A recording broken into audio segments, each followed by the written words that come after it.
Hi, this is Sarit Switzer, and welcome to the It Is Taught podcast, a podcast devoted to the teachings of Rabbi Shner Zalman of Liadi as recorded in his most famous work, the Tanya. My hope for this show is to make these teachings accessible and relatable to the average person, regardless of prior Jewish education or affiliation.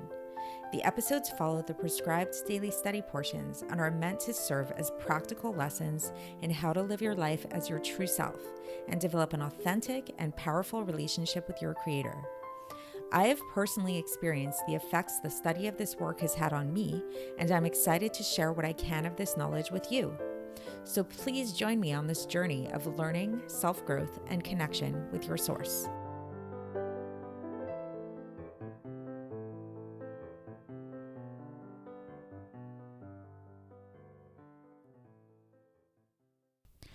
Welcome to the It Is Taught podcast. This is a special bonus series entitled, Why is the Whole World Against Us?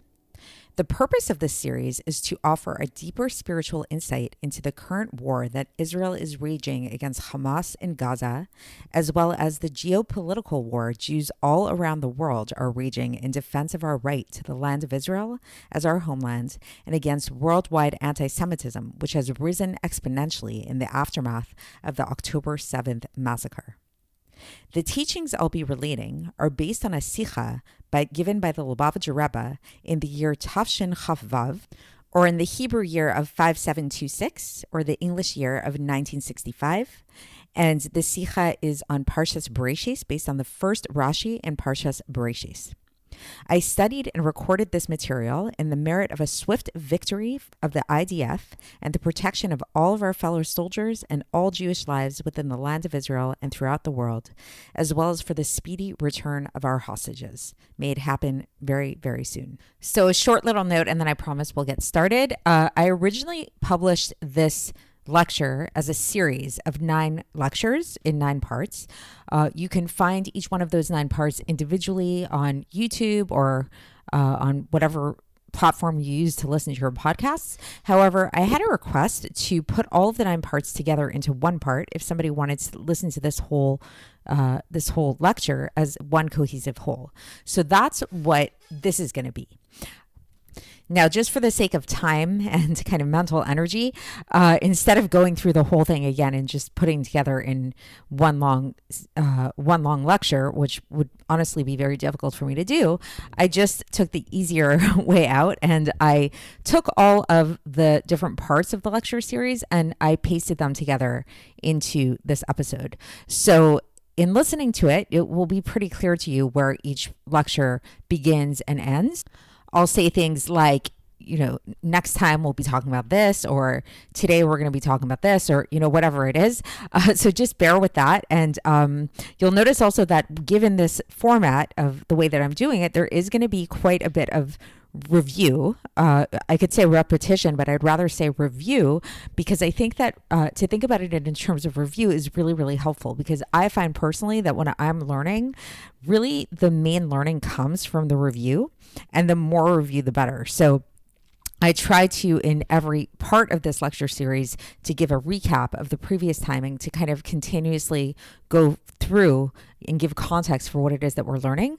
So rather than how in the original format of this, where I did that in a bunch, as I mentioned, in different parts of the lecture series, here in this one conglomerate episode that's going to come up throughout. So just bear that in mind, that if the format sounds a little funny to you as you're listening through this, and maybe a little bit choppy in that sense, then that's why. That's the background for it. So with that being said, let's get started. And as you'll see, we'll be beginning with part 1. So enjoy. So today's episode is going to be quite different than what we've done so far on this podcast. If you've been following along, then you know that what we usually do, our usual programming, is that we go through the daily Tanya and I kind of learn it together with you and try to make the text as relatable and accessible to you as possible.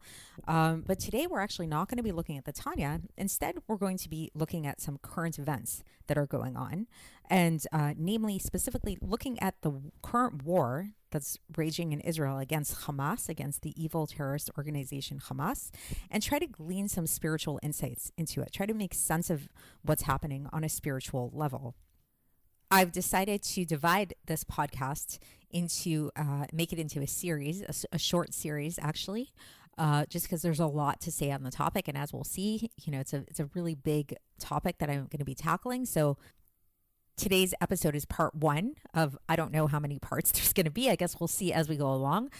Today, we're really just going to be giving an introduction to the topic at hand, talk a little bit about what it is that we're going to be discussing in future episodes in this short series, which is based on a Sicha given by the Rebbe in the year 5726, or that's 1965 in the English calendar.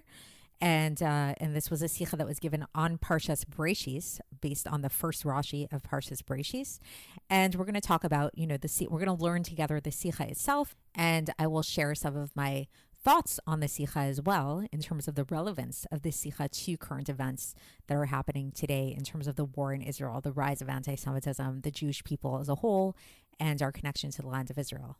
So for context, I'm recording this episode today on November 16th, 2023. The Hebrew date is Gimel Kislev 5784, the year 5784. And today marks the 40th day since October 7th. Since the tragic events of October 7th in Israel, where on that day, Hamas terrorists, accompanied by willing and eager Gazan civilians, quote unquote, broke through the barrier separating Gaza from Israel and engaged in the bloodiest and most vicious pogrom against the Jewish people that we've experienced since the Holocaust. This massacre of October 7th, which resulted in a total of what's been calculated to be 1,200 innocent lives, as well as the kidnapping of over 240 people into Gaza by Hamas and by these quote-unquote Gazan civilians together. So this massacre prompted Israel to declare war, something which it has not done, at least on this scale, since the Yom Kippur War in 1973. So the massacre that occurred on October 7th and the subsequent war that happened afterwards are sort of like the facts on the ground of, the immediate, this is what's going on in the world right now. However, two significant kind of side effects have resulted from these events. The first of which is this tremendous display of unity that we see from the Jewish people all across the globe in a really astounding way. We see Jews who otherwise, up until this point, were not affiliated at all or had very minimal affiliation with Judaism, suddenly finding this really deep connection, starting to keep Shabbos for the first time, put on tefillin for the first time, wear tzitzis for the first time, light Shabbos candles for the first time.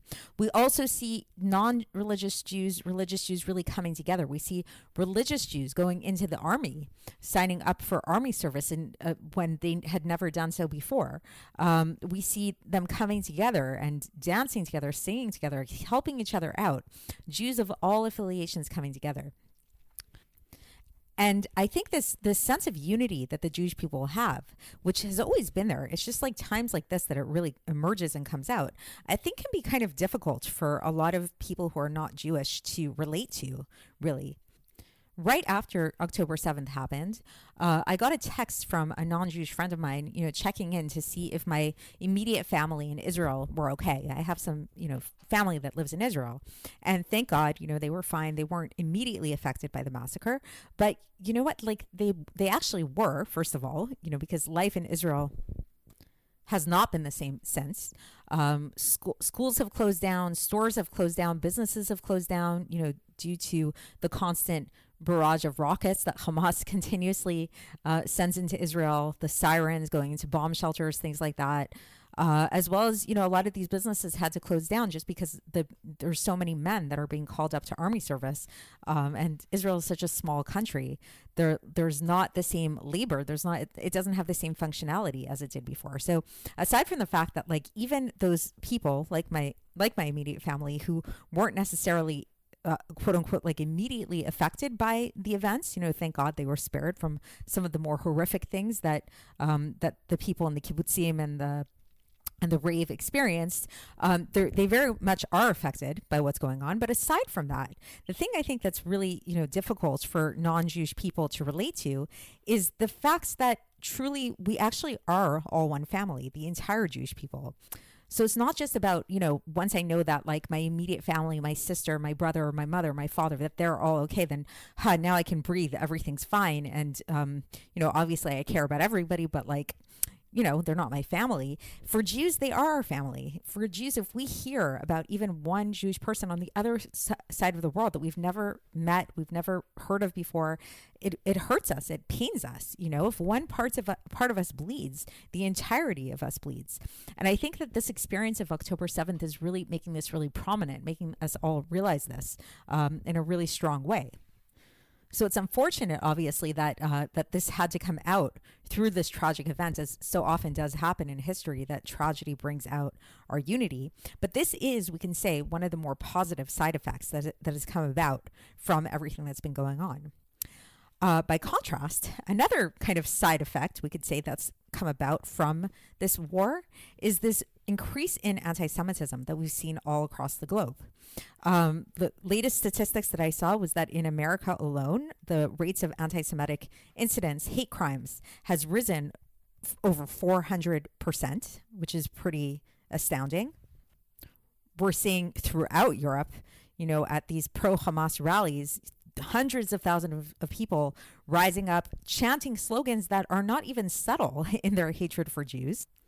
People saying things like, God forbid, Hitler was right, Yamach Shemo, or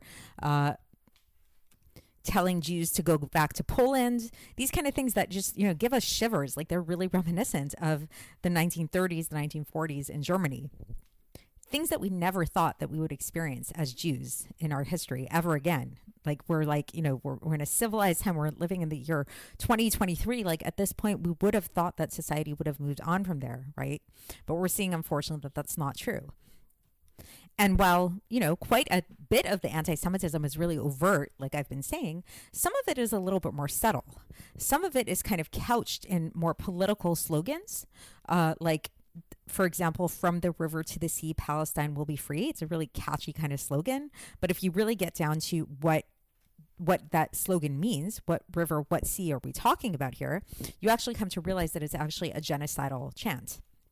And the river being referenced is the Jordanian River, and the sea is the Mediterranean Sea. So basically what they're saying is that that area encompasses the entirety of Israel. So they're basically saying that they want to claim ownership over that entire area. They no longer want or think that Israel at all has a right to exist. So it's not about a two-state solution at all. They're actually proclaiming that they want a one-state solution, a one state of Palestine, no state of Israel. So yeah, so it's, it's pretty intense what's going on. I'd like to think that a lot of these more Western, white, we could say, liberal, quote unquote, protesters are really speaking, or really just, gathering together and uniting with this cause out of ignorance rather than malice. I'd like to think that, but who really knows? Who knows how many of these people are just, looking for a cause and are kind of naive to what this cause is all about? How many of them are kind of just looking for an excuse, looking for something, looking for a cause that opposes Jews, that kind of gives them a way to kind of rationalize perhaps maybe what is more of a internalized, innate or learned, I don't know, anti-Semitism. But regardless of all of this, so today we're actually going to be talking about all of these topics. We're going to be talking about anti-Semitism. We're going to be talking about the Jewish people. We're going to be talking about our connection to the land of Israel, the Jewish connection to the land of Israel. And we're going to be talking about this claim that comes up really fundamentally at, like, when we see these anti-Israel protests, and we see the slogans that they're chanting. So, so it's easy to get caught up in the more overtly anti-Semitic ones where they say things like, God forbid, death to the Jews, or things like that. But if you kind of go beyond that, and you actually look at their more supposedly reasoned arguments, then what they're actually saying, like, what are their accusations against us? Like, what gives them, they feel, the right to have this hatred, this vehemence towards us so much, is that they call us occupiers. They say that we stole the land of Israel. So there's a lot of material out there already that gets into this topic politically in terms of, did we steal the land of Israel? Did we not steal the land of Israel? What is this claim based on? What do they mean by occupation? What's this all about? So there's a lot of material all about this online. So that's not what this podcast is going to be speaking about, actually, because we're actually going to be talking about this topic, but not from a political angle. If you are interested in this topic, there are so many good books out there that talk about the history of the land of Israel, that talk about the history of the Palestinian people, that talk about the history of a two-state solution, all these kind of things. Historically speaking, politically speaking, there's a lot of material out there. Today, we're going to be looking at this whole topic from a more spiritual perspective. And what we're going to come to uncover, which is really fascinating, is what the spiritual basis is for this claim, for this accusation against us, for being robbers, for being occupiers of a land that is not our own. Because if you've learned Chassidus, if you've been learning Chassidus with me or on your own, then you know by now that everything that happens here in this physical world has a spiritual element to it. Things don't just happen by chance. There's always a deeper aspect to what's going on. So when the non-Jewish nations come to us and they say that we stole the land of Israel, that we are occupiers of the land of Israel, that this is not our land, we took it from them, there has to be a spiritual basis for this. It's not coming out of nowhere. And today we're going to learn about what that spiritual basis is. And through understanding what that spiritual basis is, it can actually give us the tools to not only answer them, but actually to answer ourselves and to give us guidance in terms of what our role needs to be in this conflict, in terms of our orientation and in terms of how we need to fight the war on a spiritual level, because ultimately this war is a spiritual one. Because again, everything that happens here in this physical world has a spiritual counterpart to it. And I think with this war in particular, I think we're all feeling it. I think it's very, very apparent that there's a spiritual thing going on. And so what we're going to be learning about today is going to give us some of the insights into the spiritual map of what's happening. So the source of what I'm going to be talking about today and these deeper spiritual ideas is actually based on a Sicha of the Rebbe, of the Lubavitcher Rebbe, that was given in the year Tafshin Chaf Vav, that's the year 5726, or in the English date, it was the year 1965, of Parshas Breishis, the very first Parsha in the Torah. And to be more specific, this is a Sicha that the Rebbe gave on the very first Rashi in the very first Parsha of Breishis. So for those of you who may not be so familiar with this very first Rashi in Breishis, as we'll see, it's extremely relevant to what's going on in Israel, in the sense that Rashi actually speaks directly about this accusation that's going to come from the nations. So in brief, basically Rashi is asked the question at the very beginning of the Torah, at the very beginning of this Parsha of Breishis, and he asks why the Torah begins in this way, in this retelling of the story of creation. And he questions this, and he kind of says that it's not so obvious that it should begin this way. He actually thinks that it would have made a lot more sense, seemingly, for the Torah to begin much later, with the first commandment that the Jewish people were given, namely the commandment to bless the new month. But then Rashi answers his own question, and he says that the reason that the Torah began this way with the story of creation actually relates to the land of Israel. And he says that there's going to come a time that the nations of the world are going to come to you, and they're going to accuse you, the Jewish people, of being robbers, of stealing this land. And here's how you need to answer them. And he gives us the answer of how to answer the non-Jewish nations. So we're going to get into the question. We're going to get into the answer soon and all of that. But a couple of interesting things that I wanted to point out here of note is, first of all, we take it for granted, this whole discussion of Israel, and people calling us occupiers, stolen land, all that stuff. It's such a big part of our lives. Like my entire life, I remember this conversation going on. There's constantly been, the Middle East conflict, the conflict between Arabs and Jews, and this fight over the land of Israel. It's such a part of our reality. But Rashi lived almost 1,000 years ago. He was writing this commentary almost 1,000 years ago. Rashi lived in France between the years of, he was born in in the year 1040, and he passed away in the year 1105. So it's really amazing, because at that time, as far as I know, there was not the same discussion about the land of Israel. Like we didn't even have this ownership in any sense really over the land of Israel in modern history until 1948. So I think it's quite amazing that Rashi had this foresight, that he gave us he preemptively gave us the tools to be able to speak to the nations of the world and how to answer the nations of the world when this topic would come up, as it inevitably did. The other thing that I think is interesting about the Sicha is that the Rebbe gave this talk in the year 1965, in the Hebrew year of Tafshin Chafvav, or 5726. And so 1965, this was before the 6-Day War even. So I don't know, maybe one of the listeners know what prompted the Rebbe to give the Sicha over during that time, at that year. But I think it's really prescient, given that this Sicha, as we'll see, this talk, contains within it tools that became extremely relevant in just a couple of years later, whether we're talking about the 6-Day War in 1967, the Yom Kippur War, 1973, the numerous conflicts that have come up, throughout, the more smaller ones, and then we see now, with the current war that we're waging right now, it always boils down to the same question, this whole accusation that comes from the nations of calling us occupiers, calling us robbers for taking land that is not ours, claiming that the land of Israel is ours, and saying that this is a false claim, and giving us the tools to be able to answer them and to answer ourselves as well. And then finally, on a more personal note, in terms of how I personally came across the Sicha, I think is pretty amazing. And this is what made me so passionate to learn it properly and to teach it to you guys, is I actually found out about the Sicha on October 7th, believe it or not, when I was very peacefully and obliviously relaxing in my brother's home in Passaic, New Jersey, over Simchas Torah on the day of October 7th, which was Shabbos, October 7th, also Simchas Torah. And due to not using the media at all, not being around anybody who is on the media, on the news, on their phones or anything, we had absolutely no idea what was going on in Israel.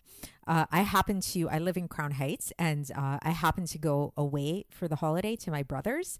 I found out later that everybody in Crown Heights knew exactly what was going on. People had actually left in the middle of Yom Tov, in the middle of Shabbos, to go on planes to go fight the war, to join the army.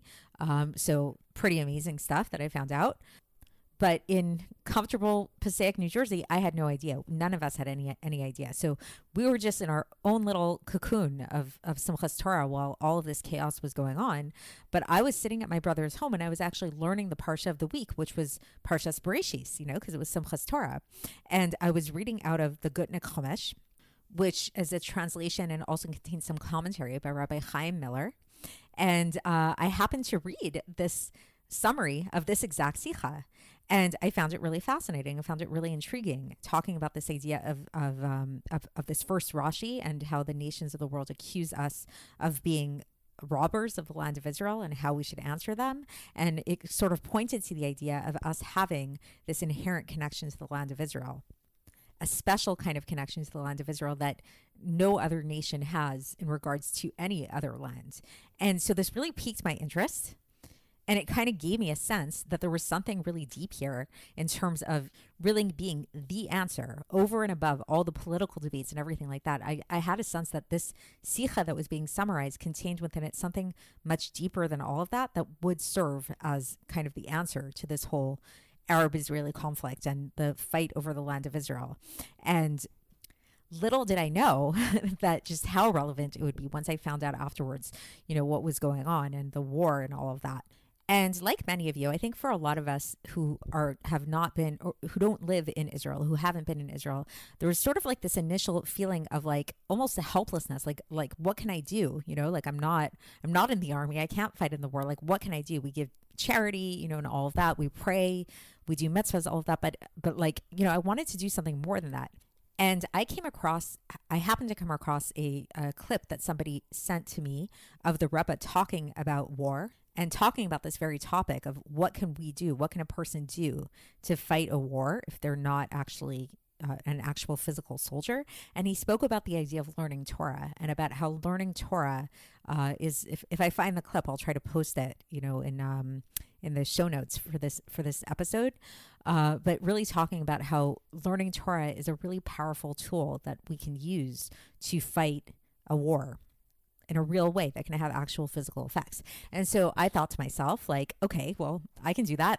I like to learn Torah. I have this podcast, I have my writings that I do, and I decided to take it upon myself to learn the Sicha in depth and summarize it, translate it, and teach it and give it over in this podcast. And I thought correctly, that this would be a really good opportunity for me to really learn the Sicha in depth.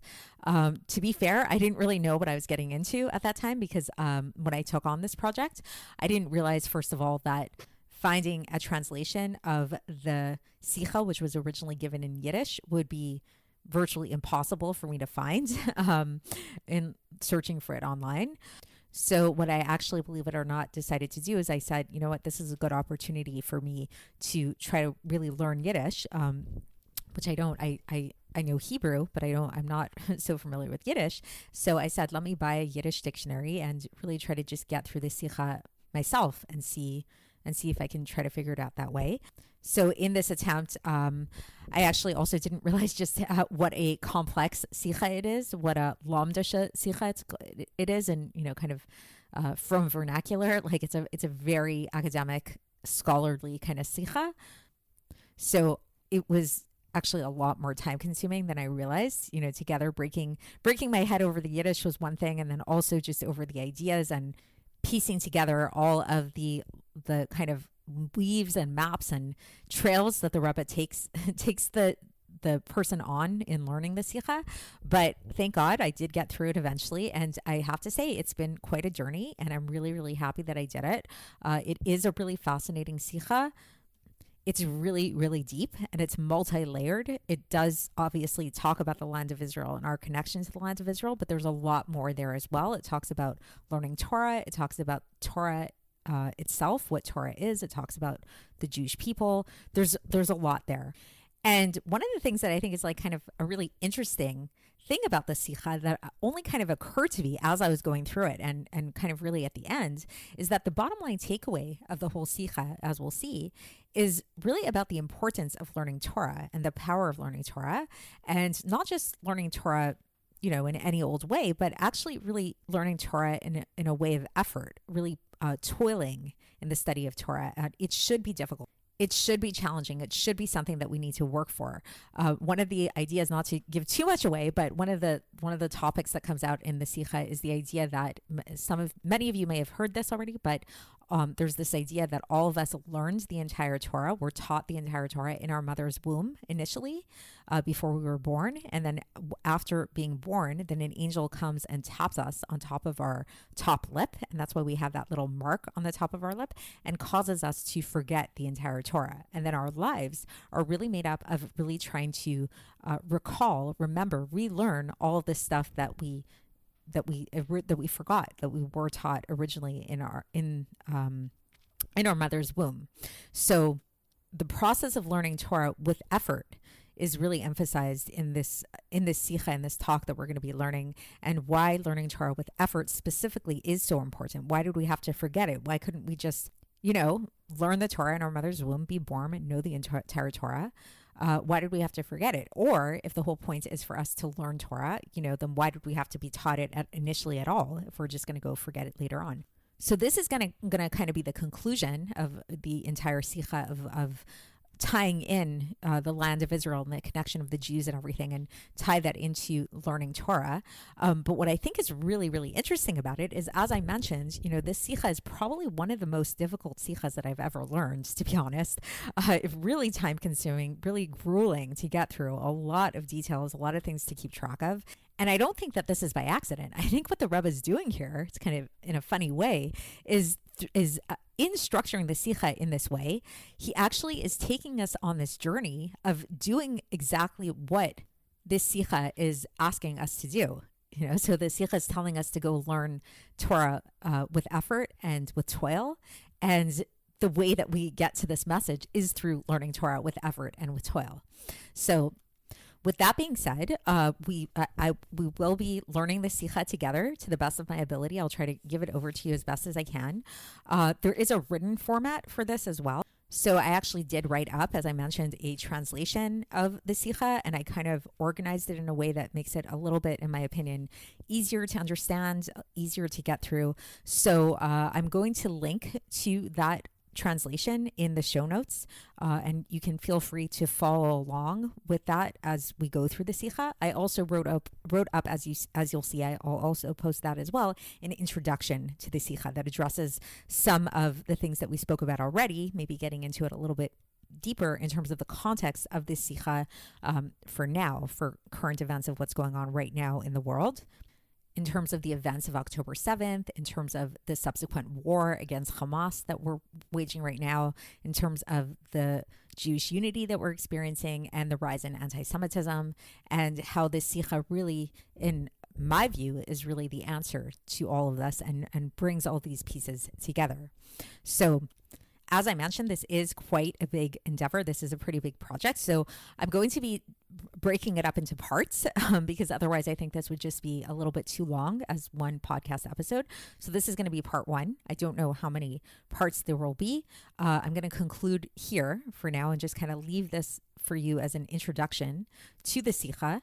And next time on the next episode of this series, then we will begin our dive straight into the Sicha itself, into the body of the Sicha. We're going to start off by looking at that Rashi that I mentioned, the first Rashi, looking at the text of the first Rashi, and then we're going to get into what the Rebbe has to say about all of it, and analyzing Rashi's question, analyzing Rashi's answer, and a bunch of other things. So stay tuned for that. And with that being said, this concludes part one of the lecture, and now we'll move on to part two.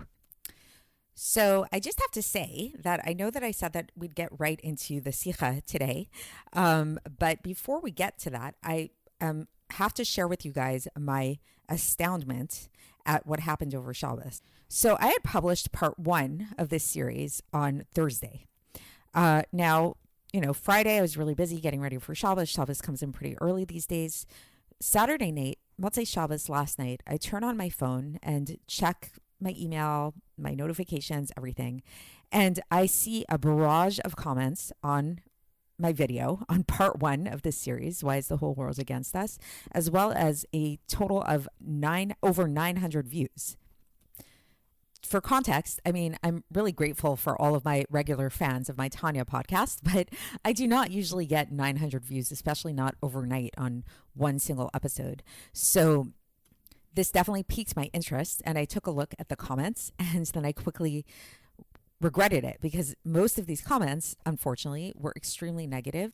Many were actually very nonsensical. Many were quite vitriolic against Israel, against Jewish people.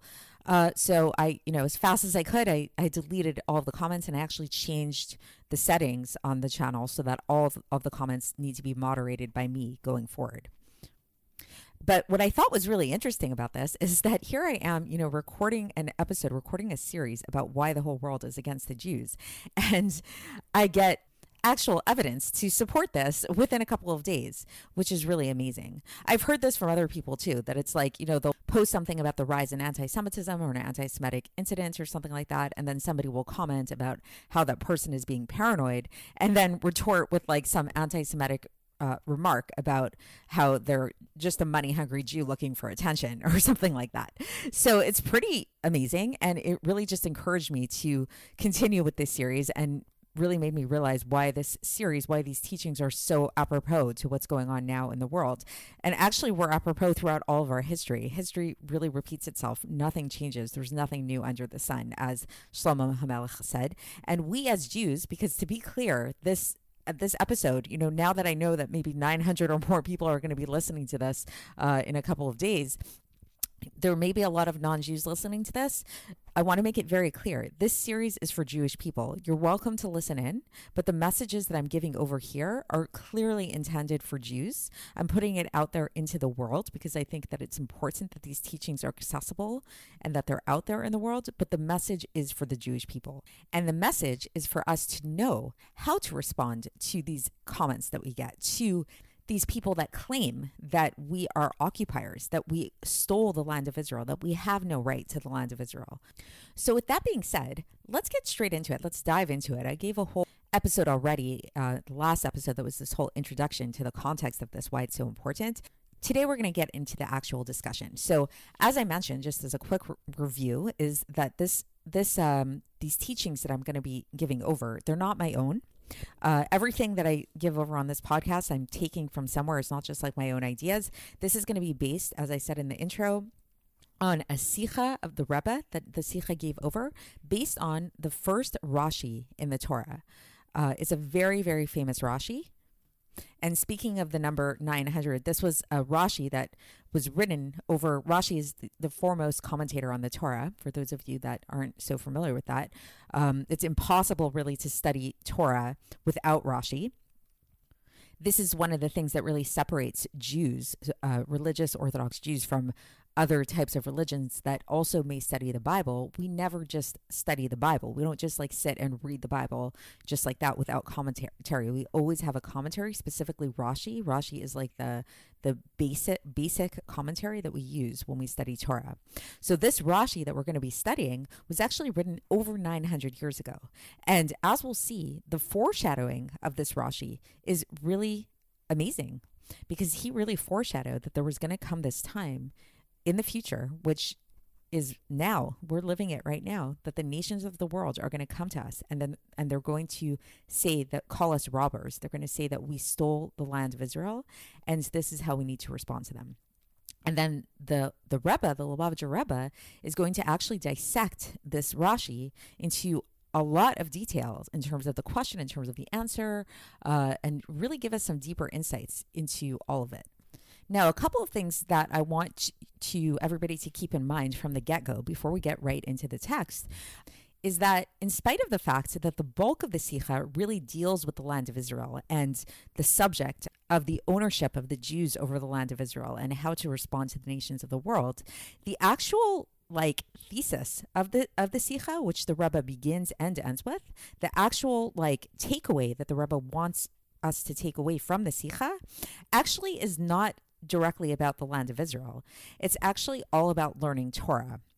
The message that the Rebbe wants us to take away from the Sicha, as we'll see, is to learn Torah, and to see this as a guide in how to learn Torah. Now, I think this is interesting in a couple of ways, because first of all, the Rebbe, as well as many other Gedolim that I've seen, have spoken about the power of Torah study and how learning Torah can be a really, really valid and powerful tool to fight in a war. If you can't physically wage battle, if you can't physically be a soldier, a way to wage the spiritual battle is by learning Torah.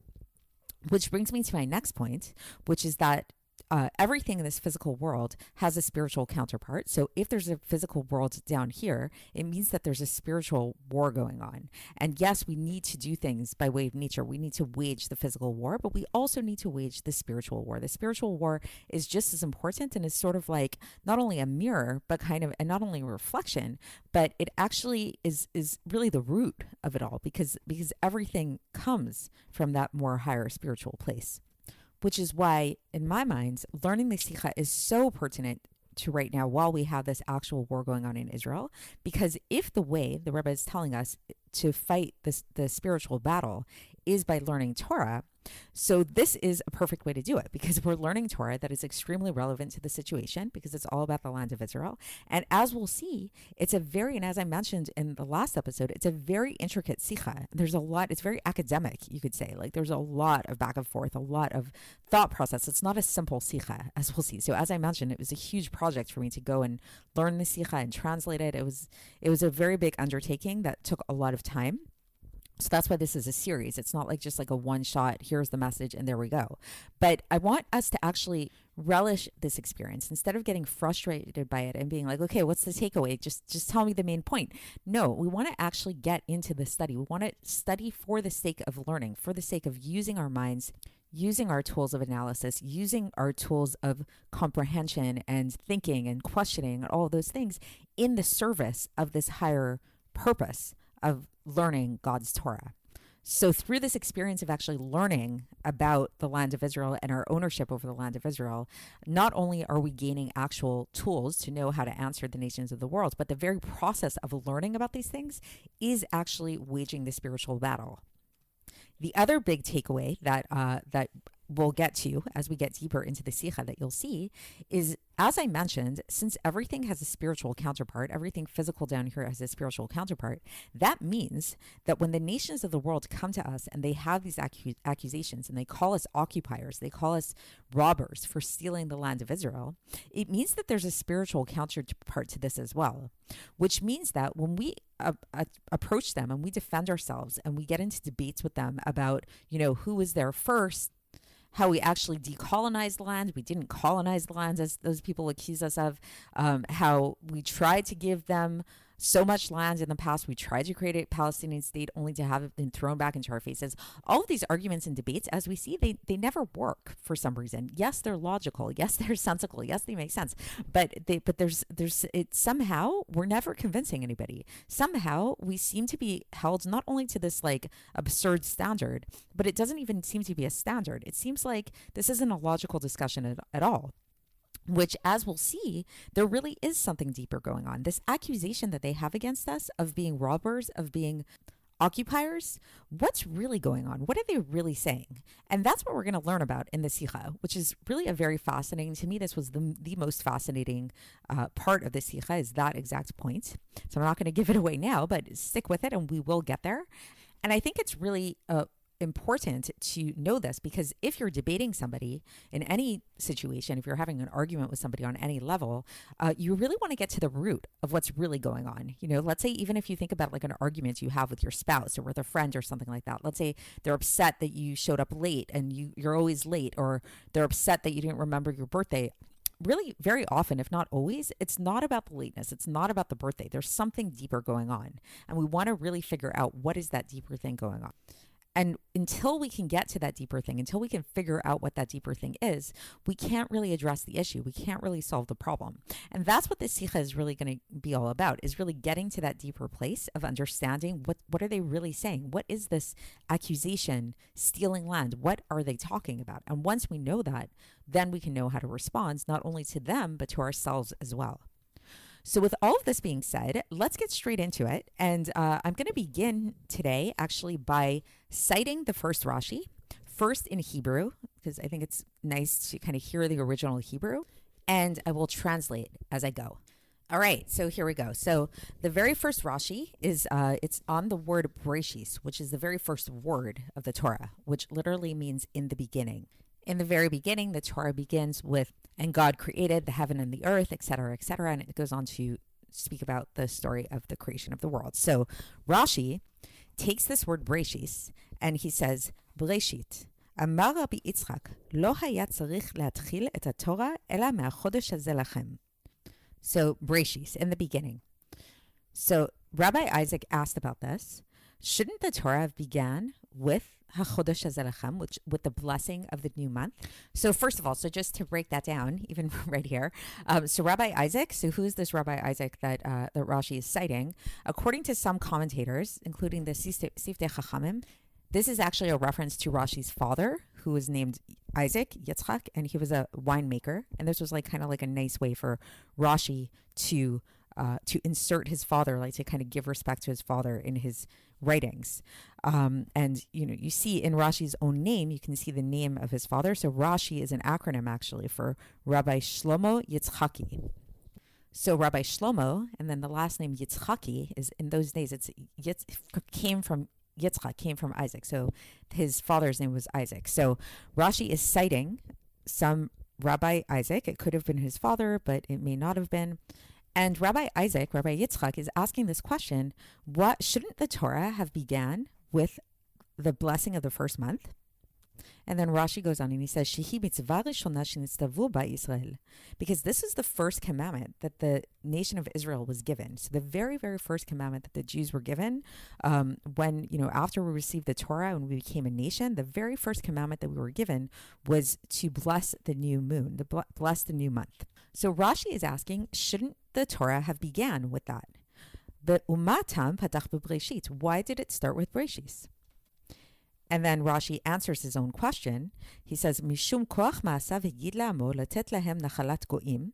And this is a citation from Tehillim, chapter 111, which translates to mean the strength of his works he related to his people to give them the inheritance of the nations.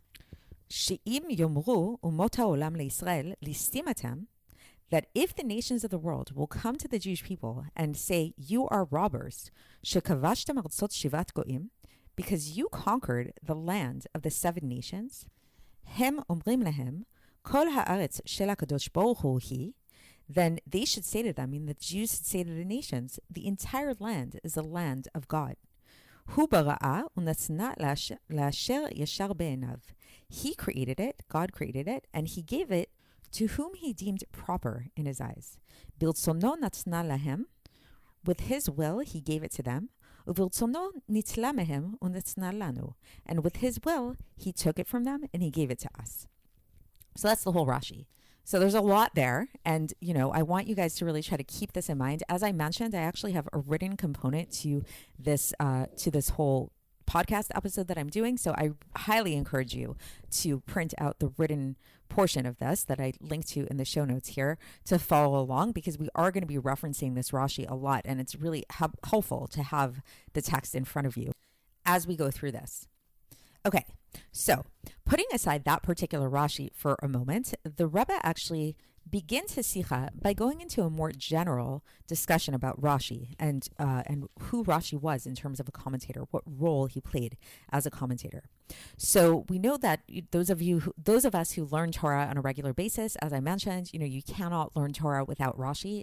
It's one and the same. It's like maybe the lahavdil, the way that we can kind of liken it to is sometimes in a lot of Shakespeare books, you'll see this. Like I know recently I actually read King Lear by Shakespeare, and it's super old English, and I actually made sure to get a copy of the book that had commentary on the side that explains these terms that are just completely foreign to us in our modern day society, that things that we just don't reference anymore, references and terminology and things like that. So it's a similar thing when it comes to Rashi. Rashi isn't there like a lot of other commentators on the Torah are there to kind of give added explanations and deeper insights and what it's really hinting at and how there's like a deeper story going on or something like that. The purpose of Rashi is merely to serve as this kind of dictionary for the text. It's kind of like just really simple, basic explanation. It's meant to be comprehensible for a 5-year-old. So that's what Rashi is all about.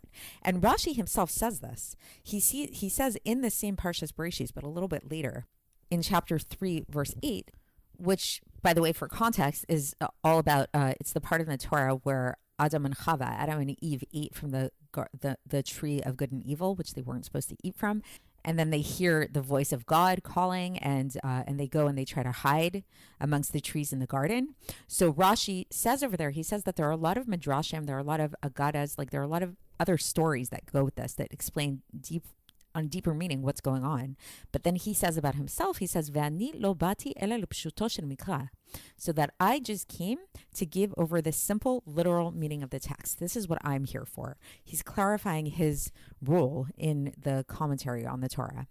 So this is something that all of us know, all of us that are familiar with learning Torah, pretty much amongst pretty much all sects of Judaism that study Torah seriously, know this about Rashi, know that his commentary is all about understanding the literal, simple meaning of the text.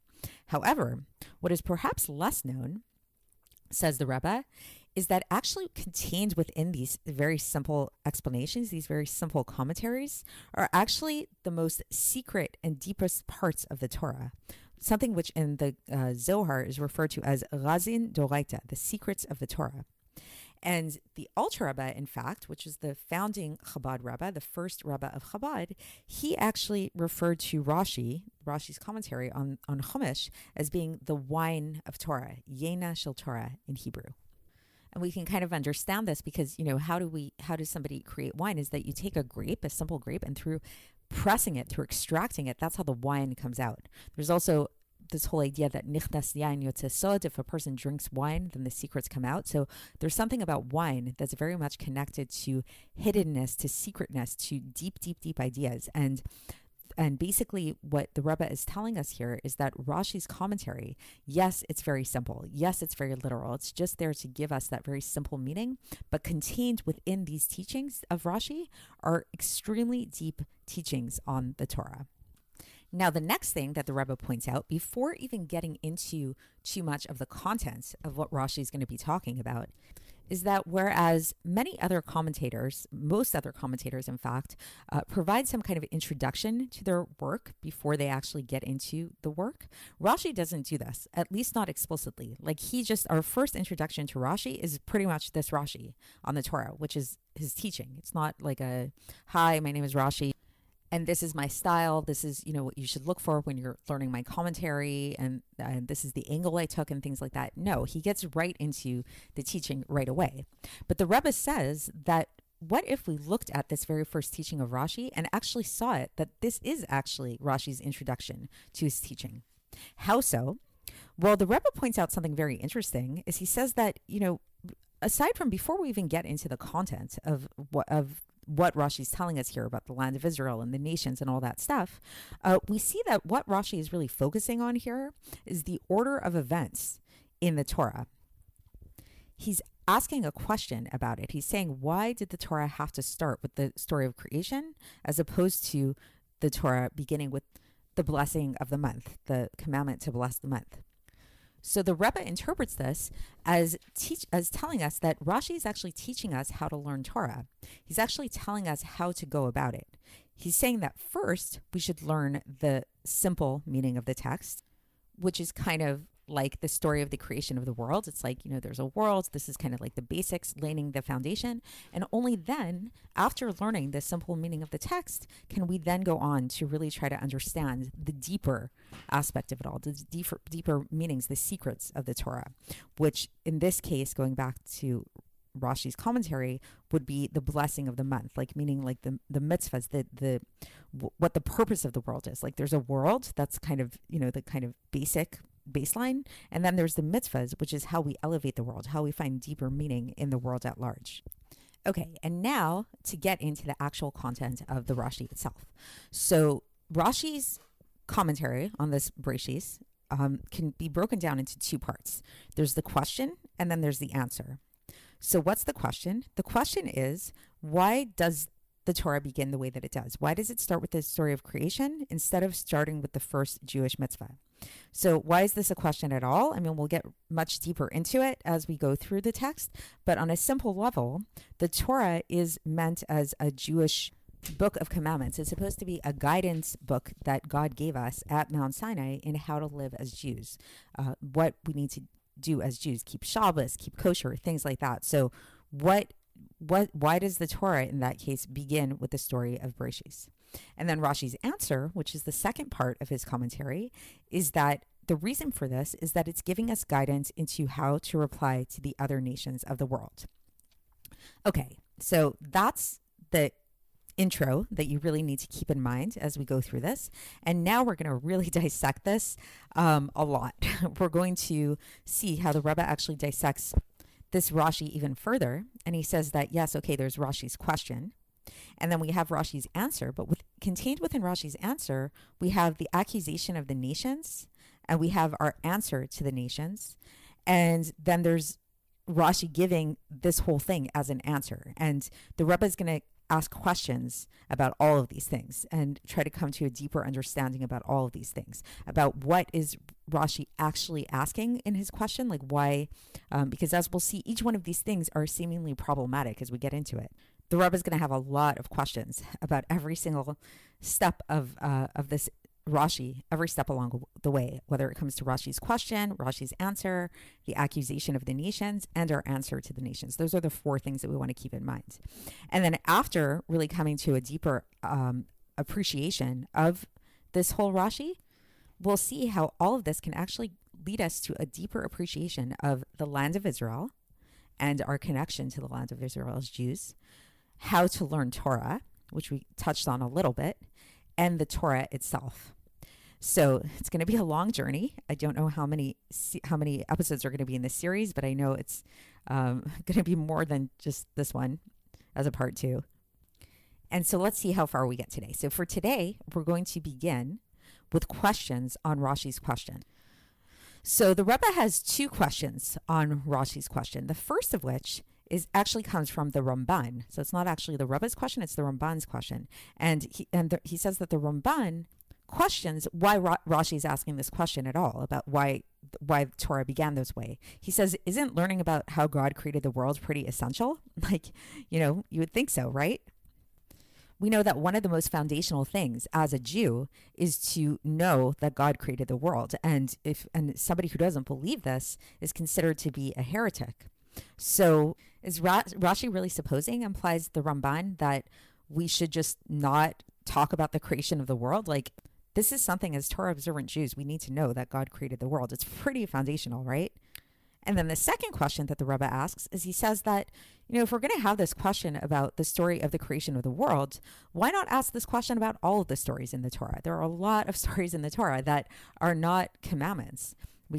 Right now in the Torah portion that we're reading, we're learning about the whole story of Yaakov and Esav and Yitzchak, and how they got married, how they had children, all these things. It's a bunch of stories. So why do we learn these stories? If Rashi really feels that Torah should just be like a list of laws for the Jewish people, why have any stories in them at all?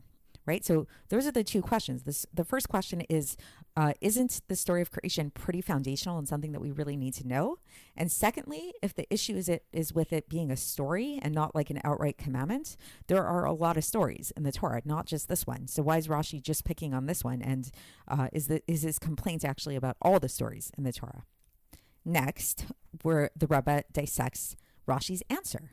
So to review, Rashi's answer is that the reason that this story of Breishis is placed in here is to give us the answer, to give us Jews the answer to the nations of the world who come to us and call us robbers.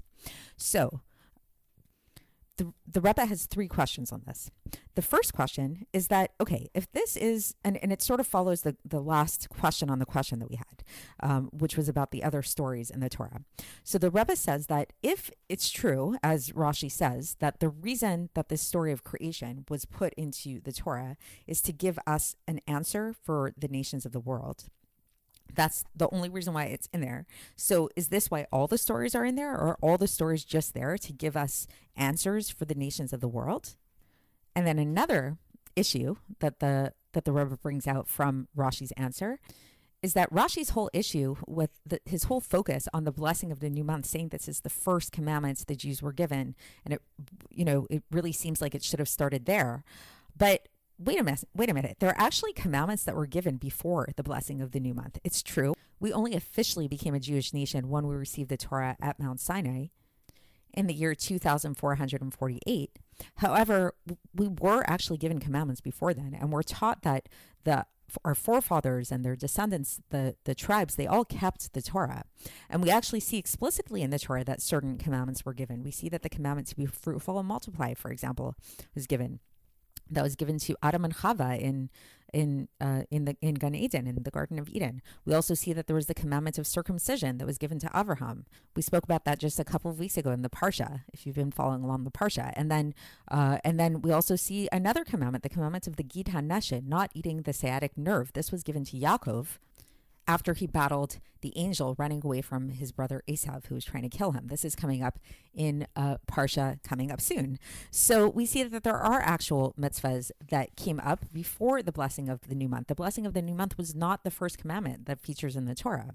So why doesn't Rashi mention these at all? Like, why does he focus so strongly on this blessing of the new month, and he dismisses all these other mitzvahs? And now the third question that the Rebbe asks on Rashi's answer is that, okay, so Rashi's answer, he tells us that, okay, the reason why we need Breishis is the story of Breishis is in order to give us this answer to the nations of the world. But so then, couldn't there just be the story of creation? Fine, that's our answer to the nations of the world. And then jump right to the blessing of the new month. What about there's a lot of stuff that goes on in between in the Torah?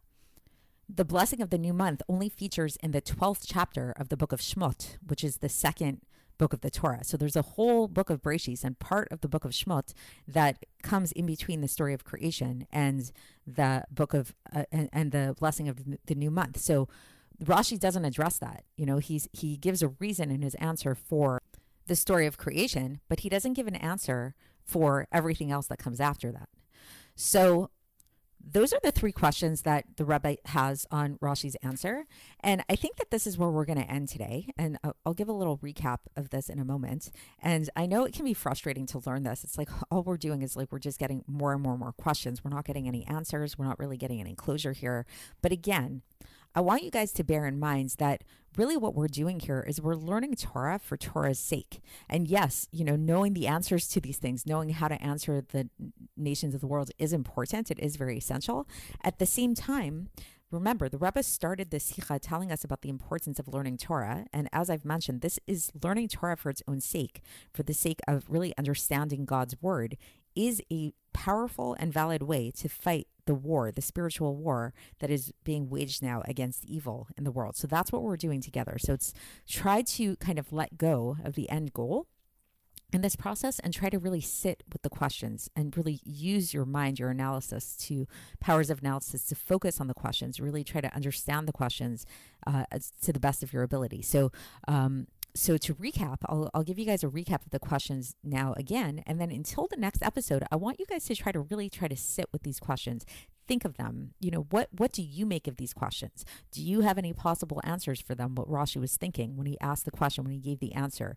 What do you think is really going on? Do you have some questions of your own based on these questions? Maybe you want to discuss them with a friend or something like that. So again, to recap, we have Rashi's question. Rashi's question is, why did the Torah begin with Breishis instead of starting with HaChodesh Hazeh Lechem, with the blessing of the new month?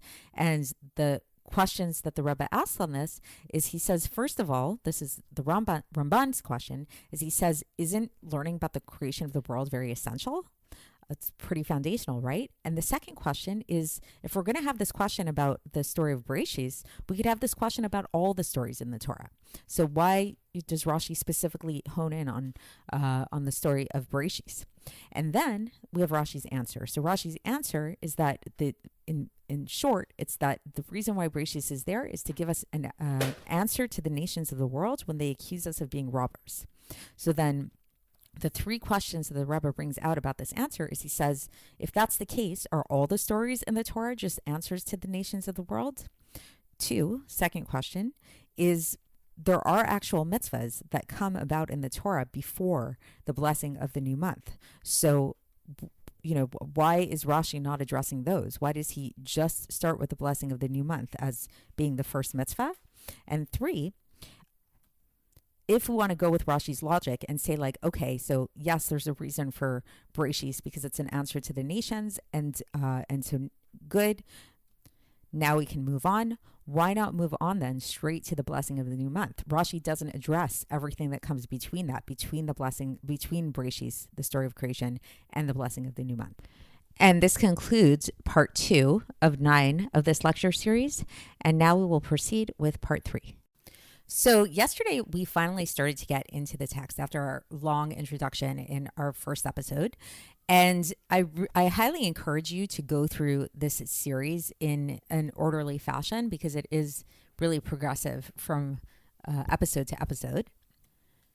And if I were to spend too much time doing a review at the beginning of every episode of what we learned previously, it just, the episodes would just get longer and longer and longer. So I'm going to give like a really brief recap of what we did last time, but then I'm going to move on. So yesterday, what we did is we looked at that first Rashi in Breishis, the very first Rashi of the Torah, in which Rashi questions why the Torah begins with the story of creation rather than beginning with the blessing of the new month, which was the first commandment that was given to the Jewish people, which, seeing as Torah is really a book of laws for Jews, it would seem in a way much more logical to begin with the first law that was given to the Jewish people.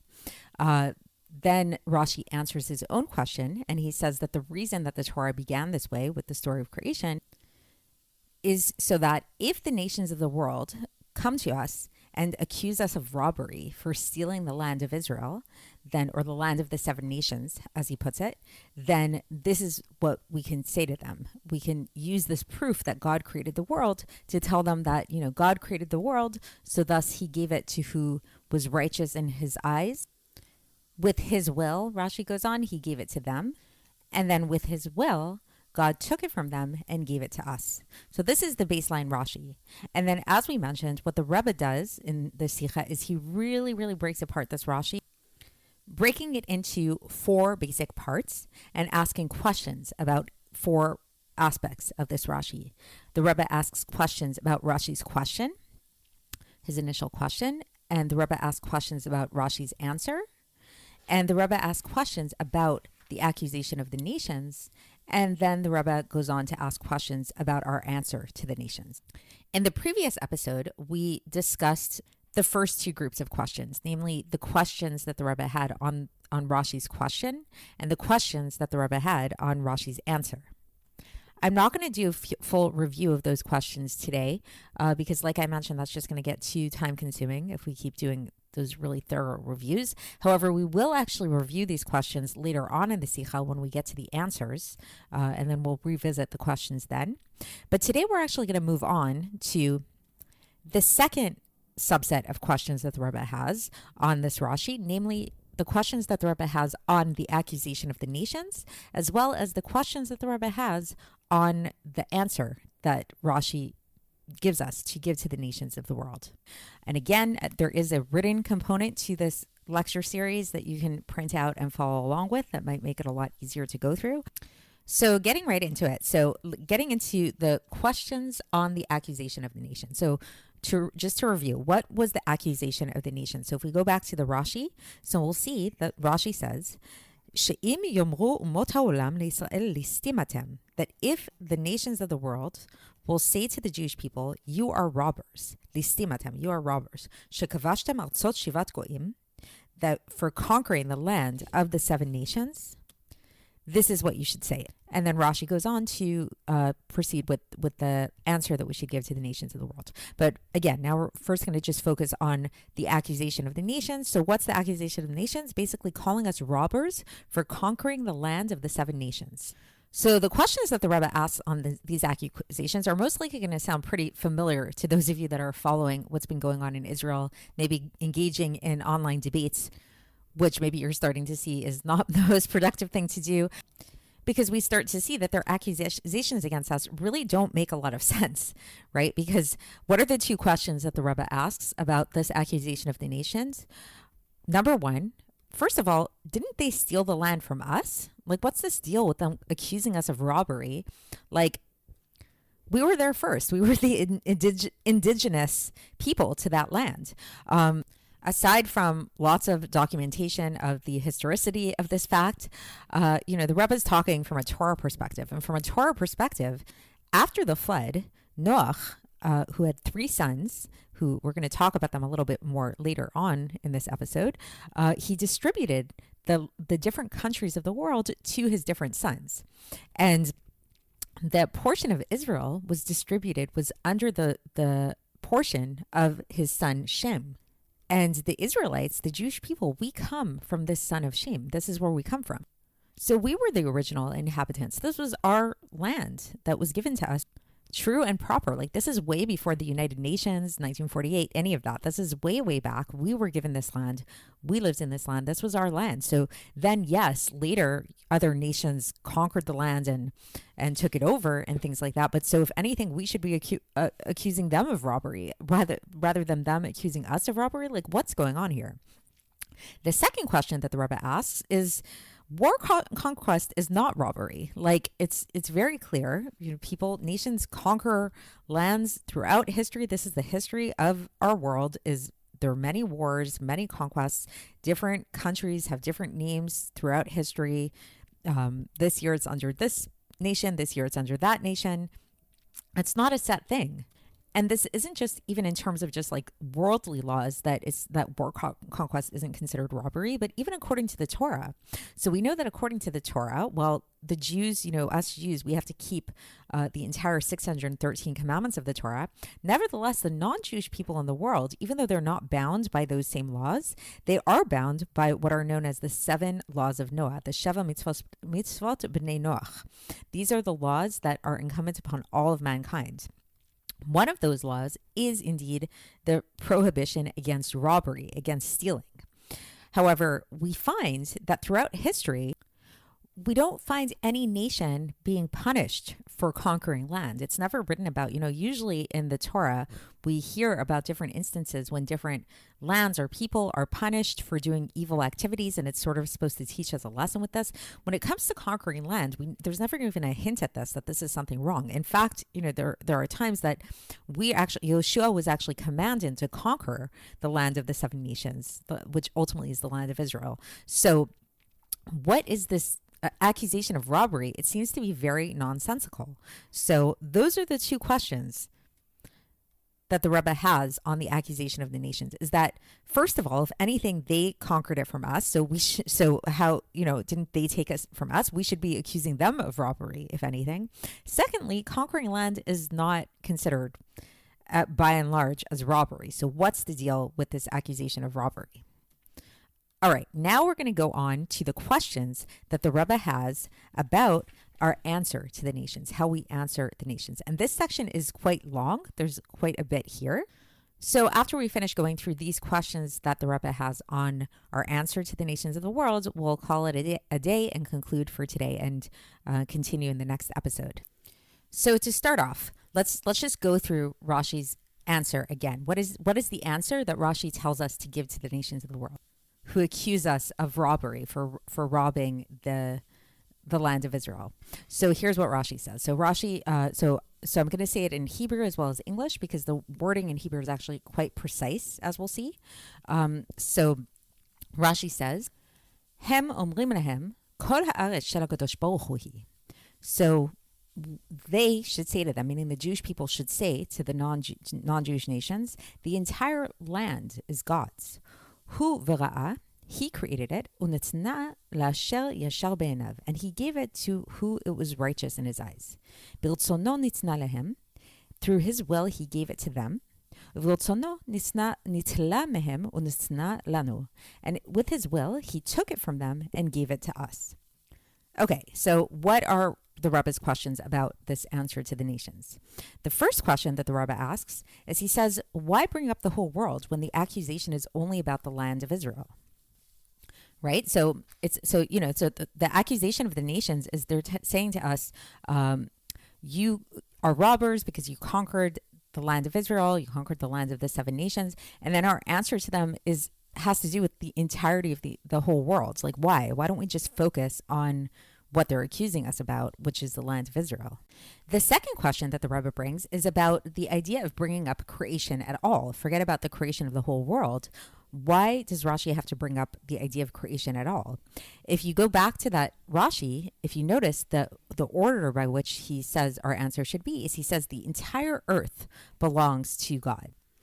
And then Rashi goes on to say, God created it, he created it. And then he says, and he gave it to whom he deemed proper. So this section of the answer that we're focusing on here can actually be broken down into three parts. So I told you that I was going to get very technical. So, keep that in mind. So the three parts of this section of the answer is, part one is it says the whole world belongs to God. Then part two says he created it. And then part three, he gave it to whom he deemed proper. So the question that the Rebbe has is, first of all, about that second part, about the idea of the creating the world. Why do we have to bring up this idea that God created the world? When we say the first part, when we say that the entire world belongs to God, that should be enough. If we say that the entire world belongs to God, great. The entire world belongs to God. He has the right to give it to whomever he chooses. Why do we have to bring up the idea of creation?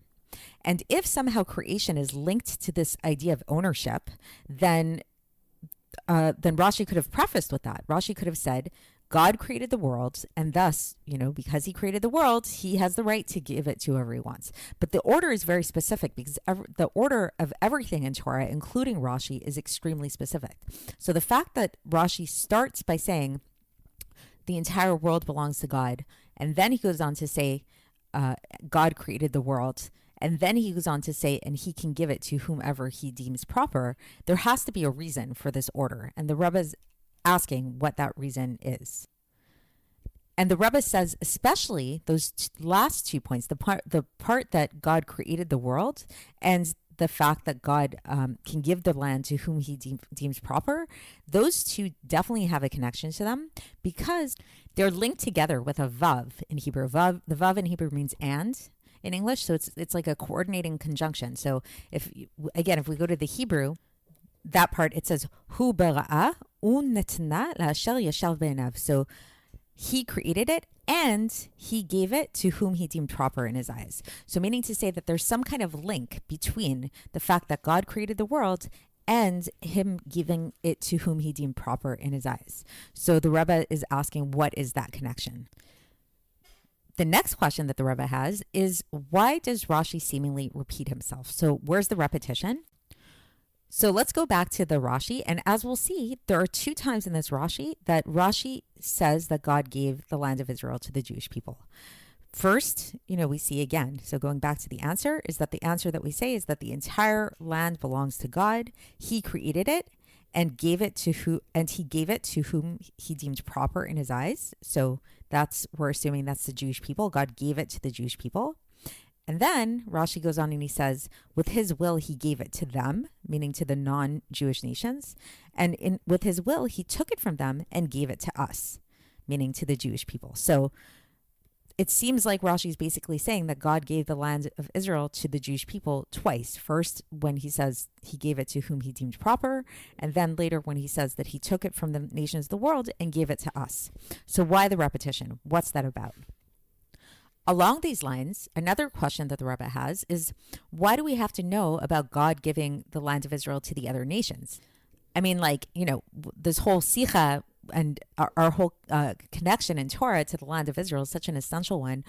The main thing is about God giving us the land of Israel. God gave it to whom he deemed proper in his eyes. That's us. God took it from the other nations and he gave it to us. That's the main thing that we need to know about. Why do we have to know about the idea that God gave it to the other nations? Why is that inserted in there? What point does that have in the answer? It almost sounds like we're defeating the purpose of the answer. It's kind of weakening our answer if we say God gave it to the nations of the world at some point. So perhaps one could argue, the Rebbe says, that maybe the reason why this is in there, that Rashi included this idea of God giving the land of Israel to the nations of the world, is so that they know that when they had the land of Israel at some point throughout history, because we know much of history actually, the land of Israel was not under Jewish control, under Jewish rulership, that maybe this is a way of letting them know that this is only because God gave it to them. They don't actually, have it through any of their own rights, any of their own might or anything like that. It's just because God gave it to them. And this is kind of to humble them and to make them recognize that. But the Rebbe says no, even though he gives this as a possible answer, he says no, this is actually not a good answer, because even if God wouldn't have given it to them in the way that Rashi is explaining it at this point, they would have taken it at some point. The only difference is that now, through telling them that God gave them the land, if anything, this gives them more of a sense of ownership of the land. This is this idea that the entire world belongs to God and he gives it to whom he deems proper. So if we're saying here that God gave the land of Israel to the non-Jewish nations at some point, it means God kind of wanted them to have the land at that point, right? And then that could strengthen their arguments and in terms of calling us robbers, because we took away land from them that God decided at least at some point should belong to them. So it seems a little bit strange that Rashi would include that point. It seems like it's weakening the argument here. Now, on this subject, the Rebbe asks a much deeper question. Indeed, why? Why did God give the land of Israel to the non-Jewish nations? And it's not only to the non-Jewish nations, it's actually to Canaan. Canaan, that was like the kind of original name of the land of Israel. Canaan was the son of Ham. So if you recall in the story, if you're well versed in your stories from the Torah, then you'll know that after the flood, Noach had 3 sons, Shem, Ham, and Yafet. Shem was the progenitor of the Jewish people, the Jewish nation. Yafet's ancestors were most likely the Greeks. And then there's Ham who gave birth to Canaan. And Canaan was the progenitor of the Canaanite nation, who are well known throughout the Torah for being really steeped in idolatry, immorality, things like that. So the Rebbe is asking a much bigger question here. Is this whole idea of God wanting the sons of Ham to have the land of Israel seems a little bit strange. And this is something that we can't gloss over. This is something we really have to think about, especially when we look at the wording of Rashi. And the wording, again, is very specific. The wording, when he says that God gave it to the non-Jewish nations, he doesn't just say God, gave the land of Israel at some point to the non-Jewish nations. He says he uses the same language that he uses when he talks about him giving the land to us, namely, uviltsono, with his will, which means that this was very intentional. So we know that everything in the world is hashgacha pratis. Everything in the world is divine providence. But there's a difference between things being kind of like just, everything's divine providence. Even a leaf that falls off a tree was supposed to fall exactly that way. That was all preordained and all of that, versus when we see actual things that God really intentionally and makes it known that this is his intention to willfully do a certain act. This itself, the difference between these two things, could be a whole lecture series on its own right, but suffice it to say that there is a difference between things kind of just like happening in the world, and yeah, they happened, everything's divine providence, so of course it's part of God's plan, versus when there's like an intentionality there, when there's an actual thing where it says this was God's will. God willed this to happen. God willed this to happen. And we see in this first Rashi, the way that Rashi describes the way that God gave the land of Israel to the sons of Ham, to the Canaanites, when he says lahem, v'iltsono nitzna lahem, that with his will he gave it to them. This is the same wording that he uses when he then says v'iltsono nitzla mehem u'nitzna lanu, that with his will he took it from them and then he gave it to us. So this means that it wasn't just like by accident or even by just like a happenstance, or this is how it worked out, that the land of Israel at some point fell into Ham's lot, fell into the Canaanites' lot. This was intentional. God wanted them to have this land. Why? Why did God want this? So that's the final question on the answer that we have to the nations of the world. So really quick recap. First, we had the questions on the nation's accusations against us, namely, didn't they steal the land from us? So why are they accusing us of being robbers? And secondly, where do we see that war conquest is even considered robbery? Like, that has not been the case throughout history, right? And then the questions on our answer to the nations. Why does Rashi focus on the entire world when the accusation is only about the land of Israel? Why bring up creation at all here? When it's really just about ownership. Let's just focus on that. Why not just focus on that? And if anything, next question is that when Rashi talks about the creation of the world, he links the creation of the world to the right that God has to give it to whoever he wants, where it says, Hu bara'a u'nitna lashel that he created the world and he gave it to whom he deemed righteous in his eyes, meaning that there's a connection between the creation of the world and God giving it to whom he deemed righteous in his eyes. So what's that connection? We have to know what that connection is about. Next question that we had was, why does Rashi repeat himself? He tells us that God gave the land of Israel to the Jews twice. First by saying that he gave it to whom he deemed proper in his eyes, and then by saying that he took it from them, meaning took it from the nations of the world and gave it to us. So why do we have this repetition?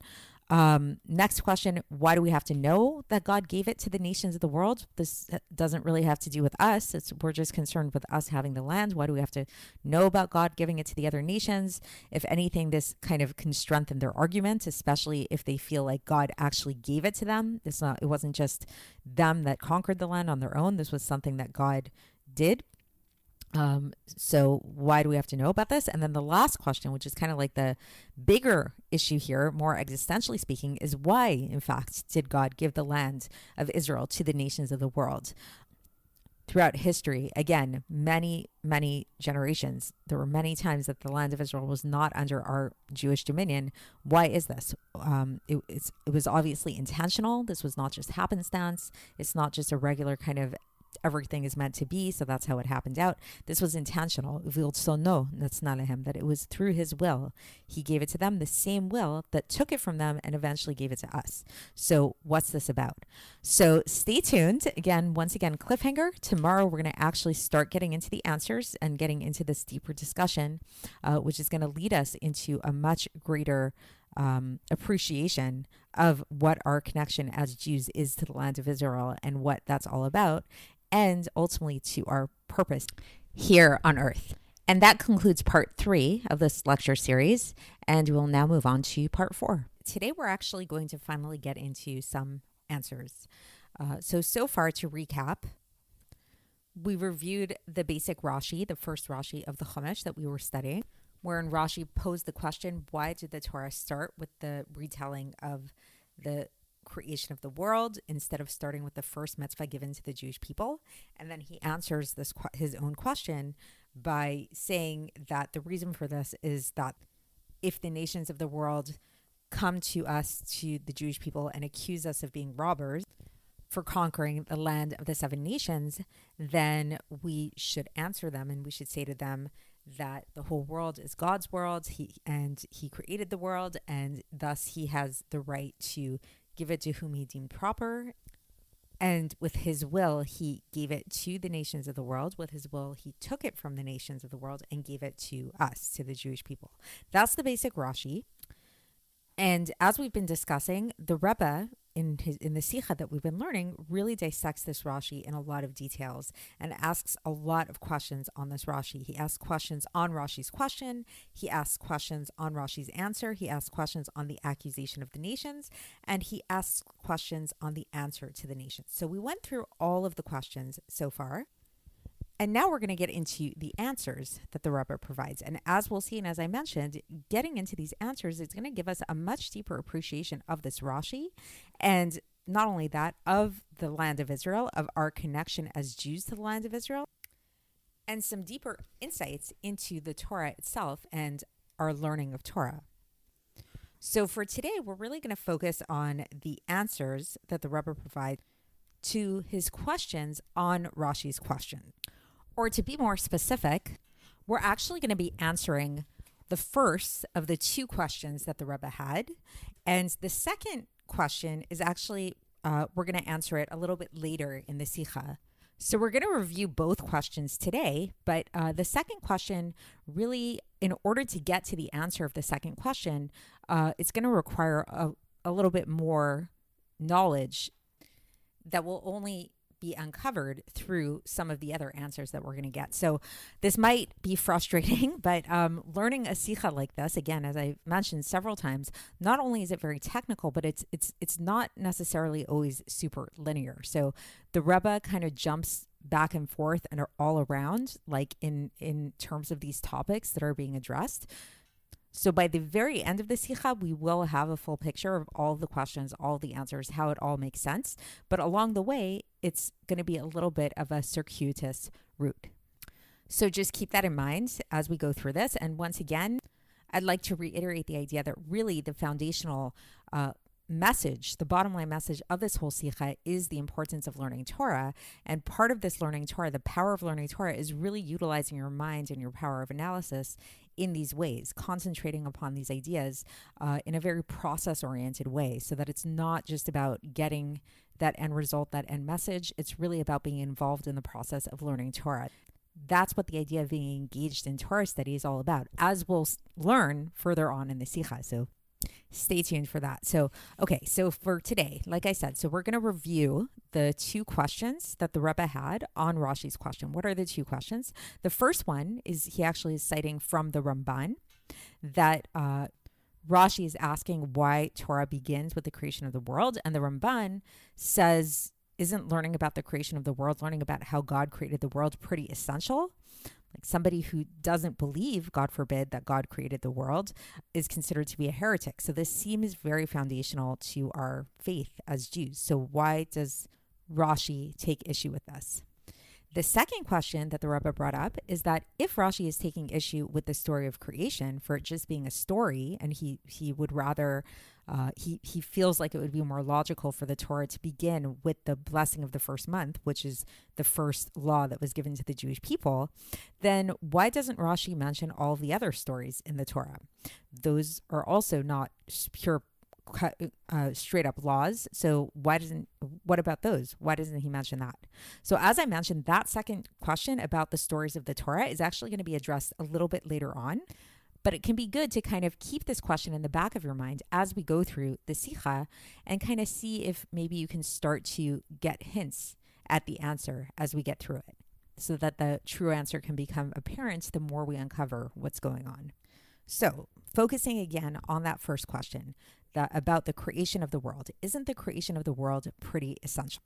Well, to understand why this isn't a satisfactory enough reason for the creation of the world to be included in the Torah, according to Rashi, we have to come to understand essentially what Torah is on a more essential level.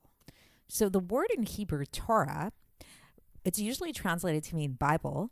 However, like most translations from Hebrew to English, this translation is somewhat lacking.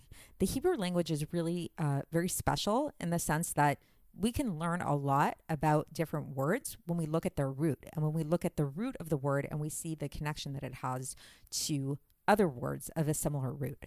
So the root of the word Torah in Hebrew actually comes from the same root as another word in Hebrew, which is hora'ah, a lesson. Like let's say if you're learning a lesson from something, you're learning a hora'ah.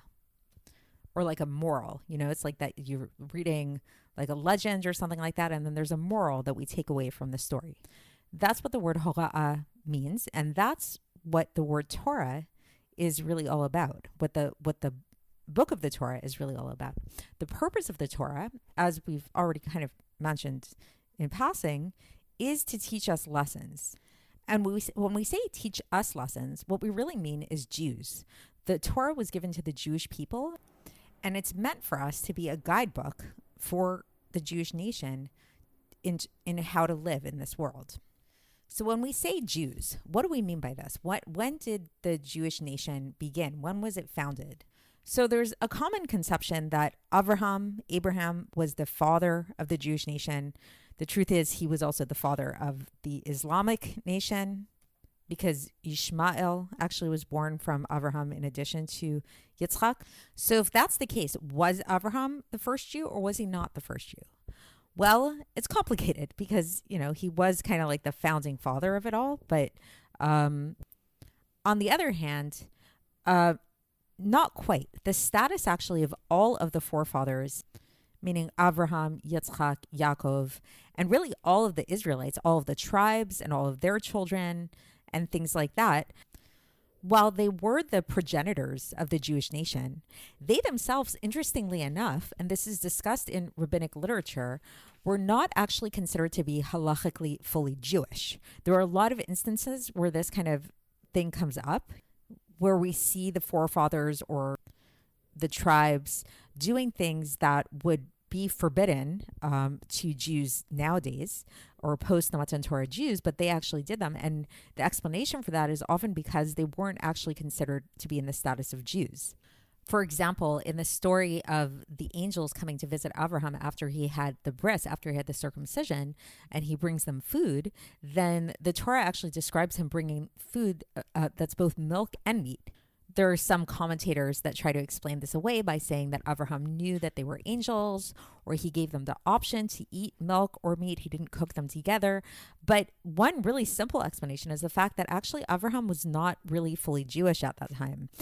He observed certain laws, but he wasn't a full-fledged Jew. The same thing when it comes to Yaakov marrying Rachel and Leah, who were sisters. According to the Torah, you're not allowed to marry sisters. But again, this was before the actual receiving of the Torah.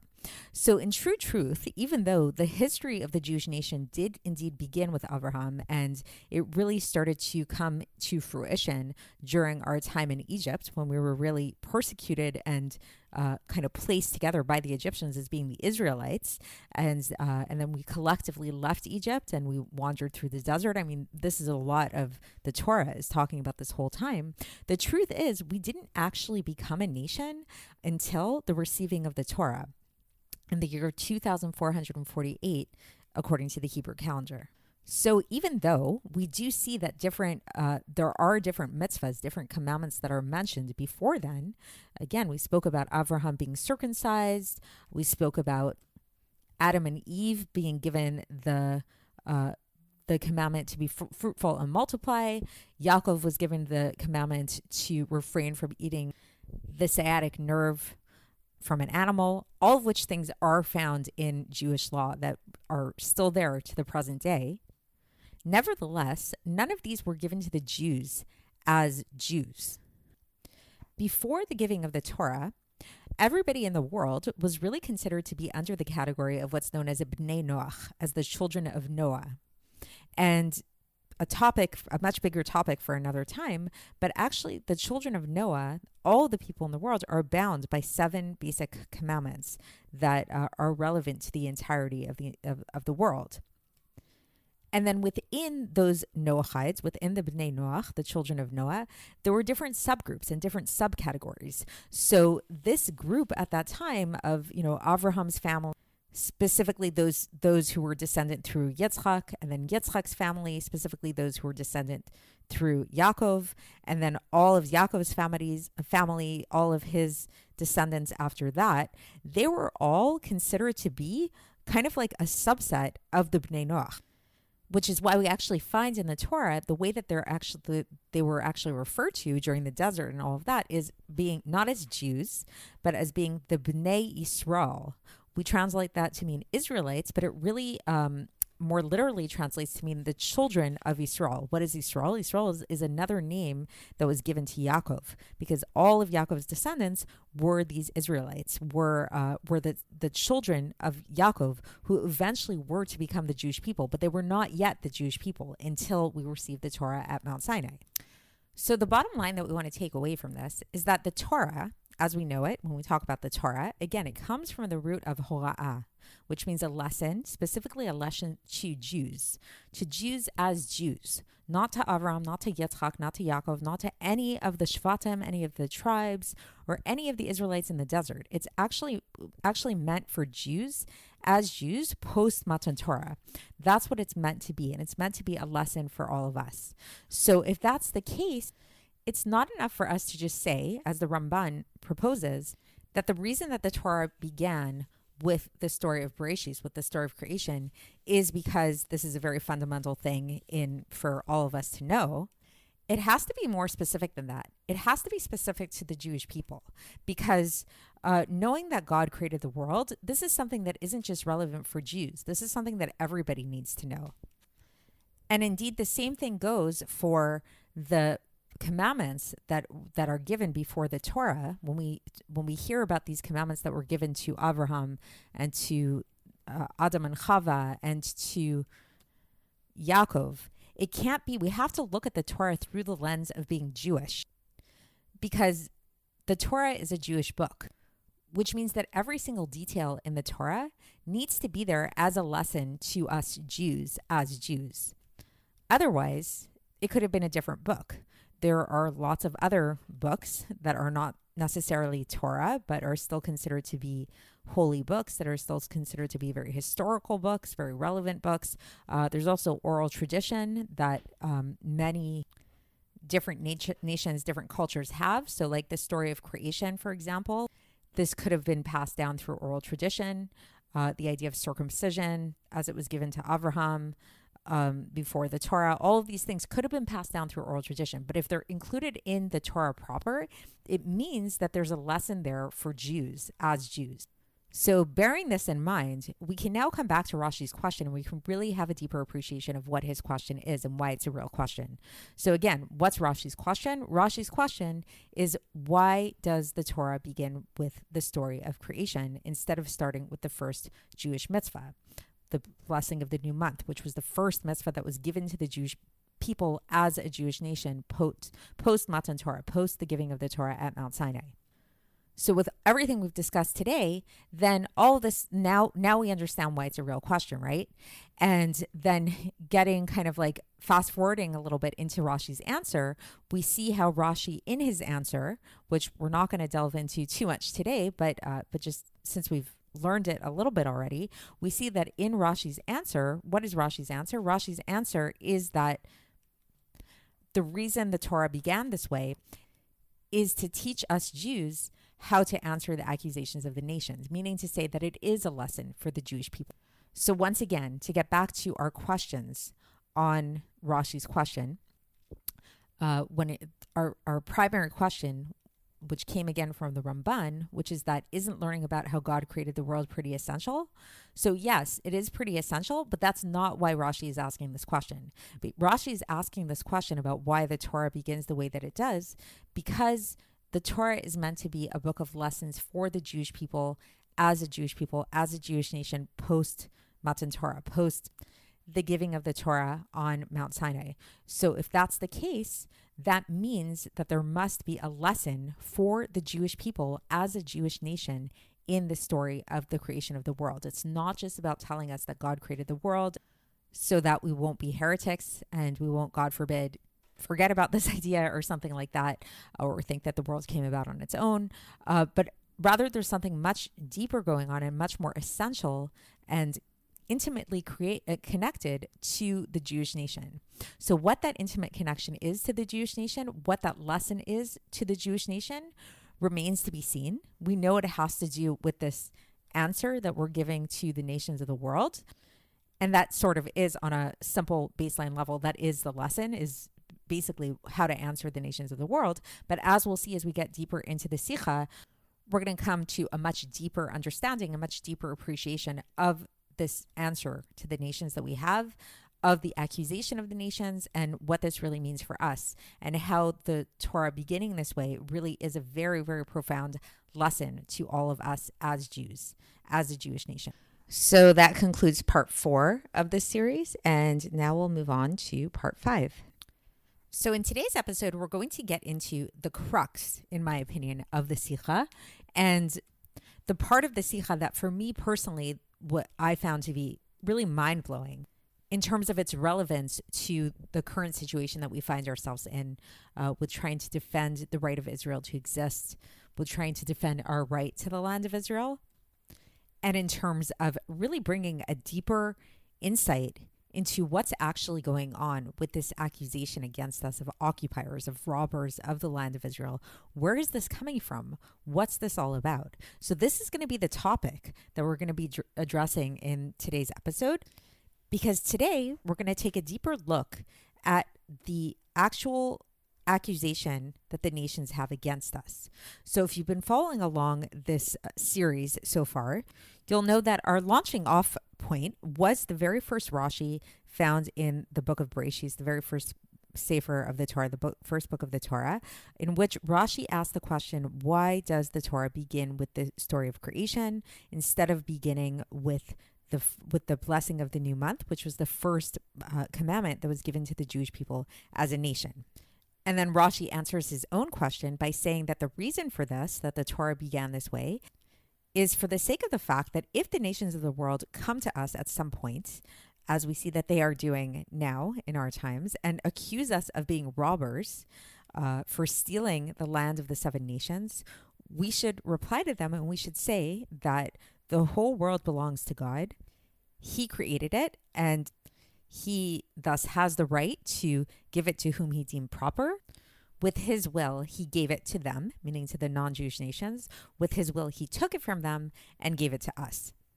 So as we've been discussing, the Rebbe broke this Rashi down into a bunch of parts and has been asking questions about all of these different parts. And we went through the questions so far, and we're actually getting into the answers now. So again, just to further reiterate, the 4 parts of Rashi that we've been exploring is Rashi's question about why the Torah began the way that it did, Rashi's answer about, in terms of that there will come a time that the nations of the world will accuse us of robbery, and this is the answer that we should give to them.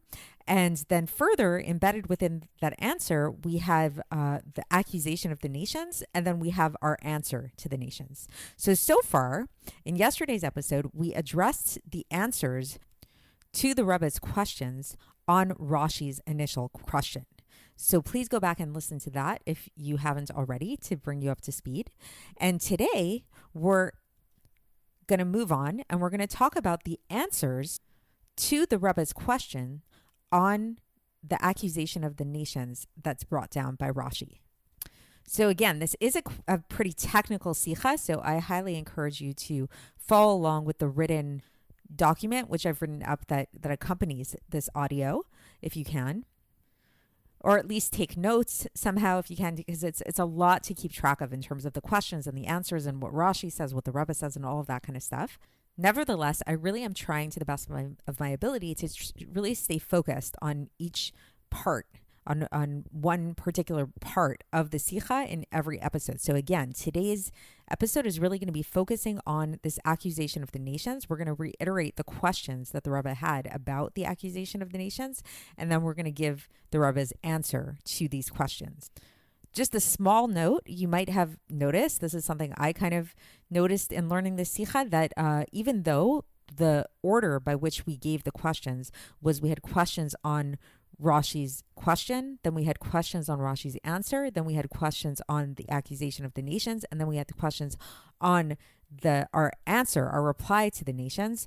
When it comes to the answers, we actually skip the answers to the questions that we had on Rashi's answer, and we're going to actually bring that up at the very end of the Sicha and kind of pull it all together. So my understanding of this is that in order to really understand, have a full grasp and understanding as to why Rashi gave the answer that he did, namely that the reason that the Torah began with the story of Breishis is in order to give us what to answer to the nations of the world who accuse us of being robbers for stealing the land of Israel.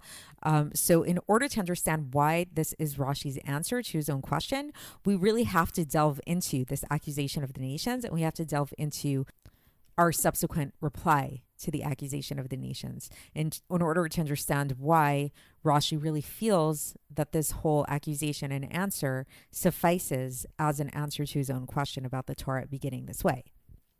So for today, once again, we're really going to be focusing on this accusation of the nations that Rashi brings up, which once again, just to point out, I think it's really fascinating that Rashi is writing this over 900 years ago.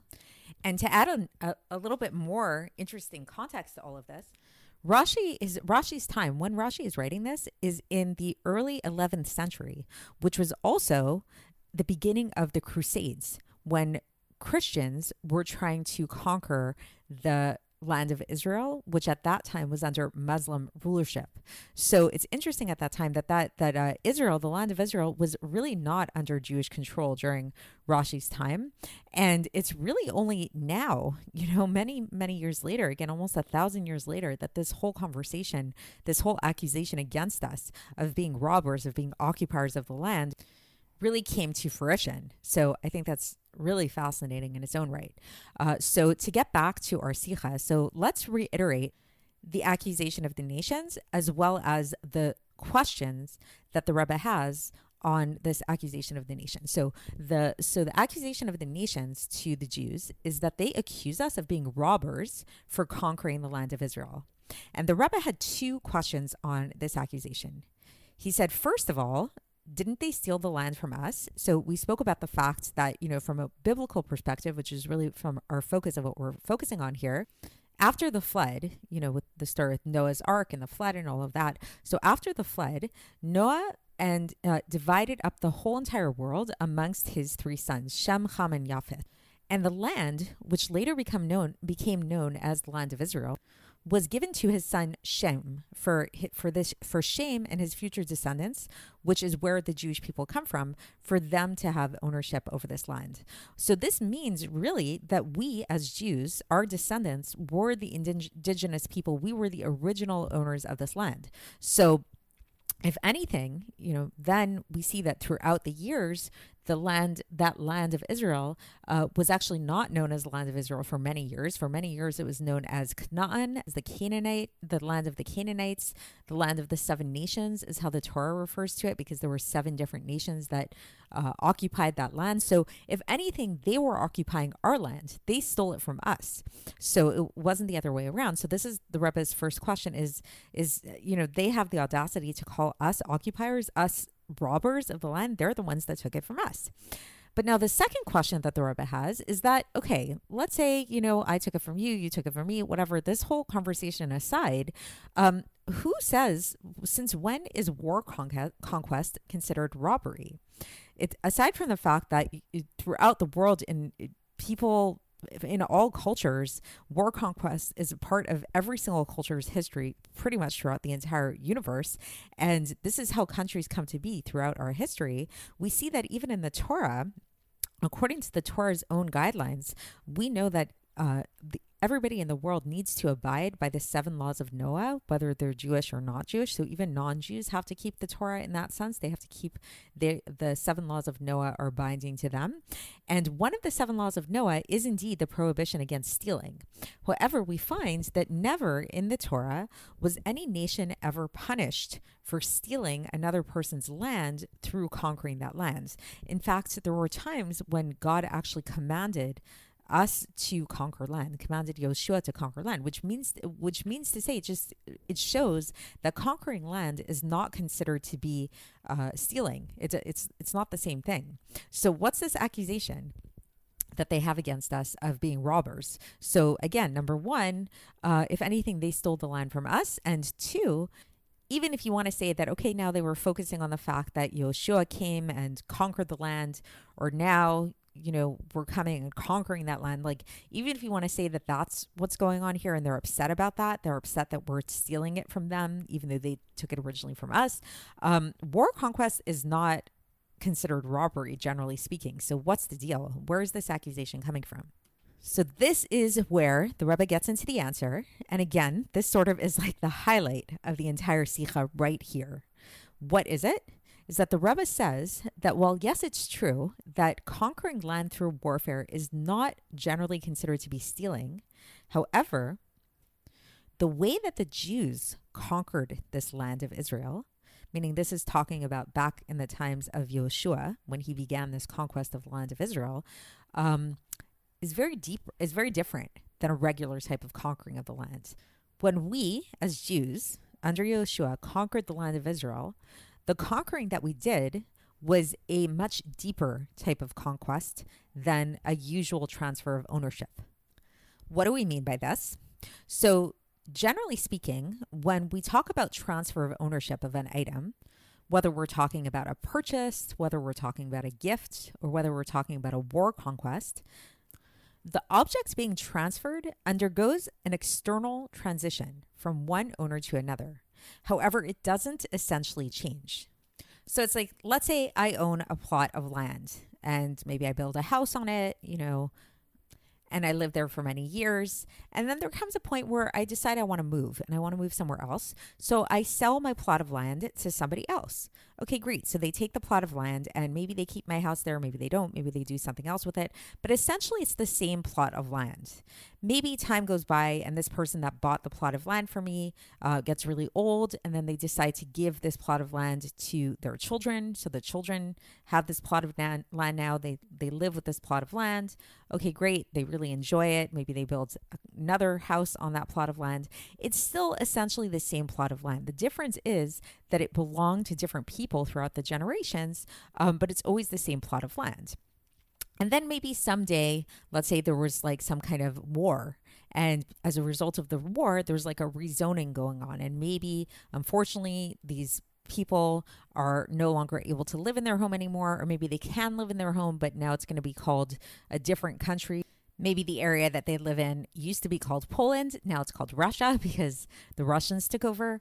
In fact, something that only came to my attention pretty recently is that quite a number of Arab countries actually only became independent countries during or after World War II. Before that, they were all considered under the Ottoman Empire. They were all just in one conglomerate thing, namely Lebanon, Syria, Jordan, Libya, Egypt, Morocco, Tunisia, Iraq, Somalia, Algeria, and the United Arab Emirates. All of these were not their own independent entities until during or after World War II. So we see this throughout our history. It's not something unique to nowadays. Throughout the history of mankind, countries change. They change ownership, they change borders, and all kinds of things like that. What doesn't change, however, is the land itself. Yes, different homes could be built, different buildings can be built, different infrastructure, different agriculture, but it's basically the same land. However, when it comes to the land of Israel and the Jewish people and the way that the Jews conquered the land of Israel, there's something else going on. So when Jews conquered the land of the 7 nations, as it called, it actually affected a change in the essence of the land itself. So whereby this land, which we now know as the land of Israel, started out being a land just like any other land, once the Jews took ownership of it through conquering, it became known as the land of Israel. It took on a new name, and not just a superficial name, not just like Ottoman Empire versus Morocco or something like that, but it became a Jewish land through and through. The actual essence of the land became Jewish in an eternal way, such that it can never be conquered by another nation ever again. It can never be taken away from the Jews. Yes, we've been exiled from our land and have lived in many different places since then. It has not been under Jewish rulership all of these years since Joshua began the conquering of the land of Israel, which he never finished, by the way. However, even when we were exiled from our land, notice we always refer to it as our land. We always talk about it in our prayers. We talk about how we were exiled from our land when we were distanced from our ground. We always refer to it as our land. It's the Jewish homeland. And in spite of the fact that, yes, there are a lot of arguments against this point out there in the world, at the end of the day, the nations of the world sense it. Like, really bottom line, like, people know that there's a really strong connection of Jews to the land of Israel, and there's something essentially there. So with all of this in mind, now we can get back to this accusation of the nations and understand why they call us robbers. And we can see that actually, in a certain sense, there's something to what they're saying, believe it or not. Not really, as we'll come to see. We're not actually robbers, as we will discuss, and we'll talk about why.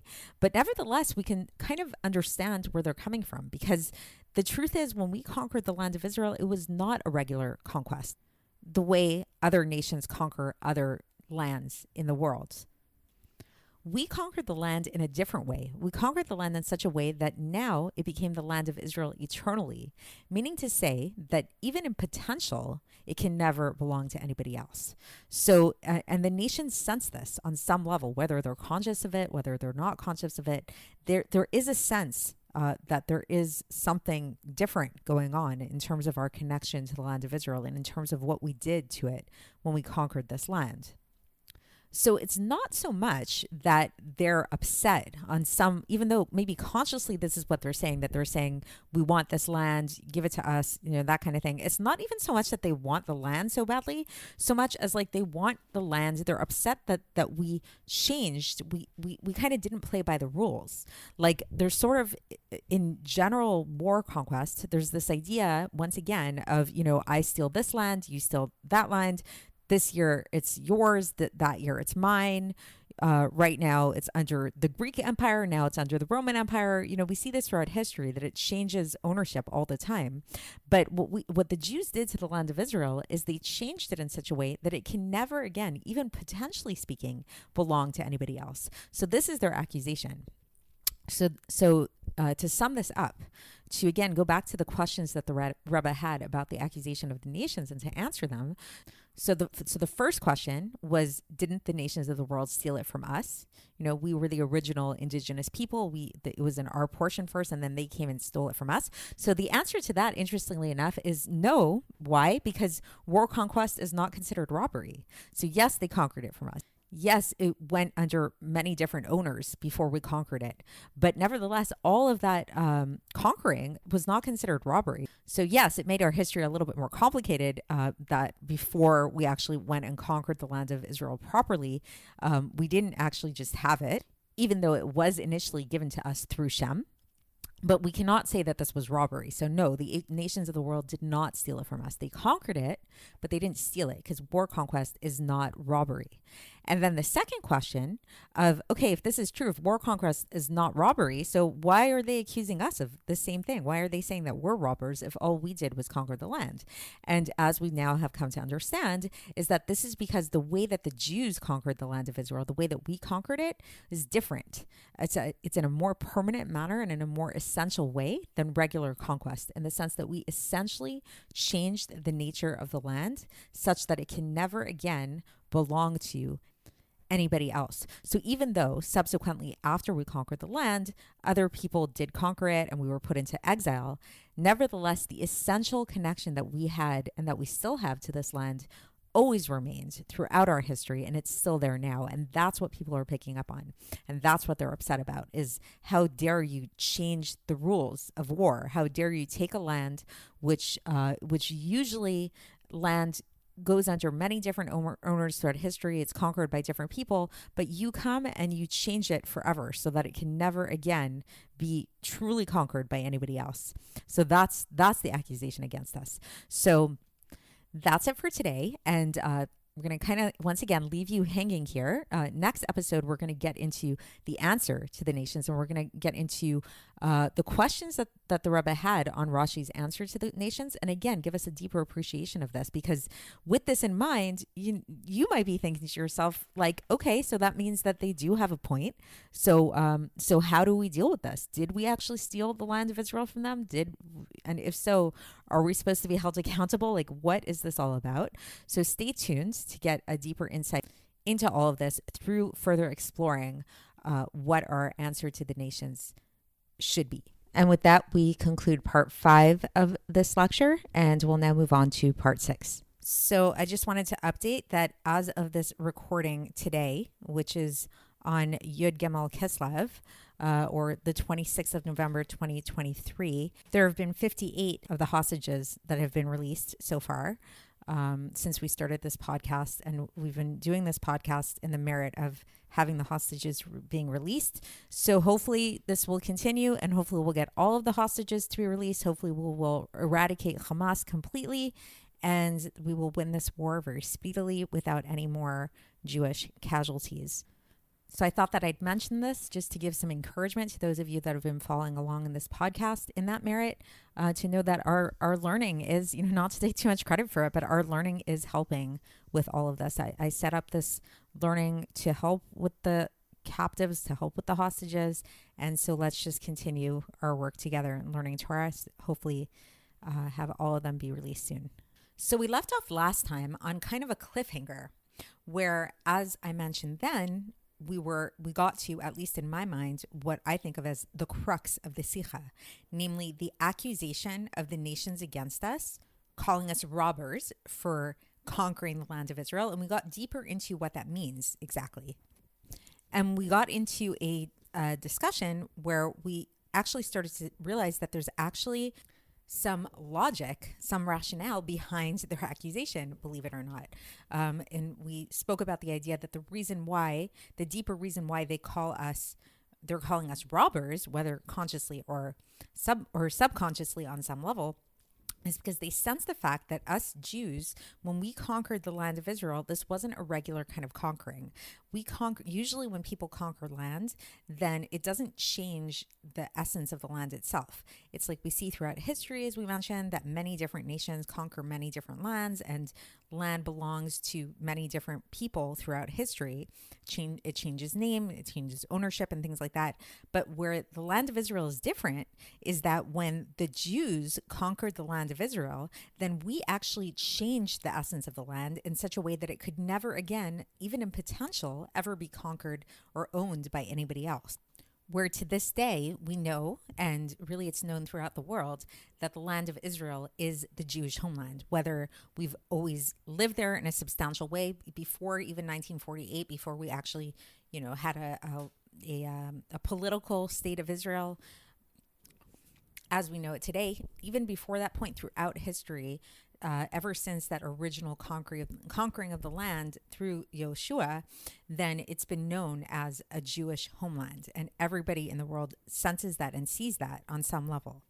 And so this is what they're upset about, really. What's underlying their accusation against us is not the fact that we just conquered the land the way any other nation conquers the land, but rather because we conquered it in such a way that it can never again be conquered by anybody else. So today we're going to kind of give the flip side of this, like, keeping this in mind, really delving into this accusation of the nations. You might think to yourself, like, wait a second. So are we actually saying that there's something to what they're saying? Are we actually saying that we did steal the land, that we did something that was against the rules? How could we say that? What's really going on here?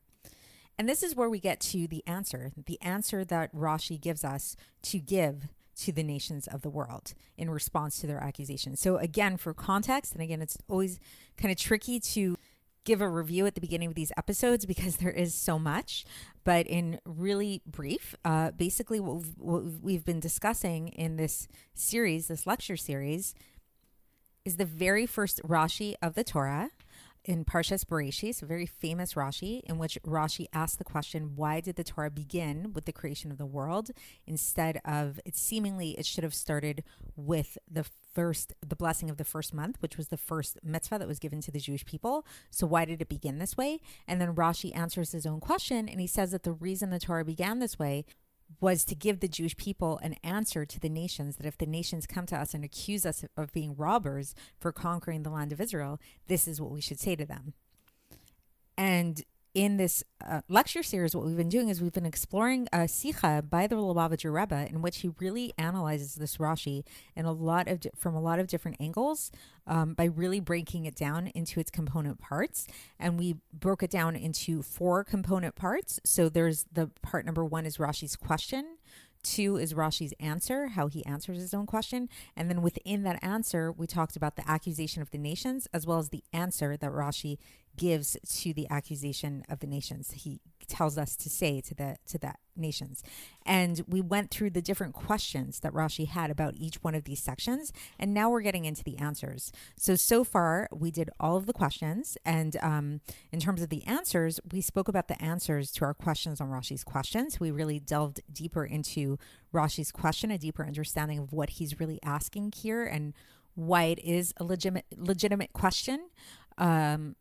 And the basic takeaway from that was the idea that the Torah comes from the word hora, which is lessons. And so the Torah is meant to be a book of lessons for Jews. And so if that's the case, then why, the story of creation, yes, it's a very good thing to know about, but what's the specific lesson to the Jewish people, the inherent therein? There must be a specific lesson to the Jewish people. And so this whole process of analyzing the different parts of this Rashi is really to help us really uncover what is this lesson to the Jews. Very simply, Rashi says that lesson for the Jews it's again to give us this answer to the nations that God created the world and he has the right to give it to whoever he chooses. He gave it to the non-Jews. He gave it to us. And so this is his right. But we're kind of trying to understand all of this on a much deeper level. So in the previous episode, as I mentioned, we really spoke about the accusation of the nations. We spoke about what is really going on with this accusation of the nation. And through understanding this deeper accusation, that it's not just about conquering land in a simple way, that other people conquer land, because that is not considered to be robbery by anybody. Nobody throughout history has ever said conquering land is robbery. Then now we can come to appreciate Rashi's answer to the nations and how he says that we should answer the nations. So that's going to be the subject of today's episode.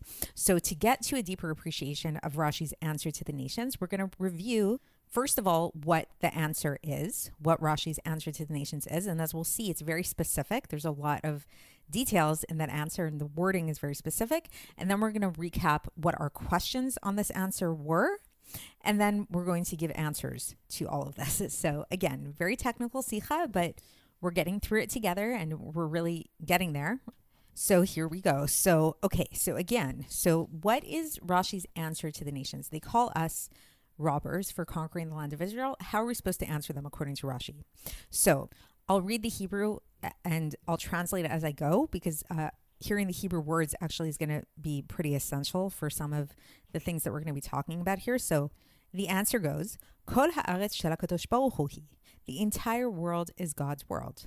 Hu v'ra'a, he created it, unitna la'asher yashar beinav, and he gave it to whom he deemed proper in his eyes. B'rtzono nitna lahem, in his will he gave it to them.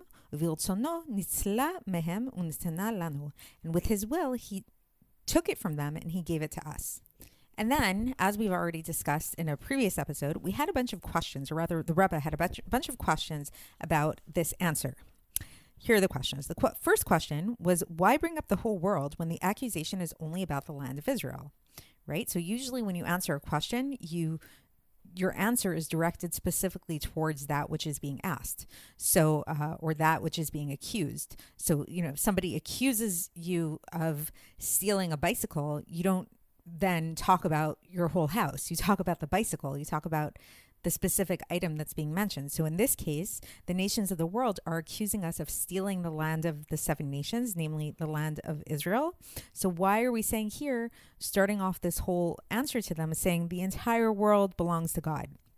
Why bring up the whole world? Second question is, why bring up creation? So what is creation, again, yes, it's very good to know that God created the world, but what's the connection to creation here and this accusation? So it could have, we could have just said the entire world belongs to God, and thus he has the right to give it to whoever he wants. Why do we have to say God created it? What does created it add? Why do we need to say that? Not only that, in connection with this idea of creation, then we see that there's actually, the way that the text is written, there seems to be an actual real connection between creation and the right of God giving the land to whoever he wants. Because if you look again in the Hebrew, this is why it's good to kind of look at the Hebrew, as we see that it says, Hu v'ra'a unitna la'asher yashar beinav. He created it and he gave it to whom he deemed proper in his eyes. And so in Hebrew, the word and is the word vav. It's represented by the word vav. Sometimes we pronounce it as va and sometimes we pronounce it as u. And it's not a word in its own right. It's connected to the word that's after it. It's connected here to unitna, and he gave it to, meaning to say that there's a connection between the idea of God bara'a, God creating it, and God giving it. So what's the connection? There seems to be not only, that it's important to mention the fact that God created the world here, but there seems to be a connection between this idea of God creating the world and giving it to who he deemed proper. The next question that we had is, why did Rashi seemingly repeat himself? What's the repetition? So we see that if we look back in that Rashi, we see that when we talk about God giving the land to the Jewish people, it's actually mentioned twice in 2 different ways. First, we say that he gave it to whom he deemed proper in his eyes, which seems to imply the Jewish people. And then it says, with his will, he gave it to them, meaning to the non-Jews. And with his will, he took it from them and gave it to us. So again, it's mentioned twice, this idea of God giving the land of Israel to us. First, it's mentioned when we say that he gave it to whom he deemed proper in his eyes, and only afterwards does it say that he took it from them and gave it to us. So why this repetition? What's that about? The next question, we have a lot of questions for this one, is why do we have to know about God giving it to the other nations? Like, if the whole point, it's all about lessons for us and the Torah is written for the Jews, why even talk about this idea of God giving it to the other nations? Rashi could have simply said, this was God's land, and thus he gave it to whoever he wanted it to, and so he gave it to the Jews. This is it. Keep it simple. Why talk about this whole thing about God giving it to the non-Jews? And then the last question, which is related to that question, is how could God have really wanted Ham's sons to conquer Israel? So Ham, again, was the one of the 3 sons of Noah, and after the flood, and Ham was the son that actually was cursed for making fun of Noach, of his father, after the flood, when Noach drank too much wine and then he was drunk, and Ham made fun of him. And because of this, him and his descendants, especially his son Canaan, they were cursed. So when we say that God gave it to them, we know that for a good while, this them that was being referred to was Canaan, was the descendants of Ham. So why? So how could it be that God actually wanted to give it to Ham? Like, that is even more bizarre. So forget about the fact that Rashi's mentioning this, bringing up this like sore spot in our history, that actually the land did not always belong to us, but actually belonged to other nations, not only to other nations, but to actually this cursed nation of Ham. So why indeed did it belong to them this whole time? So let's get into it. Let's try to figure out what these answers are based on the Rebbe Sicha. Okay, so we're actually going to start with the first two questions, which we're actually going to see are pretty related to one another. So again, those first two questions that we had about this answer was, one, why are we bringing up the whole world when we're only talking about the land of Israel? And two, why are we bringing up creation here? What does creation have to do with ownership? What's the connection? And so to really appreciate the answer to this and why the whole world is involved here, and it's important to mention the whole world, and it's important to mention creation, we actually have to go back and think about what we learned in yesterday's episode, namely about this idea of the Jews transforming the essence of the land of Israel and how the essence of the land changed. It wasn't just an exchange of ownership of property, like the way a transfer of ownership would be done with other property, but when the Jews conquered the land of Israel, actually the essence of the land changed. And so what makes this possible, this existential change, transformation, the essential change of something, is the only like entity that could do such a thing is God. Why? Because God created the world. So it's not just about God owning the world, it's about God creating the world, and it's about God creating the entirety of the world. And since God created the entire world, this gives him the power. This, it's his world, literally, not just like, oh, he owns the land, so he owns the property rights to it, but he created it. He actually created it. So thus he created it in one way. He could change its essence and have a different type of essence now. So now we can understand why this idea of creation is so important to mention here, because we're talking about the essential changing transformation of the land, not just an exchange of ownership of rights. And in line with this is why it's important to mention the entire world too, because we really have to understand the fact that God created the entire world, and thus it's at his disposal to do whatever he wants with it. But okay, so God has this power, right, to change the essence of something, but it still doesn't answer our question, namely this idea, the accusation of the nations. Why is this not a real accusation? Like, they're accusing us of doing something that we actually did, as we said. They're accusing us of transforming the essence of the land in a way that that is different, and it can never change back ever again. So if this is true, what they're saying to us, how do we have the right to do this? We're not playing by the rules of the game. The rules of normal conquest of land is, again, you go out, you conquer land. Today it's mine, tomorrow it's yours, but it's essentially the same land. There's nothing like inherently transformative about the land when a person conquers it, except for the land of Israel and the Jewish people and what happens when we conquer that land. So what gives us the right to do this? Okay, yes, God has this power, but that still doesn't explain what gives us as Jews the right to do this. So this is where we come to see again that interesting wording, that interesting vav, the vav that means and, that connects those two sections. The hu bara'ah, he created it, untna, and he gave it to whom he deemed proper in his eyes. So we see now why those two things are very interconnected. So why is that? Because we see that it was immediately after God created the world. It wasn't a separate thing. It wasn't like, oh, he created the world and then he, decided, what am I going to do with this land? What am I going to do with that land? No, it was immediately upon creating the world that God gave it to whom he deemed proper in his eyes, meaning to the Jewish people. What does that mean that he gave it to them? I mean, at the very beginning of the creation of the world, the Jewish people didn't even exist, as a nation. We spoke about this in previous episodes, how we only really became a nation in the year 2448 when we received the Torah at Mount Sinai. So what does it mean that God gave us the land of Israel at the moment of creation? It means that he did so in thought. This was his intention all along. So immediately upon creating the world, God set it up that the land of Israel will be a land for the Jews. There are many spiritual layers to all of this.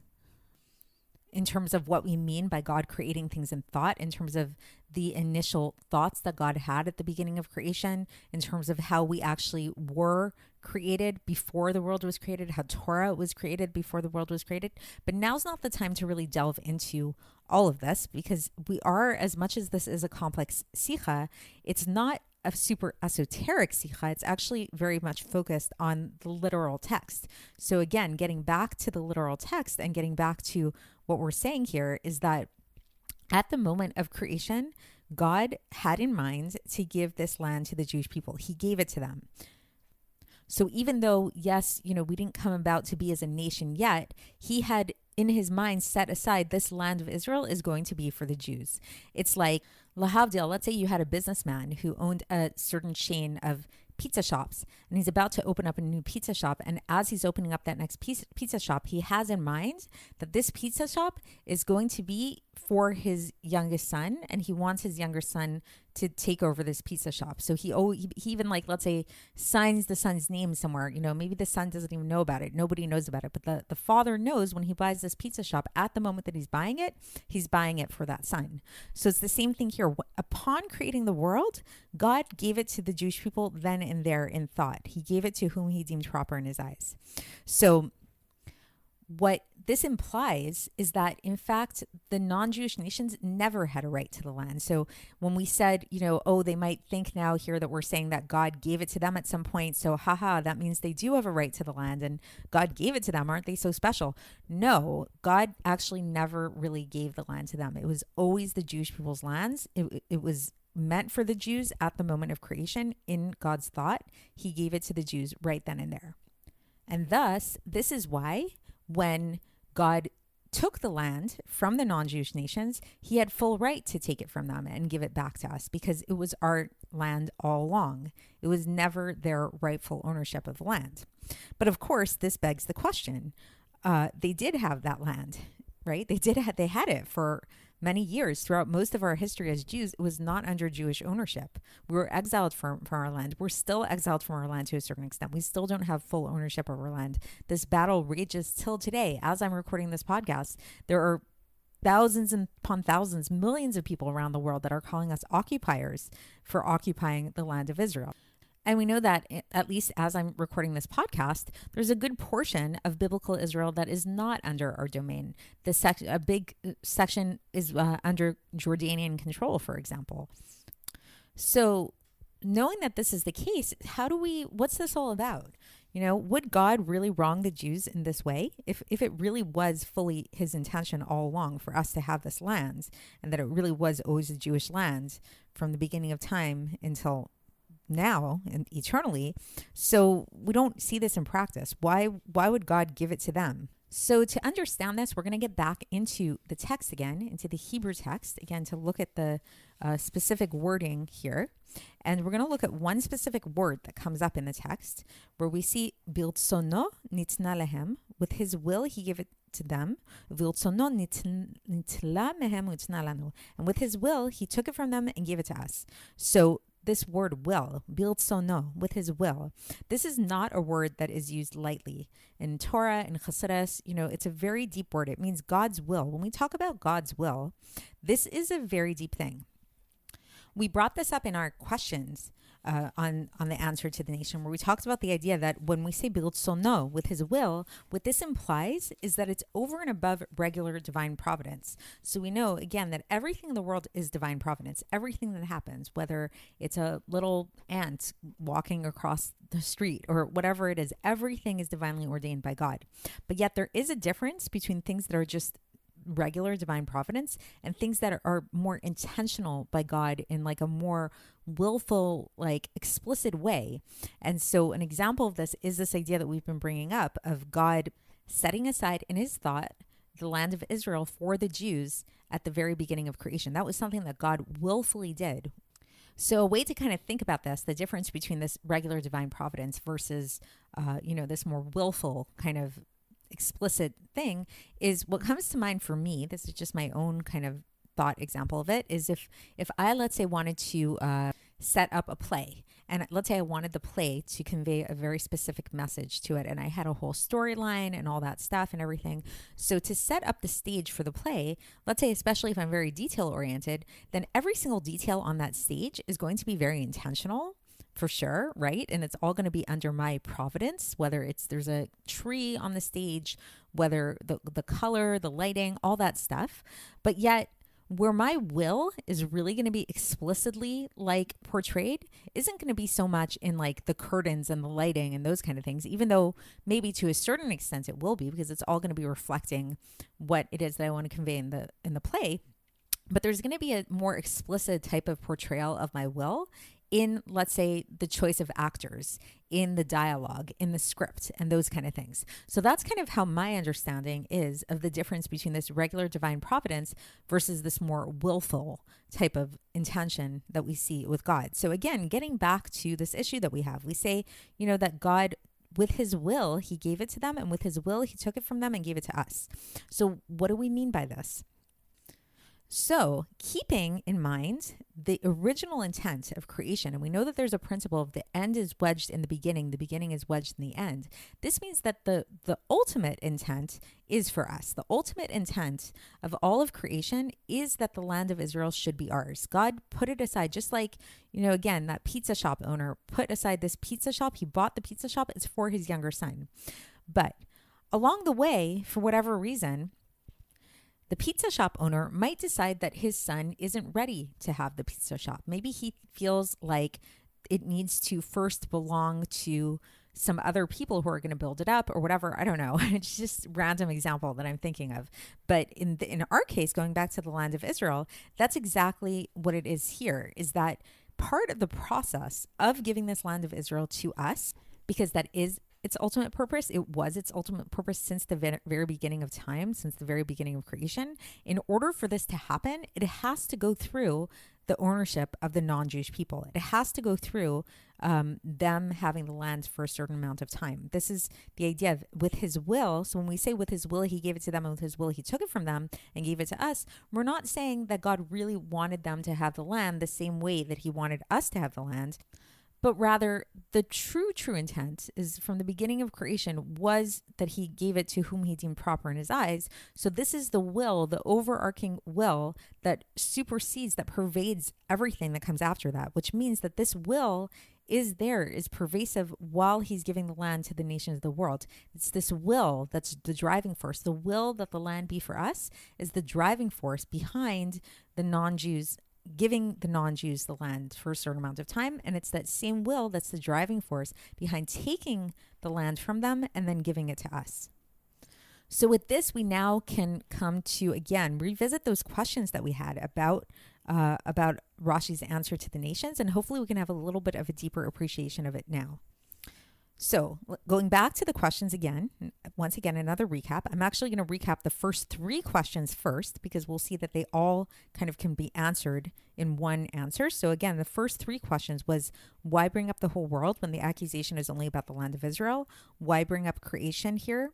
What's the connection between creation and God's right to give the land to whom he wants? So we now know that all of these things are actually connected, and they're all talking about the same idea. The idea that God created, not only just created the land of Israel, but God created the entire world, which means that gives him the ability, through the power vested in him through creation, to change the essence of the land, to change it into transform it into a different type of thing, not just externally, but internally and essentially as well, in whatever way that he wants. Then we come to our question about the repetition. So why does Rashi seemingly repeat himself, where he first says that God gave it to whom he deemed proper, and then again we say that God took it from the non-Jewish nations and gave it to us? So it seems like it's repeating himself twice. So now we can understand through this deeper appreciation about this idea of God having it in his thought that the land of Israel belongs to the Jews at the very onset of creation. This was in thought, but then only in actuality did this come about after he gave it to the non-Jews. So it's not really a repetition. The first time that Rashi says this, he's talking about the idea of God giving it to the Jews in thought, to whom he deemed proper in his eyes at the time of creation. And then God actually gave the land to the Jews in actuality after it goes through first this process of giving it to the non-Jewish nations, taking it from them and giving it to us. And then we come to our final two questions, which we had about this answer, which was, why do we have to know about God giving it to the other nations? And then linked to this, connected to this, is how could it be that God actually wanted to give it to the sons of Ham for a certain amount of time, that he wanted them to conquer the land of Israel? And so we didn't fully answer this question yet today, but the basic answer that we came to, kind of getting towards the answer, is through this idea of will, where we start to realize that it's not that God wanted them to have the land in like a true sense, in the way that God willed us to have the land, even though it is using that same wording, but rather that same wording is there to hint at the fact that it's talking about God's true and ultimate will, which was the first will that we spoke about, that initial primordial will, which is that the land of Israel belonged to the Jews, which means that every step along that process, including the steps involving the non-Jews conquering the land of Israel, that too is part of God's ultimate will, which is to give it to the Jewish nation. So it's all part of the same thing. It's all about giving the land to the Jews, that it was God's intention all along that this land belonged to us. So that's where we're going to conclude for today. And in the next episode, we're going to get to our final section of answers, namely the answers about Rashi's answer to his own question. So what we mean by that is, we spoke about the details of Rashi's answer. We spoke about the idea of the accusation of the nations, and we spoke about our answer to the accusation of the nations. But in the next episode, we're going to talk about Rashi's answer, like in a more general sense, like meaning how does this answer about the accusation of the nations and our answer to the accusation of the nations, how does it answer Rashi's initial question about the order of the text, about the putting creation, the text beginning with the creation of the world, or even including the creation of the world at all? Like what is the real connection here between all of this? So we're kind of going to really bring it all together in the next episode.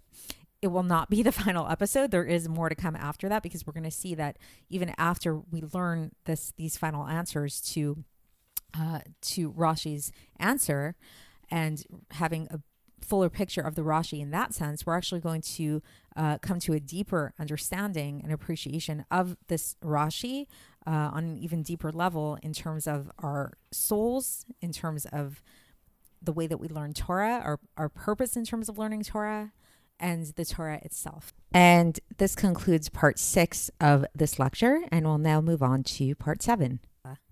So if you've made it this far in this lecture series, first of all, congratulations, because I know that it is quite an intricate one and kind of long. But the good news is today we're actually going to be getting to the last set of answers to our questions. So if you've been following along so far, you know that we've been addressing a bunch of different questions that the Rebbe brought up in regards to the first Rashi of the Torah, the Rashi on the very beginning of the Torah about the idea of Breishis, the creation, the retelling of the creation of the world, in which Rashi poses the question, why did the Torah begin this way with the creation of the world instead of beginning with the blessing of the new month, which was the first commandment given to the Jewish people? So Rashi asks this question, and then he gives the answer to the question, and he says that this is in order to give us Jews an answer to the nations of the world if they ever come to us and accuse us of robbery for conquering the land of Israel.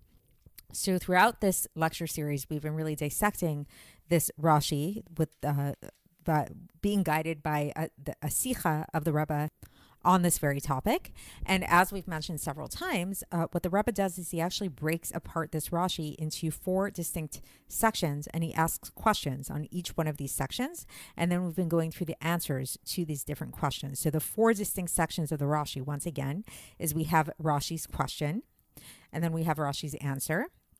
And then within Rashi's answer are contained the accusation of the nations and the answer that we're supposed to give to the nations, that Rashi says that we should give to the nations.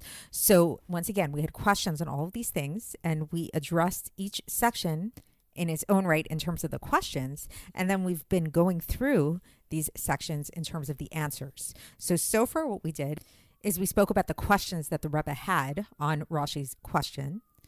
And then we gave the Rebbe's answers to these questions on Rashi's question. We've also spoken about the accusation of the nations, and we brought up the different questions that the Rebbe had about this accusation of the nations. What are they exactly accusing us of? Is it how could land conquest be robbery? Didn't they steal it from us? And things like that. And then we gave the Rebbe's answers to these questions. We also spoke about our answer that we should give to the nations according to Rashi, and we had the Rebbe had a bunch of questions about that we spoke about in the last episode, the different questions that the Rebbe had about our answer to the nations, and how is this really a good answer to give to them, and then we addressed that in the last episode. We really went through it in more detail, and we came to a deeper appreciation and a deeper understanding of what's really going on. So through those last two sections, through understanding on a deeper level what the accusation of the nations are, as well as our answer to the nations, we came to a deeper appreciation of our connection essentially to the land of Israel. Namely, we came to see that the accusation of the nations is not really so much about us just conquering the land of Israel the way that any other nation would conquer any other land, but it's by virtue of the fact that our conquering of the land of Israel was a unique type of conquering, in the sense that we, as the Jewish people, essentially changed the land in an essential way, such that it can never again be conquered or be owned by anybody else, and it will eternally be a Jewish land. And then in the last episode, we spoke about how this is not actually a type of stealing, even though it might sound at first glance that it's like we're kind of breaking the rules and we're doing something different than other nations. We're not conquering in the same way that other nations conquer land. We're like really transforming it, which isn't a usual thing that most people do when they conquer lands, is that they transform the land essentially. But in the last episode, we spoke about how this isn't actually stealing, because in fact, this was God's intention all along. And that we came to appreciate that this is the connection to the creation of the world, is that upon creating the world, at the moment that God created the world, at that very time, God had it in his mind that the land of Israel belongs to the Jewish people. And this was the intention all along. And yes, it went through a bunch of different ownership in the meantime, but the whole purpose, and even the fact that it went through different owners throughout the ages, different nations had it, we went into exile, all of this was part of the purpose. And the ultimate purpose was for us to ultimately have our land back, which was God's intention all along. Today, we're going to address the final set of questions, namely questions on Rashi's answer to his own question. So I know it's a bit of a tongue twister there, but basically, while yes, we've addressed Rashi's answer in kind of its details, in terms of Rashi's answer contains the accusation of the nations and it contains our response to the nations, but today we're going to look at it in a more general sense, in terms of the answer, Rashi's answer in a general way. How is this an answer to his own question? How does talking about how we should answer the nations if they accuse us of robbery, how does this give us the answer as to why the Torah begins with the creation of the world? So what's the connection here? And so to be more specific, we're going to get a little bit more detailed here. So we're going to, first of all, review Rashi's answer in its entirety, in terms of his answer to his question. And then we're going to review the questions that the Rebbe had on this answer, and then we're going to get into a deeper explanation of the whole thing. So Rashi's answer to his own question, which again, his question was about why does the Torah begin with the story of creation? So Rashi's answer was that the reason the Torah begins with the story of creation is to teach Jews how to reply to the accusation of the nations. And then he goes on to tell us how to reply to them, which we've already gone into a lot of detail about, right? Okay, now what were the Rebbe's questions on this answer, on Rashi's answer to his own question? So we had three basic questions that came up. The first question was that if we're saying that the story of creation is there, the reason why it's there is to give us what to answer to the nations of the world, does this mean that all of the stories that are found in the Torah are just there to give us answers to the nations of the world? Because as we've spoken about in previous episodes, we spoke about this idea that that Torah comes from the root of hora, comes from the root of lesson.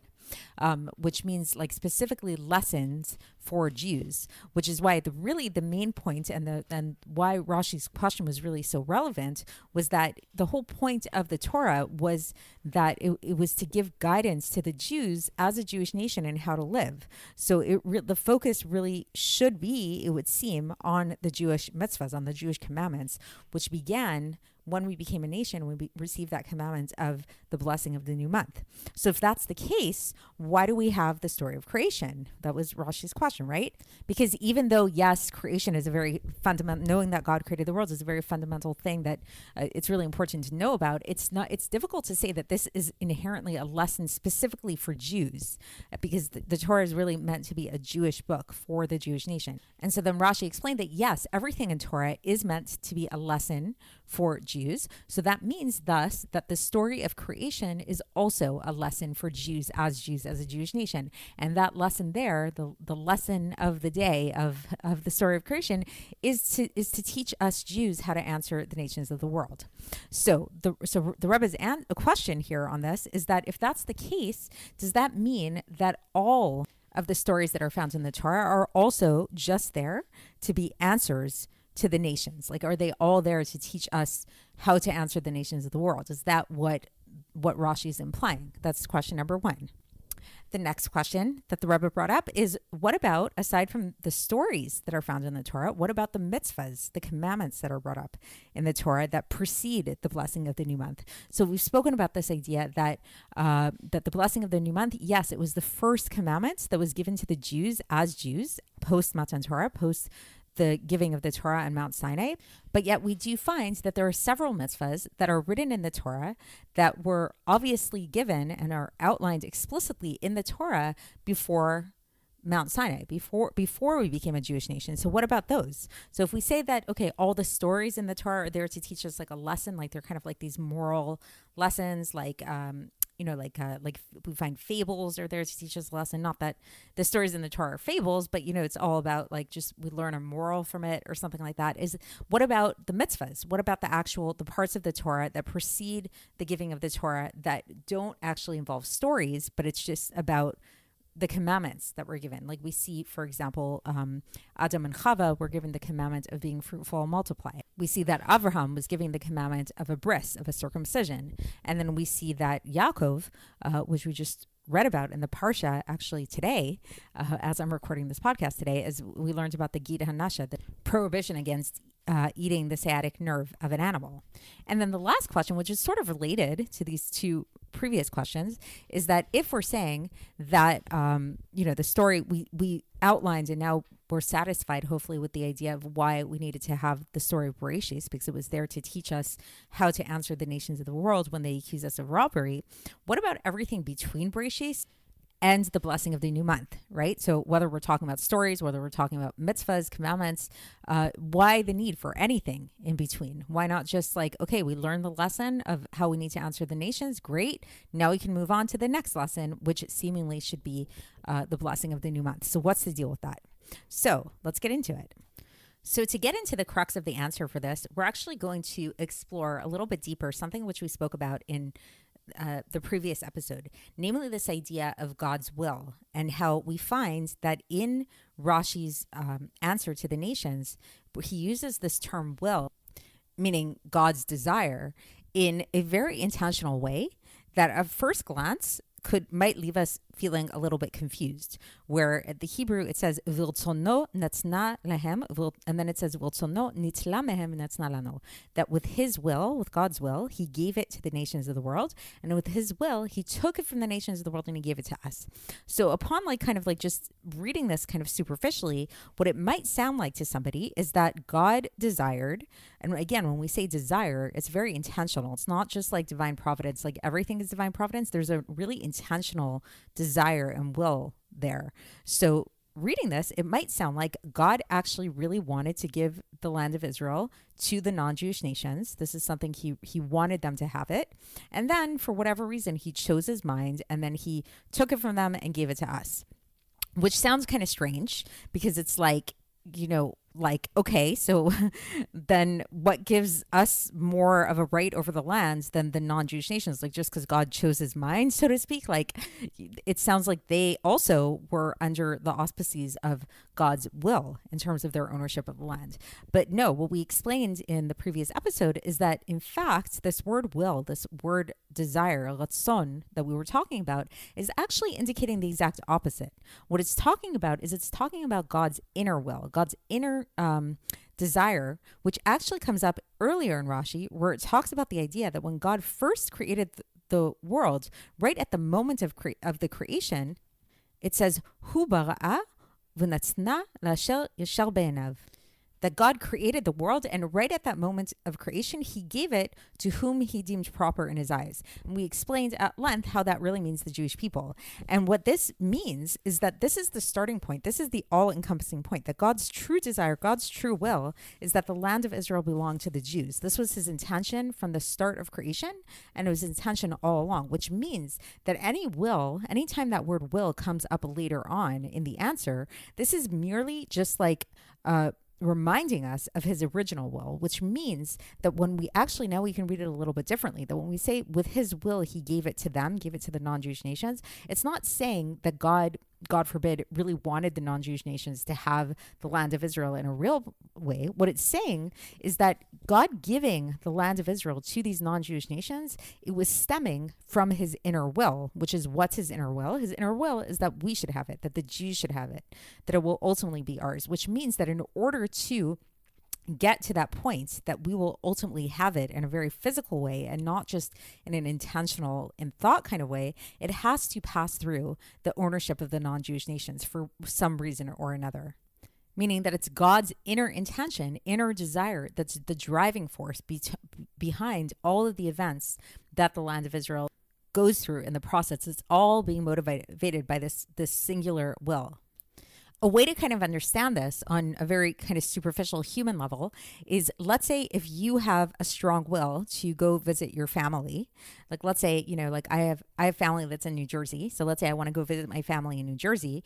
So in order to get to my family, I have to take a bus. I have to take a bus at Port Authority bus station. So that means I really want to get to Port Authority bus station. So let's say, I'm rushing in the subway and there are a lot of people around me and I'm trying to say like, hey guys, I'm rushing. I really need to get ahead. I really want to get to Port Authority bus station. Somebody seeing that might think like, wow, this girl must really love this bus station. She must love Port Authority bus station. She wants to hang out there all day. When in fact, no, it's why do I want to get to Port Authority? It's because I want to get to my family. And in order to get to my family, I have to get through that bus station. That's an essential place that I need to get to get there along the way. So my will is not to hang out in the bus station all day. My will is to get to my family. And so in order to get to my family, that's the driving force behind my will to get to Port Authority, if that makes sense. So now getting back to the subject at hand, which was our first question that we had, that the Rebbe had on Rashi's answer, which was that if we say this about the beginning of the Torah, we say this about the creation of the world. Now we know the lesson for the creation of for the Torah, including the creation of the world. What about the rest of the stories in the Torah? What are they there for? So the Rebbe says what those other stories are there for is to teach us how all of this, everything that happened to us up until the receiving of the Torah, was all part of the process. It was all part of God's will. These were all landmarks along the way to get us to the ultimate purpose, our ultimate purpose, which is to have the land of Israel. And not only the land of Israel, but in fact, the Torah, the Jewish people, the land of Israel, they're all connected as we're really learning from the Sicha. And we can see this actually hinted at in the very first word of the Torah. This is a very famous teaching on the very first two words actually of the Torah, where it says Breshit bara, that in the beginning, the simple explanation is in the beginning, God created. But a deeper explanation of this is that, in fact, the whole reason why the world was created was for the Torah. How do we see this? Because the Torah is called Reshit. The Torah is called the first. So Bereshit, with the first, it was created, meaning that the whole world was created for the Torah. Israel, also the nation of Israel, are also called Reshit. We're also called the first. So meaning that the entire world was actually created for us and was created for the Torah. Nevertheless, yes, we do see that there are many stories in the Torah that don't talk about the Jewish nation, that don't talk about Israel. So why are they in there? They're all in there to show us that it's all a process. All of these things, all of these happenings, even if they don't apparently seem like that, they're all leading up to that primary, all-encompassing purpose, which is Torah, which is the land of Israel, which is the Jewish people, the nation of Israel, and everything. Rashi actually hints at this idea too in later on in Parshas Vayeshev, which is found in Breishis chapter 37, verse 1, where Rashi talks about all of these generations that preceded the giving of the Torah. He likens them to sands that needed to be sifted through in order to get to a pearl that somebody is seeking. So just like, let's say there's a pearl that's stuck in sand, you have to get through a lot of the sand in order to get to the pearl. That's what these different generations, that's what these different stories in the Torah are there to teach us, is in order to, this is what we need to show us that this is what we needed to go through in order to get to the ultimate purpose. So while this is true in terms of everything, the ultimate purpose being for Torah and being for the Jewish nation, this is also true in terms of the ownership over the land of Israel, over the ultimate purpose of the land of Israel being for us as Jews to have ownership for it. That in the beginning of creation, as we mentioned, it was God's intention that to give it to us. He gave it to whom he deemed proper in thought. And then we see that, in fact, in actuality, when Noach divided up the lands of the world, he gave the portion of the land of Israel to Shem, to his son Shem and to his descendants, which we are amongst Shem's descendants, the Jewish nation. But yet then we see that the Canaanites then conquered the land from the descendants of Shem. But nevertheless, at that time, then God reassured Abraham that this conquest did not nullify the fact that he gave this land to the progeny of Shem, but rather he said, and this is found in Rashi for Parshas Lech Lecha in Breishis chapter 12, verse 6, where it says, that I will give this land to your seed, to your progeny. So not to worry. Yes, it looks like right now, Canaan, the Canaanites have your land. It will be yours. I haven't forgotten my original intent, is what God is saying. Okay, so that's our answer. Is basically the reason why all these other stories are there is really to show us that it's a process, and that everything that happens, really we can say everything in our lives, we can kind of extend it to that, are really ultimately for the ultimate purpose of all of creation, which is for the Torah, which is for the Jews, which is for us as Jews having and owning that land of Israel. But there might be a question begging in your mind, or at least in the Rebbe's mind, he brought this up, is he said, okay, fine, but why does it have to be so long? Why is this intermediate stage so long? Like, it's like, you go for a meal, you have a lot of appetizers, right? Like when are we going to get to the main course? Why is the first course so long? What's that all about? So to answer this, the Rebbe says we actually have to look at the covenant that Hashem made with Avraham, known as the Brit Ben Haptarim, or the covenant of the parts, where God promised the land of Israel to Avraham. This was like a very central covenant where God made that promise. He made that vow that the land of Israel will be ours. However, in that covenant, what we find is that what does Hashem say to Avraham? He says that the Jews will only get the land of Israel after Abraham's seed will be strangers in a land that is not their own, and that this nation will enslave and subjugate them for 400 years. This is from Breishis, chapter 50 and verse 13, where, to read the Hebrew here, it says, Vayomer la'Avraham, so God said to Avraham, Yadoa teda ki geri yezarecha be'eretz lo lahem, v'avadum v'yanu otam 400 shana. That you should know that your seed, your progeny, will be strangers in a land that is not their own, and that will enslave them and oppress them for 400 years. So this was intrinsic to the promise of receiving the land of Israel, was also this idea of that we're going to be enslaved and that we're going to go into exile. This is part and parcel of the package deal that we got from God. And then we see a reminder of this when we're actually enslaved in Egypt, and we see that God reminds us of this ultimate purpose when we get to later on in the Torah in Shemot chapter 3 verse 8, which is actually in Parshas Shmot, the first parsha of the book of Shmot, where God describes how he's going to come down. He says, "Ve'ered le'atzilo miyad Mitzrayim." I'm going to go down and save them from Egypt in order to raise them up to this land, the land that is good, tova uchava, la'aloto mina ha'aretz hahi el eretz tova uchava, el eretz zavat chalav udvash, to a land flowing with milk and honey, el makom ha'knaani v'chiti v'amori v'prizi v'chivi v'vusi, to the land, to the place of the Canaanites, the Hittites, the Amorites, the Perizzites, the Hivites, and the Jebusites, meaning to the land of Israel. So God again in Parshat Shmot, while we're stuck in our exile, he gives us this reminder. The purpose of the exile is there in order for God to actually redeem us out from there and take us to the land of Israel. So again, why did it have to be so long? We're gonna talk about that soon. But before we get to that part, the Rebbe is actually going to address another part that's related, as we'll see, which is that we still haven't really addressed Rashi's essential question, which is about the order of events in the Torah. So fine, maybe we understand that the story of creation needs to be in there. Maybe we're even convinced now that there need to be other stories in there to describe to us how all of these things are a process, and the whole point of them all is for that ultimate purpose. But yet, if the Torah is really, as we've mentioned, primarily supposed to be, or not only primarily, it is essentially and only is a book of lessons for Jews. Hora'ah, it comes from that word hora'ah. It's meant to be a book of lessons for Jews as Jews. Then you would think that it would start with our commandments, like here's your laws for you as Jews, and then, oh yeah, by the way, here's like a bunch of other stuff that also might be pertinent to you in terms of learning lessons and morals and stuff like that. But let's start with the essentials. The essentials would be, these are your official commandments. Like that, wouldn't that make more logical sense? So why, again, we're still kind of left with that initial question of Rashi, why start with Breishis of all things? Why start with this like kind of roundabout lessons, seemingly, that it sounds like? And so the Rebbe says that this itself, the order, nothing is by accident. Everything in the Torah is extremely precise. So the order of the Torah itself is actually teaching us a lesson.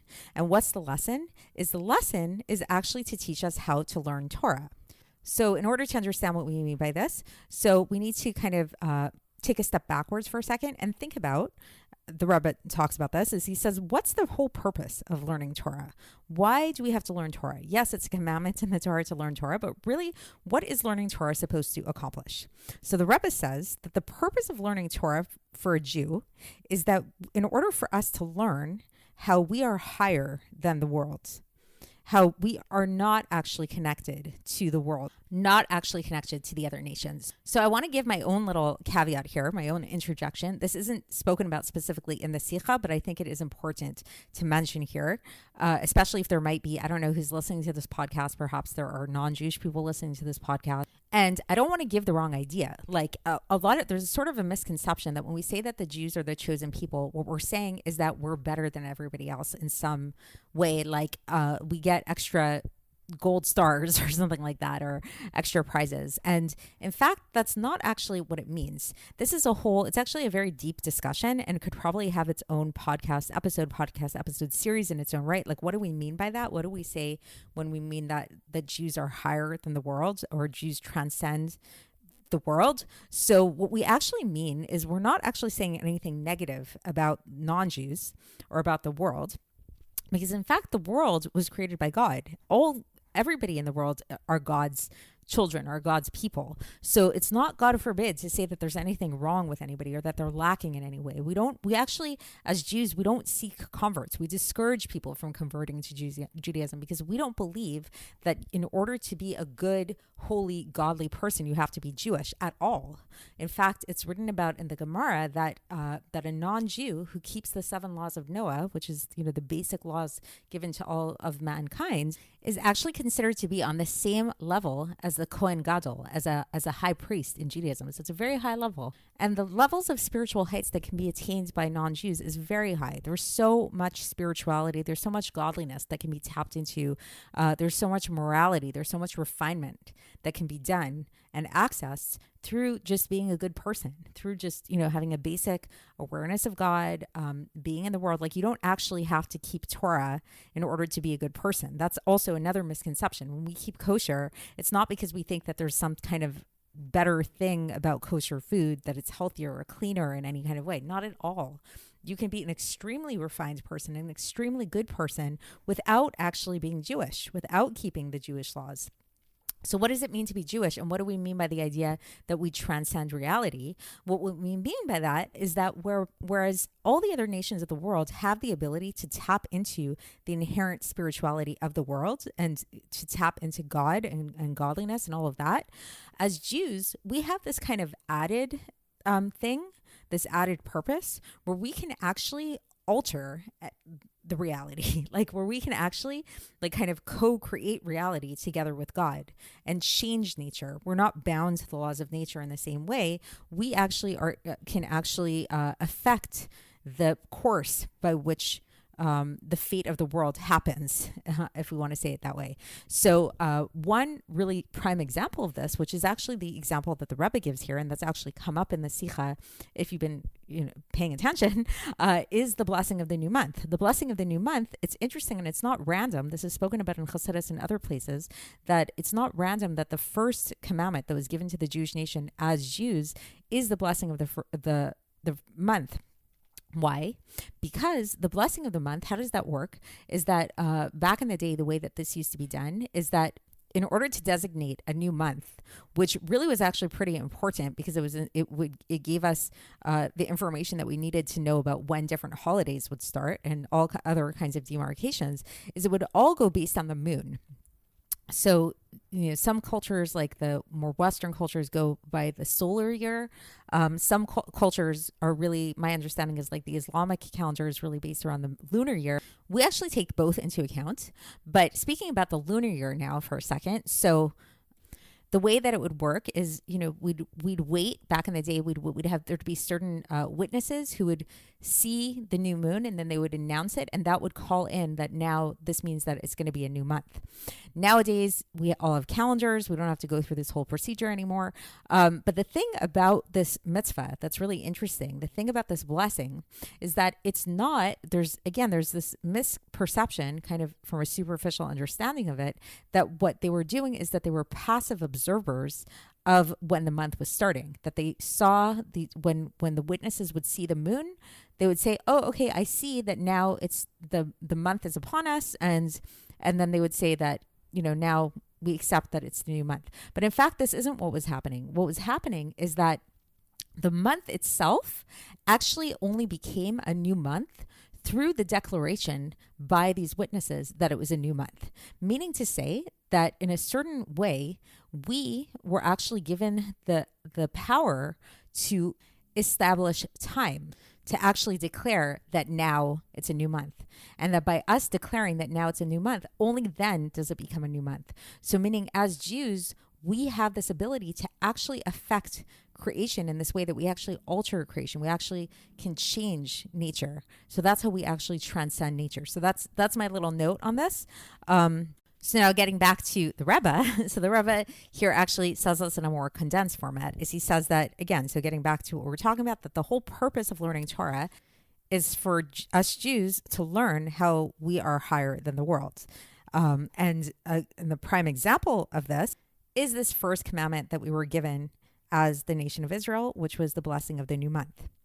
However, in order, continues the Rebbe, in order to get to this level of having this understanding of how we are higher than the rest of the world, we need to first pass through our animal soul, which those of you who follow my Tanya podcast know about this idea of the animal soul, that every Jew has what is called an animal soul, and we also have a godly soul. And the animal soul can be thought of as the part of us that actually is like everybody else. It is like the non-Jewish nations. It's not an evil thing. It's not a horrible, nasty thing. Like a lot of animals are very kind. It just means that it's acting more in line with like nature. It's more natural. Sometimes it's called the natural soul. So in order to access our godly soul, we actually first have to get through our animal soul, because the animal soul is very loud. It's very rowdy. It kind of starts off as dominant in a certain sense. So we have to refine it. We have to get through it. And so all of the sections preceding the blessing of the new month in the Torah serve as an example of this. They're sort of there. It's like a textual representation of our own internal process as people. There's this idea in Torah that man is a small world, the world is a big man, that we are microcosms of the macrocosmic universe. Like this is a very deep idea. There's so many different levels of this. We see, ever on a cellular level, on a molecular level, however you want to look at it. But in a very basic sense, when we're learning the Torah and we're learning about the stories in the Torah, this is sort of like an illustrative example of this process. This is just like, in order to get to the land of Israel, we needed to pass through all these other generations that are not the land of Israel, to sift through them and refine the process. This is the process whereby we access our own personal godly soul, is through processing our animal soul, through refining our animal soul. So so that's kind of the end of our section today of what we're going to focus on. And we're going to now go back to those questions that we started off today's episode with, the questions which the Rebbe posed to Rashi's answer to his own question. If you follow that again. And we're going to sum it up and give the answers that we came up with based on everything we've been discussing. So as we kind of mentioned in the beginning of the episode, all three of the questions which we brought up are all kind of related. So we're going to kind of answer them all together. So the first question we had was about the other stories in the Torah, that just if we're saying that the story of Breishis, the story of the creation of the world, is there in order to give us what to answer the nations of the world when they accuse us of robbery, is this what all the other stories in the Torah are for? We also asked about what about the mitzvahs that precede the blessing of the new month? And then in a more general sense, whether we're talking about stories, whether we're talking about mitzvahs or whatever, what's the point of this whole intermediate stage between the story of creation and the blessing of the new month? So as we've discussed in today's episode, it's not just to give us answers to the nations. No, that's not the reason why all those stories and commandments and everything is there, everything in between is there, but it's actually to show us that the process whereby we get to this end goal of ultimately, whether we're talking about getting to the land of Israel or getting to Torah or getting to the Jewish people, which are all the ultimate purpose of all of creation, we have to go through these intermediate steps. Again, we looked at how Rashi likened this to the sands that needs to be sifted through in order to get to the pearl that a person is seeking. Through this understanding, we also came to appreciate how exile is actually not just like some annoying, unwanted thing, but it's actually part and parcel of the process of the ultimate goal. And it's a necessary stage that we need to pass through in order to arrive at the ultimate redemption. And on a deeper level, in line with the deeper appreciation of the purpose of exile, we can also come to appreciate what the purpose of the order of the Torah is, and why the Torah was arranged in such a way that first we talk about this whole period of non-Jewish nations leading up to the creation of the birth of the Jews as a nation and our exile in Egypt and all of these things, why all of this had to come before the retelling of us receiving the Torah. And we spoke about that this is because we actually, it has to be in that order, because in order to get to our godly soul, which is like the microcosm of this greater macrocosmic retelling that we're going through in the Torah, we actually have to go through the animal soul. So we have to go through the refine and sift through the animal soul, both on a personal level and also on a much more global level. So today we really focused more on the global level, on how these stories and how this process, this exile, fits into the stories of the Torah in order to get to that ultimate stage of coming to the land of Israel as a Jewish nation and God taking us out of Egypt to get there. In the next episode, we're actually going to talk about this on a more microcosmic level and how this relates to us as individuals in terms of our process of our own refinement in the world through our own Torah study and through our own process of learning Torah and how that works. So it's going to be really interesting. We're going to get into A very famous teaching, which you may have heard or maybe not, about it's spoken about in the Gemara, about how before we're born, we're actually taught the entire Torah inside of our mother's womb. So, and then after we're born, we forget that Torah, and we're going to talk about what is this all about? Why do we learn the Torah initially? If we're just going to forget it later, why do we have to forget it? Why are we just relearning things that we know already? What's that all about? And with that being said, this concludes part 7 of this lecture series, and we will now move on to part 8. All right. So if you've been following along this series thus far, then as you'll know, it's been quite a journey, and we've really been getting really deeply into that first Rashi, which launched us into a broader discussion about the Jewish people as a whole and about our essential connection with the land of Israel, and how God essentially at the very start of creation actually had in mind that this land of Israel was meant for the Jews all along. And then by giving it to the non-Jewish nations throughout history, this actually was just part of the process of ultimately giving it to us, eventually in actuality.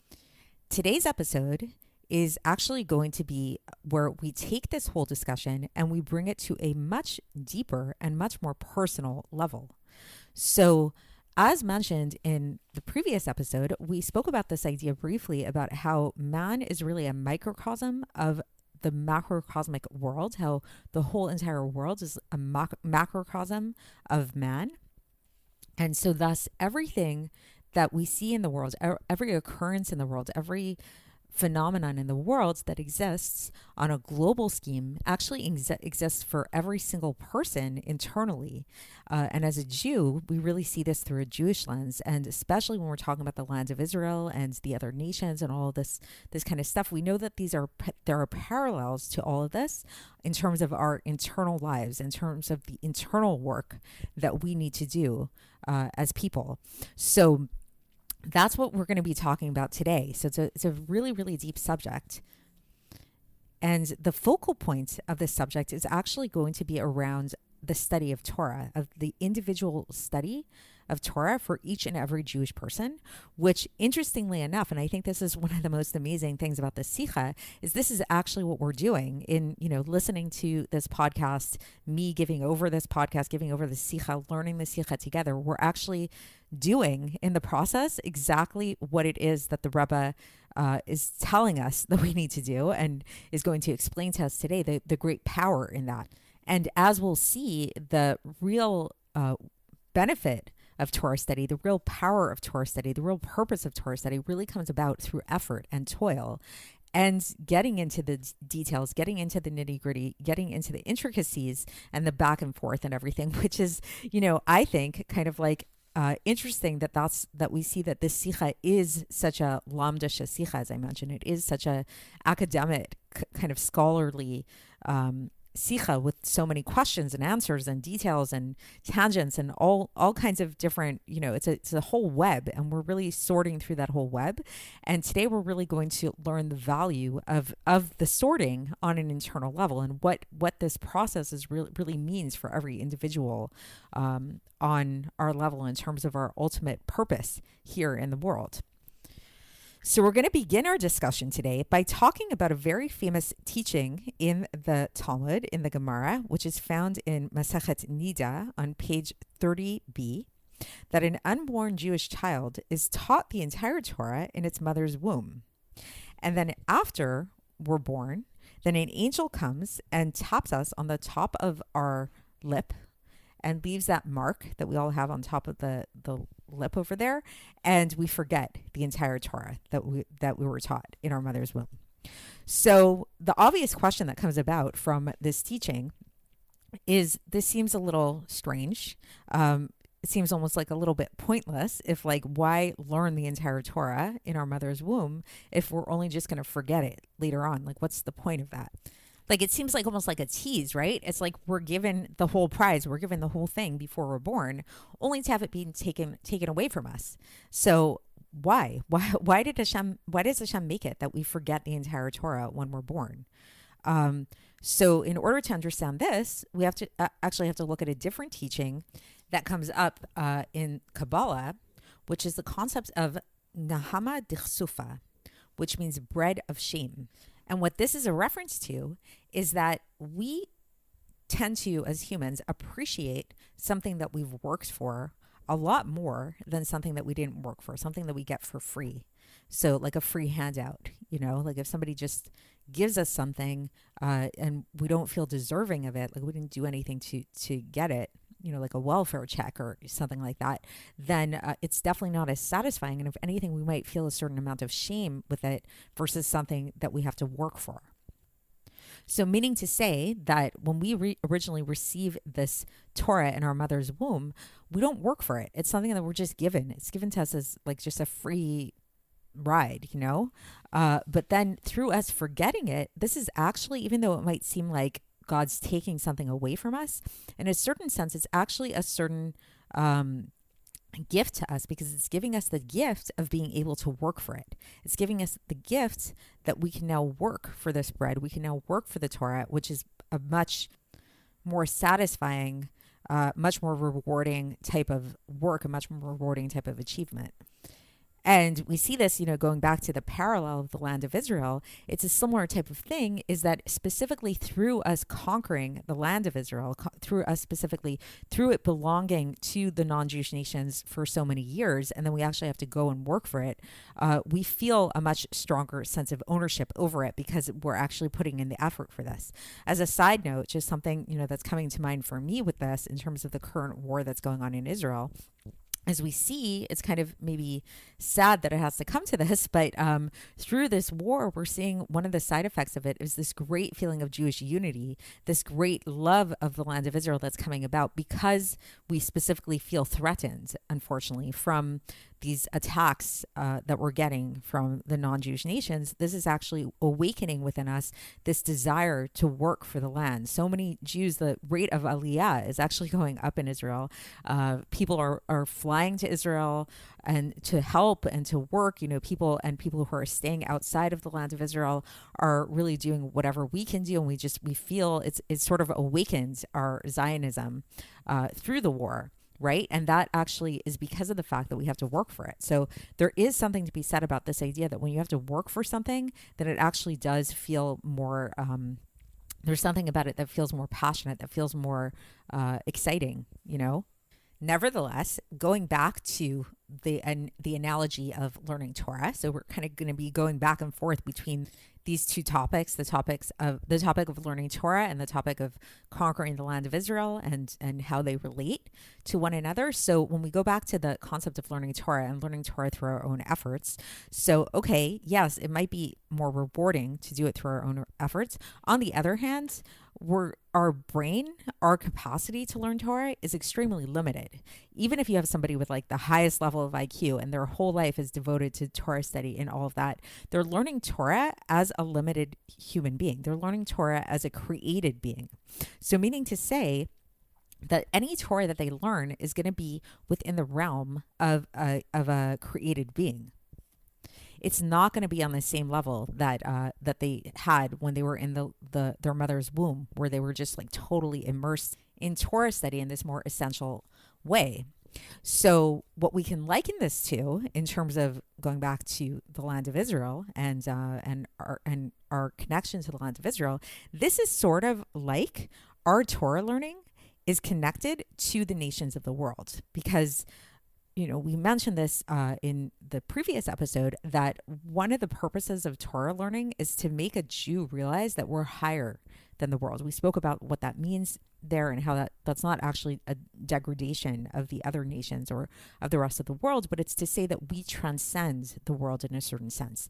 However, when we're learning Torah with our own minds as created beings, in this more limited sense, there is something about that actually does relate to the world. It's, we're using our human brains, where there's nothing, inherently like supernatural about our brains. Like, we're using our very limited human neurons, neurotransmitters and all that stuff to be able to learn Torah. So in that sense, we can kind of like, connect this, we can say that this is sort of parallel in a certain sense to the nations of the world. This is sort of like the nations of the world having ownership for a certain amount of time over the land of Israel. It's that our brains are the ones that, again, this microcosm of the land of Israel within ourselves, is that in that sense, our brains are sort of serving this purpose of being the other nations of the world that are involved in Torah study.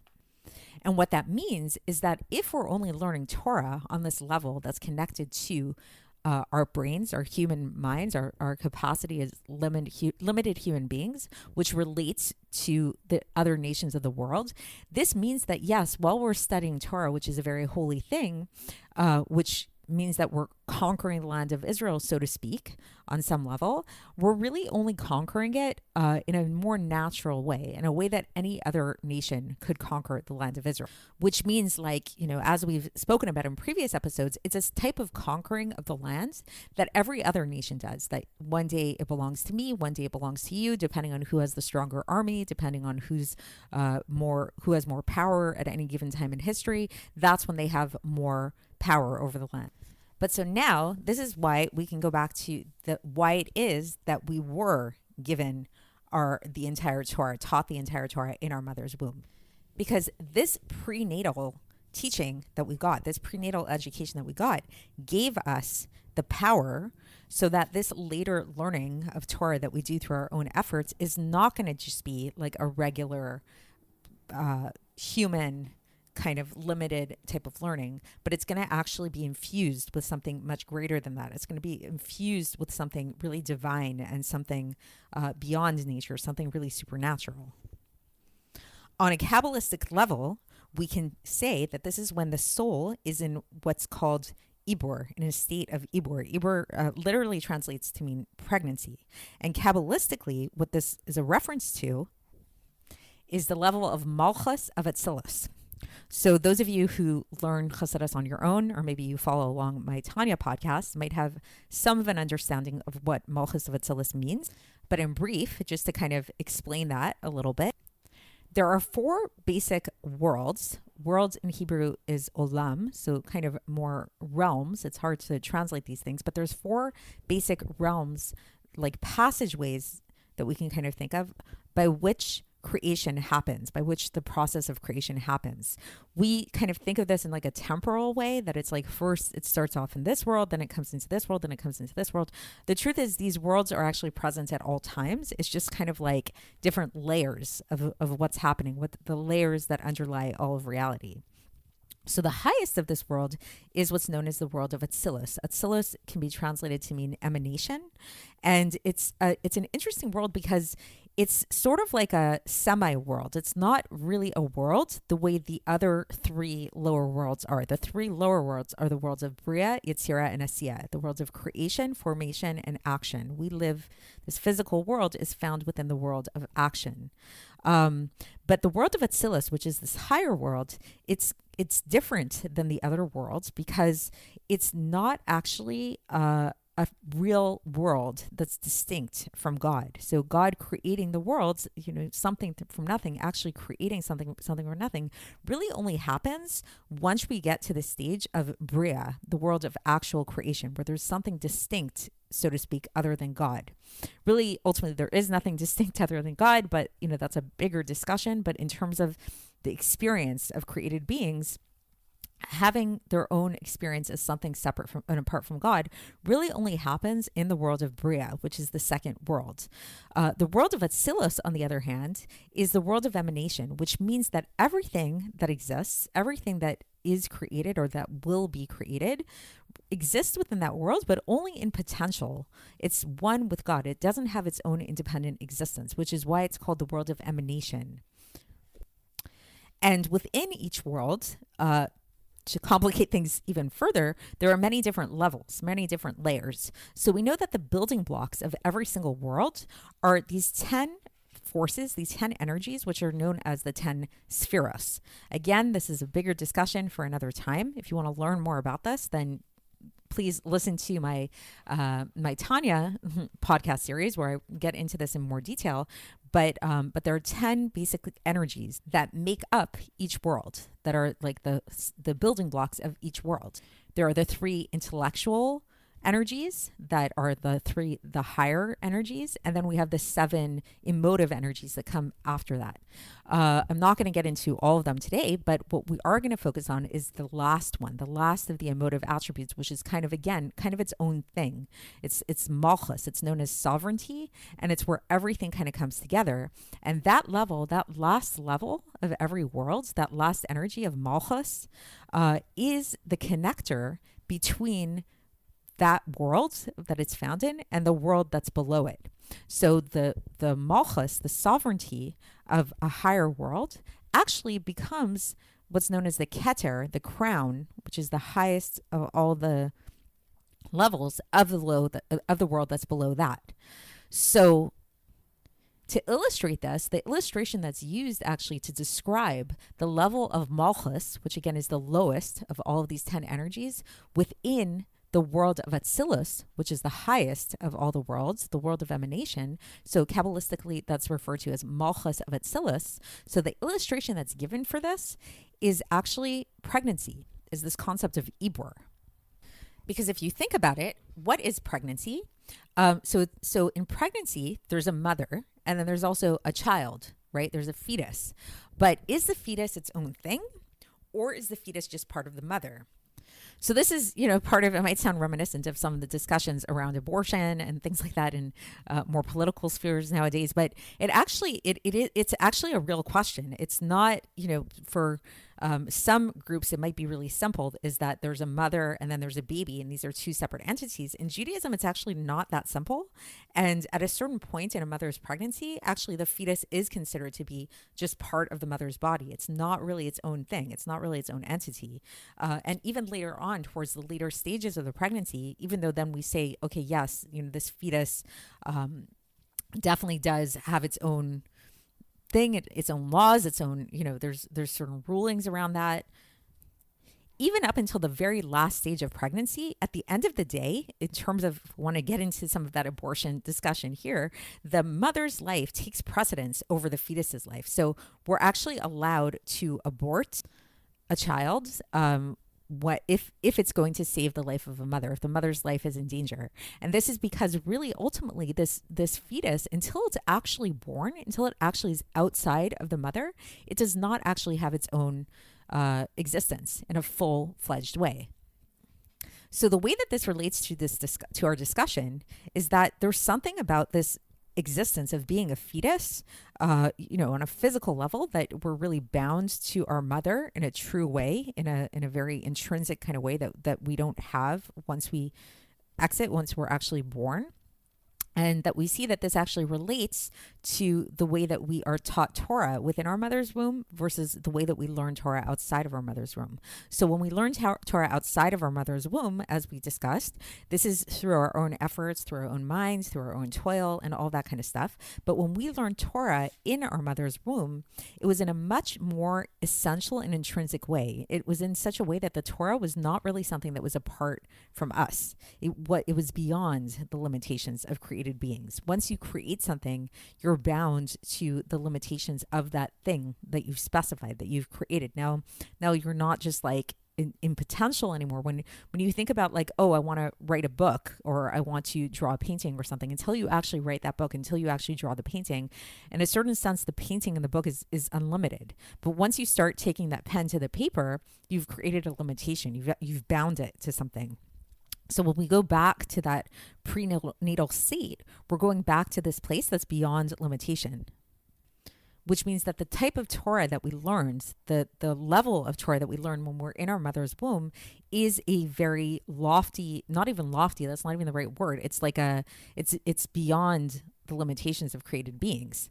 So the reason why it's important that we had this prenatal learning, because you might say, if we're just going to forget it anyways later, and because the value of our toil is so important, we don't want to have this bread of shame, quote unquote, that the Kabbalah refers to. So the value of Torah learning on our own. That's really where it's at. We want to have the struggle, we want to have the learning. But why was it important to start off our journey with that prenatal unlimited learning? Because this prenatal learning that we had as a fetus in our mother's womb is what infuses all of our future learning to come with this supernatural level to it, with this unlimited aspect to it, which is how we can now go back to our discussion about the land of Israel and about our conquering of the land of Israel, and back to that original Rashi that prompted this whole discussion, where, if you recall, one of the questions that came up for us was that seemingly Rashi seems to repeat himself, where if we go back to that original Rashi, when Rashi says, as his answer to the nations of the world who accuse us of robbery, then what does Rashi say? Rashi says that we should answer these nations and we should say to them that the entire world belongs to God. He created it and he gave it to who he deemed proper in his eyes, which is the first reference to him giving it to the Jewish people. And then Rashi goes on and he says, with God's will, he gave it to them, gave it to the non-Jewish nations. And then with his will, he took it from them and gave it to us. So again, Rashi says, gave it to us, gave it to the Jewish people. So he's mentioning giving it to the Jewish people twice. First by saying that he gave it to who he deemed righteous in his eyes, who he deemed proper in his eyes. And then by saying that he took it from them and gave it to us. But what we've learned previously in previous episodes, and what we're getting back to here today, is it's actually not a repetition at all. Because as we've learned in previous episodes, what this is referring to, what's really going on here, is that there are stages of the giving of the land of Israel to us. Stage number one was at the very beginning of creation. God did give the land of Israel to the Jewish people upon creating the world, but he gave it to us in thought. It was in potential. It was in his mind that this was the ultimate goal. What this can be likened to in terms of Torah study is this can be likened to our prenatal learning, our learning within our mother's womb that happens in this very essential and unlimited, lofty kind of way. And then later, when he actually gave the land of Israel to us in a more real and practical and actualized way, through first giving it to the non-Jewish nations, what this can be likened to in terms of our Torah study is that, you know, we after we're born, we forget what it is that we learned. So it's sort of like our Torah study then kind of goes into the realm of just being a regular human, a very limited kind of human, which is the idea of having the land of Israel be like every other land in the world that could be conquered by any nation. And then we go, just like any other nation would, and we conquer the land through our own efforts and through our own toil. So that's still in the realm of it belonging to the other nations of the world. But through this process, because this process of our own Torah study and our own effort and work is actually infused with this prenatal, pre-birth, unlimited power to it, it actually makes it so that our conquering of the land of Israel, that our Torah study that we do through our own efforts, is not just a human endeavor. It's not just like something that like any other nation would do, but it actually is godly and it actually is unlimited, such that when we use our human minds, our created minds, our limited minds to study Torah, it actually is allowing us to tap into something that is unlimited. Our Torah study actually brings us back to that prenatal education that we had. And again, this is parallel to the conquering of the land of Israel, is that what this means is that when we as Jews in a macrocosmic way go and conquer that land of Israel, when we actually went and conquered it from the non-Jewish nations, we're not just conquering it like any other nation would conquer it. We're conquering it in a godly way and in such a way that we actually are transforming the land essentially so that it now is really established. This is a Jewish land and it can never again be anything else. It can only be a Jewish land. And our ability to do this and the right that we have to do this comes because this was God's intention all along, because of the power that God infused in this land from the very beginning of creation, when he, in his mind, established this is a Jewish land, this is meant for the Jewish people. So that's the teaching for today. That's the idea.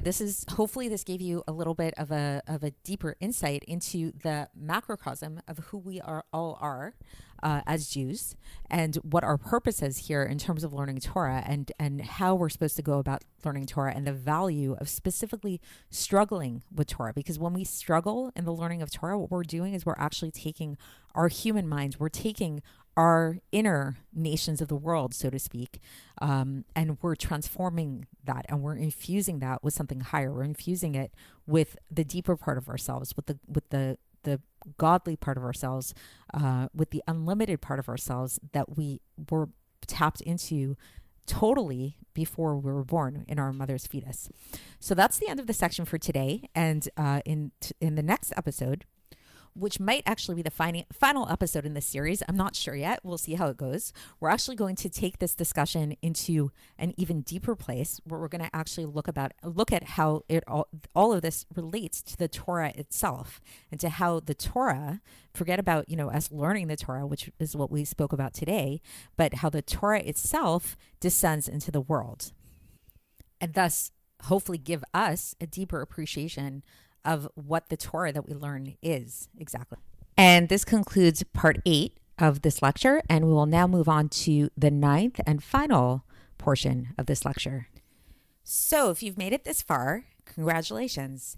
I believe that today we'll see how it goes, but I think that today is going to be the final episode in this special series that I've been recording on the topic of this very pivotal Sicha given by the Lubavitcher Rebbe on the very first Rashi of the Torah in Parshas Breishis. To give a quick recap of what we've covered so far in this series, well, first of all, we looked at that very first Rashi, in which Rashi asked the question as to why is it that the Torah begins with the story of the creation of the world, when if the Torah is coming from the word hora'ah, which means a lesson or to teach, if the point of the Torah really essentially is to serve as a book of lessons for the Jewish people, what is the inherent lesson for the Jewish people in the Torah beginning with the story of the creation of the world? When seemingly it would seem as if the Torah should have began with the very first official lesson, official mitzvah that was given to the Jewish people, which was the blessing of the new month, which features much later on in the Torah, actually found in the book of Shmot, in the second book of the Torah.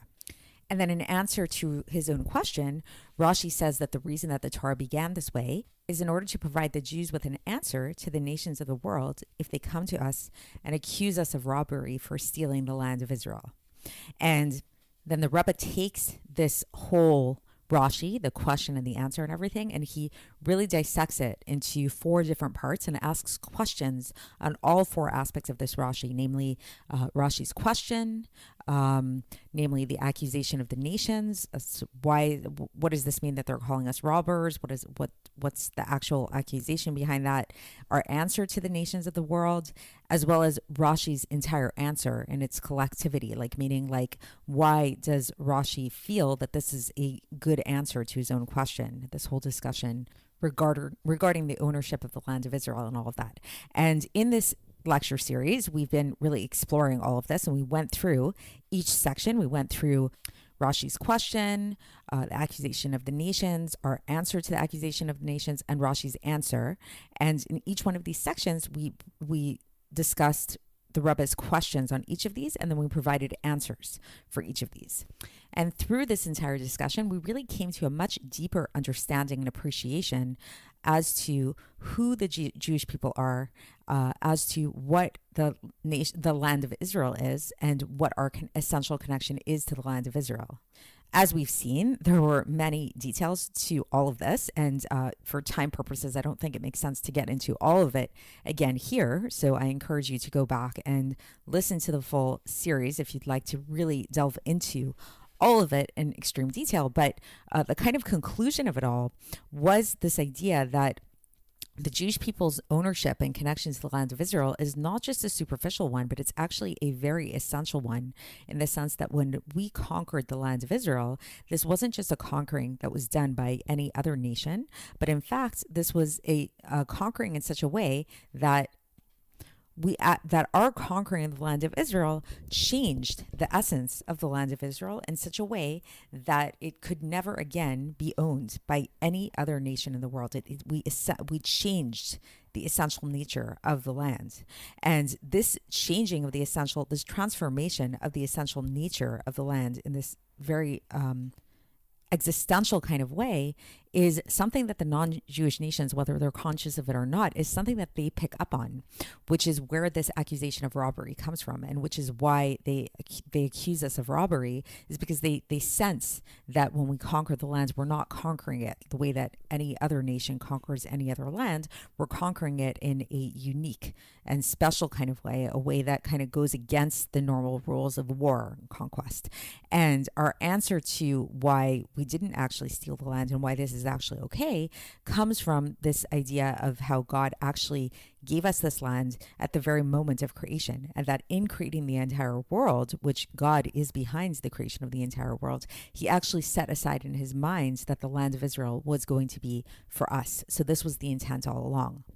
And we came to really explore and understand how keeping this initial intention in mind and understanding the principle of how the end is wedged in the beginning is wedged in the end, we can really come to understand how really this initial purpose that God had in mind, that we should ultimately have the land of Israel, and that it should be conquered and owned by the Jews, and it should be transformed ultimately into a Jewish land through and through, then really everything that leads up to that is really part and parcel of that process and that plan. It's all part of it. So even the fact that for many years we didn't actually have ownership over the land, and even now in our present times, we do not have full ownership. This battle continues today, as we see very much now in this war that's going on in Israel and in this global geopolitical war over the right of the land of Israel to exist, and all of this, this fight is going on very much now.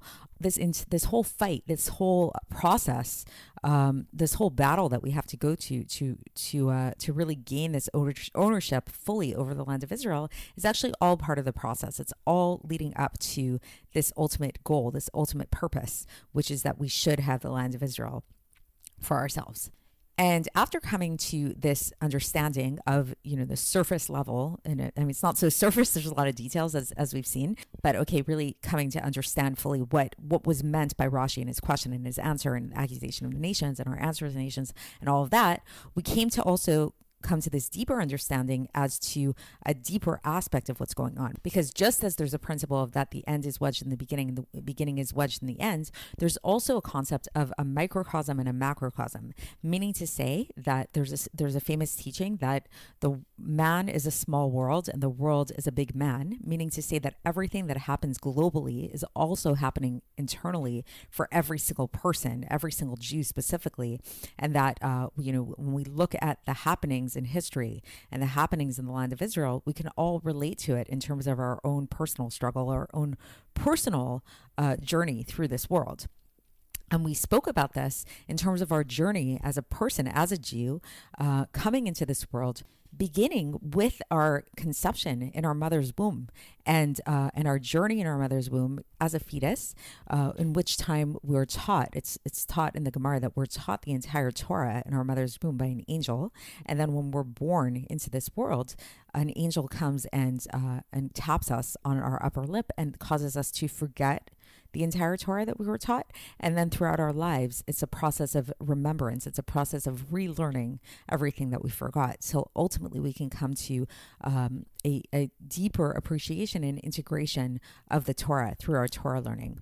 And that Torah learning is really ultimately our purpose in this world, in a certain sense. We can say that that's our purpose, is to relearn everything that we forgot, but that we were ultimately taught in our mother's womb. And we discussed how all of this journey of our Torah study really parallels the process of the Jews as a whole collectively gaining ownership or regaining ownership really over the land of Israel. So just like originally God set aside in his mind that the land of Israel would be ours, so in a certain sense it was always ours, just more in potential than in actuality, so too that would correspond with the stage of us being inside of our mother's womb as a fetus and learning and knowing the entire Torah in a very essential way. But yet it was in a way of pregnancy, like it wasn't actually manifest to the world. Like when a woman is pregnant, the baby is hidden inside of her. You don't actually see the baby. So yes, we knew the entire Torah, but it was in a more like esoteric kind of way. It wasn't actually manifest in the world. And then at the moment of birth, when we forgot the entire Torah, now we're sort of like, manifestly like a clean slate kind of thing, where we're just a human being with a human mind who doesn't know anything. You ask a baby about anything in the Torah, they're going to give you a blank stare, or, like they won't be able to actually communicate with you anything about the Torah, even though, as we've learned, they literally right before they were born knew the entire Torah. So this corresponds to the stage in Galus, in exile, through which the land of Israel belonged for so many years to the non-Jewish nation and was not in the hands of the Jewish people at all, at least not in a manifest, real, tangible way. And then the stories of the Torah, there's all these stories that are told in the Torah that come before we actually received the Torah on Mount Sinai, and we learn about, our forefathers, and we actually learn about a bunch of non-Jewish nations as well, and all these stories. And the question came up, why do we have to learn about all this? Why didn't the Torah just begin with the receiving of the Torah on Mount Sinai? And we said that the reason for this is because this was all part of the process. And so this process leading up to the receiving of the Torah, the ultimate gaining of the Torah, and the ultimate conquest of the land of Israel, this parallels to our own lives and to our own process, to our own personal journeys, whereby we're throughout our lives, we're learning and we're using our minds, and we learn from our mistakes. And it's a struggle. It's a real struggle, as we come to try to understand the Torah, try to relearn the Torah with our human limited intellect.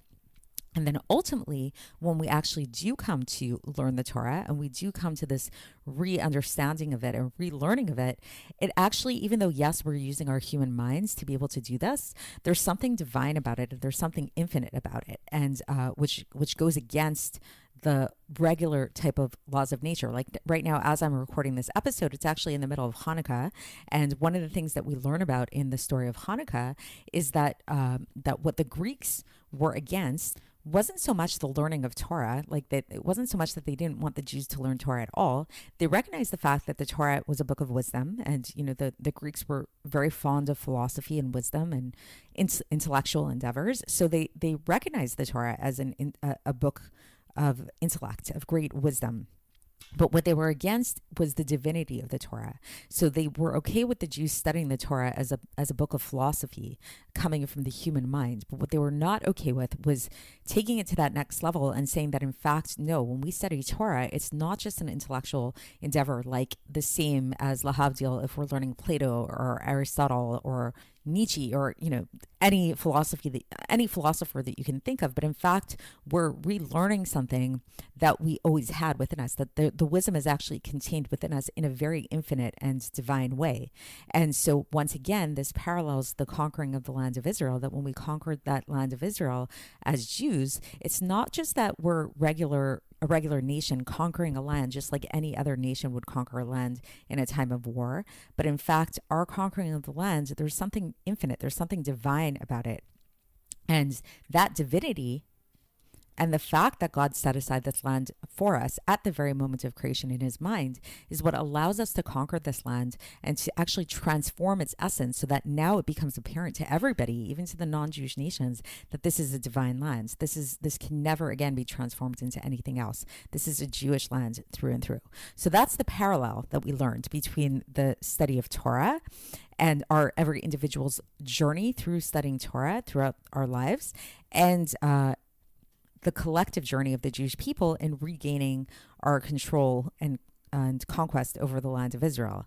And it's meant to be a struggle, as we've learned. This is what makes it into, there's a difference between when we're given a gift in a way that's undeserving, that's called the bread of shame in Kabbalah, versus when you really work for it. And God wants us to work for it because he recognizes the fact that when you work for something, it becomes all the more real, it becomes all the more precious, and all the more ingrained in your very being. So this is true whether in a collective sense, again, in terms of the conquering of the land of Israel, and it's also true on an individual level when we really struggle and toil and work for learning Torah. This is how Torah was meant to be learned. Now, today, in our final section of the Sicha, we're actually going to look at the Torah itself, independent of the fact of somebody learning the Torah, but actually the Torah in its own right, as its own entity. And we'll see that the Torah itself serves as its own microcosm in this grand process. Or, in fact, you can say perhaps the Torah is the macrocosm and everything else is the microcosm, because really everything comes from the Torah. We learn that God looked into the Torah and created the world. So the Torah really is this kind of primordial thing, this primordial entity, within which everything can be found. So today we're going to look within the Torah itself and how the Torah itself descended into this world and continues to descend into this world, and how the Torah itself follows this same evolutionary process that we've been discussing. So essentially, what is the Torah? Interesting question. What is the Torah exactly? So we're taught that the Torah, if we wanted to kind of give a definition of what the Torah is that it's the wisdom and will of God. So even when we go back to that idea that God looked into the Torah and created the world, we know that God created the world through his will and wisdom, which now we know really is synonymous with the Torah. The Torah and God's will and wisdom are one and the same.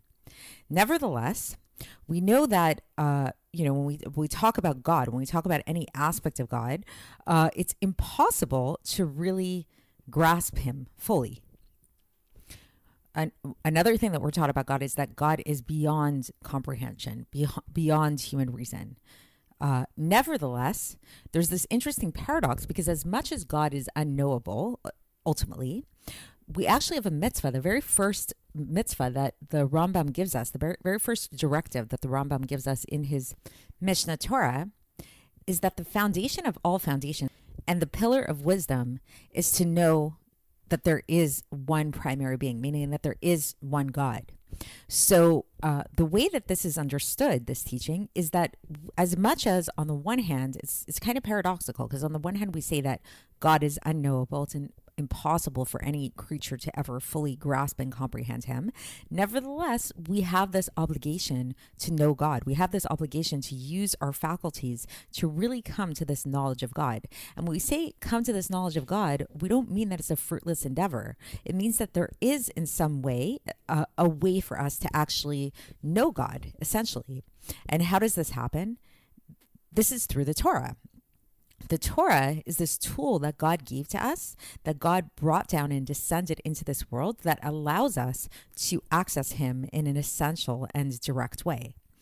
But how does this happen? This itself is kind of beyond reason. How is this made possible? So in this section of the Sicha, the Rebbe actually describes this chain of descent, this process, by way this happens, that the Torah goes from being this essential part of God that's synonymous with God's will and wisdom, that is beyond comprehension, that is untouchable, so to speak, and how it comes down here in this form that's extremely accessible to us and yet remains totally unchanged in the process. The Torah is likened to water that descends from a high place to a low place, so that even, let's say when you're drinking water, out of your kitchen faucet, if you think about it, you can trace that water back all the way back to its source in some ocean or somewhere. Even if the water went through, let's say, a filtration process, the essential waterness of it, the essential water itself, is the exact same water. And so too is the Torah. The Torah, yes, it goes through, we can say, kind of quote unquote, some kind of filtration process, which is what we can talk about, is what we're going to discuss today. But it really is the same water. It's the same unchanged water, the same unchanged Torah, the same unchanged will and wisdom of God. And so the way that this works, the Rebbe explains, is that this descent process is called what's known as the Seder Hishtalshelus, which we can kind of translate to mean a spiritual chain of descent. So the study of the Seder Hishtalshelus is a huge one in Chassidus. Chassidus is sort of founded upon this Seder Hishtalshelus. It's like the map of descent, we could say.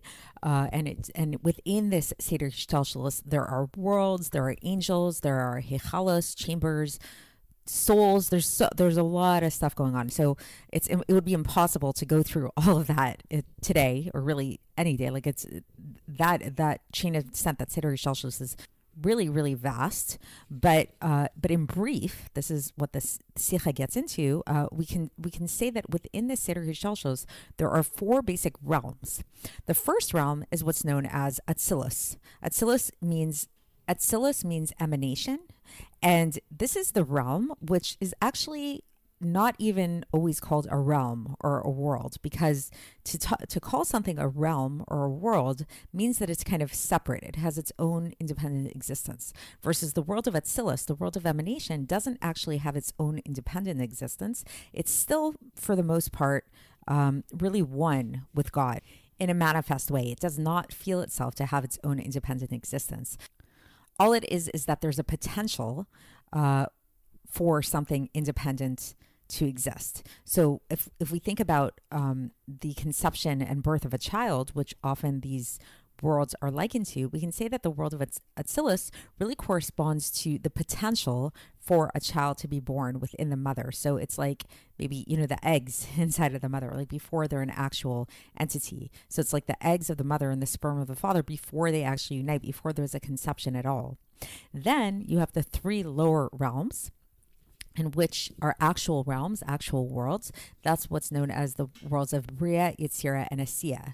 And again, if we wanted to think about this in terms of the conception and birth of a child, the way that we can kind of visualize this is that the world of Bria, which is translated to mean the world of creation, is when there's an actual creation, the actual conception of the child. So now that's the moment of conception. The man and woman got together, the sperm and the egg got together, and the egg gets fertilized, and perhaps we can say maybe that's where there's a zygote, like there's a very, very, there's the beginning of something going on, but it's not much. It doesn't really have much of a form.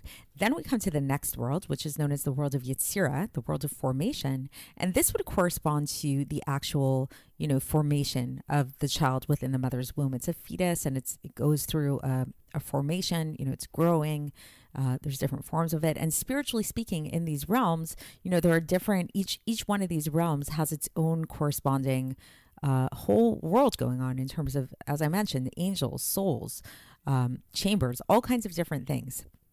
And then finally, we have the world of Asiya, the world of action. And this would correspond in the conception and birth of the child to the actual birth, to the actual physical. Now you have a baby that's born. It's separate from the mother, even though its whole entire existence came from the mother and from the father. Now it's its own separate entity.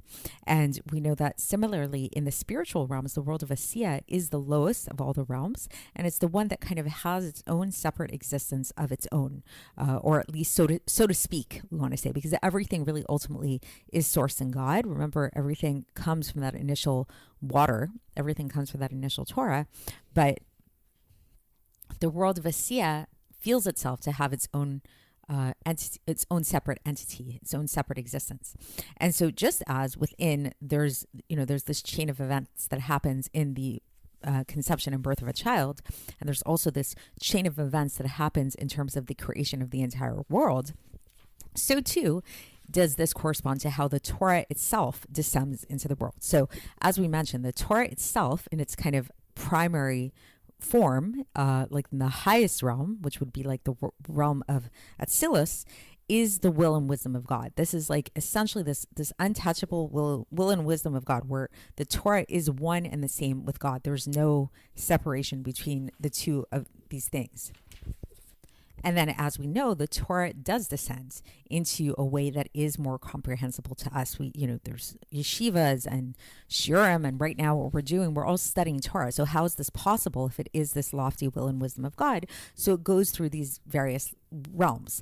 And each one of these various realms of Bria, Yetzirah, and Asiya correspond to different aspects of Torah study, different ways by which we study the Torah. So there's an acronym that's often used to describe the various aspects of Torah, which is known as Pardes.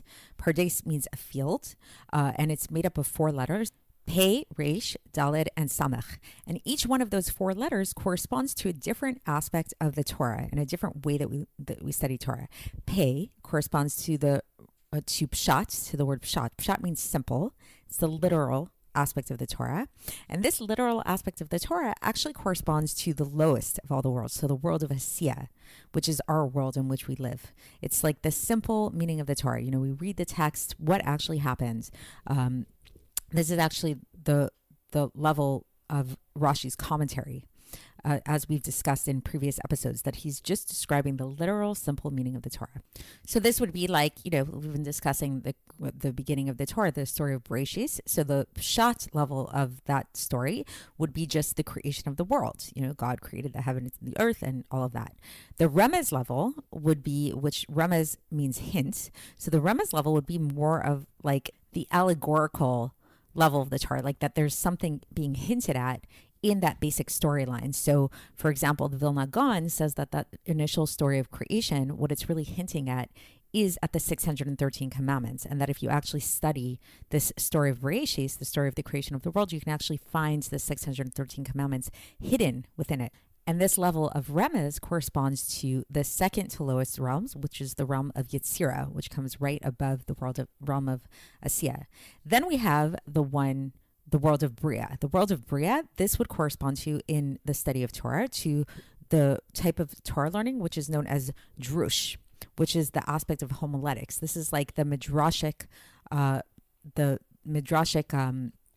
teachings. So these would be like, a lot of teachings that are really purely oral teachings in nature that are not actually, yes, in a certain sense, we can say that they're hinted at in the text, but it's more than just like a hint, like an allegory in the text that this corresponds to this, but it's actually a whole other teaching that is kind of elaborated upon elsewhere in the oral Torah. That would be the level of drush.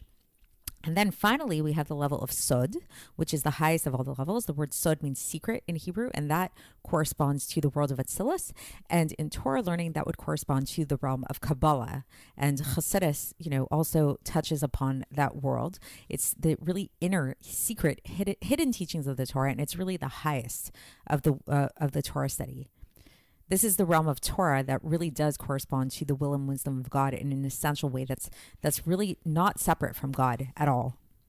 And so if we wanted to take this descent, this chain of descent of Torah into the world, making it accessible for us to learn the Torah, we can actually go back to our discussion of the conquering of the land of Israel and the Jews regaining control over the land of Israel. And we can take that whole process and apply it here as well. So once again, going back to how it is that we came to, or that we were coming to, I should say, coming to this full ownership over the land of Israel in a real way. So step one was that at the moment of creation, God had in his mind to give the land of Israel to the Jewish people. So it arose in his thought. It was the purpose in God's thought, but it was just in his thought. It wasn't in actuality. And this would correspond to the Torah being in the realm of Atzilus. This would be correspond to the Torah being the will and wisdom of God before it actually descended into the world. And then step two, as we discussed, was God then giving the land of Israel to the nations of the world in a temporary way.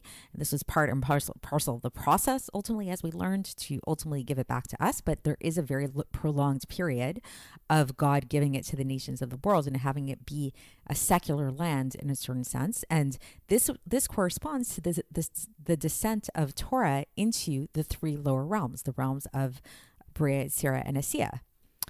But then, as we've learned, there's a final stage, and that final stage is when we do ultimately conquer the land of Israel, so that now we can have that land of Israel manifest its true identity, its true essence, which was actually their potential all along, which is that it is a Jewish land through and through. And as we've learned, this can only come about through the conquest, through a very physical and kind of secular conquest of the land of Israel. So too, when it comes to Torah, the Torah itself, in order for this highest will and wisdom of God, this level of Sod, this level of Atzilus, of the Torah, which is its highest form, its source of where it came from, actually really only becomes manifest and comes about through learning the Torah on its most basic, lowest level, which is, once again, the level of pshat, the simple level of the Torah.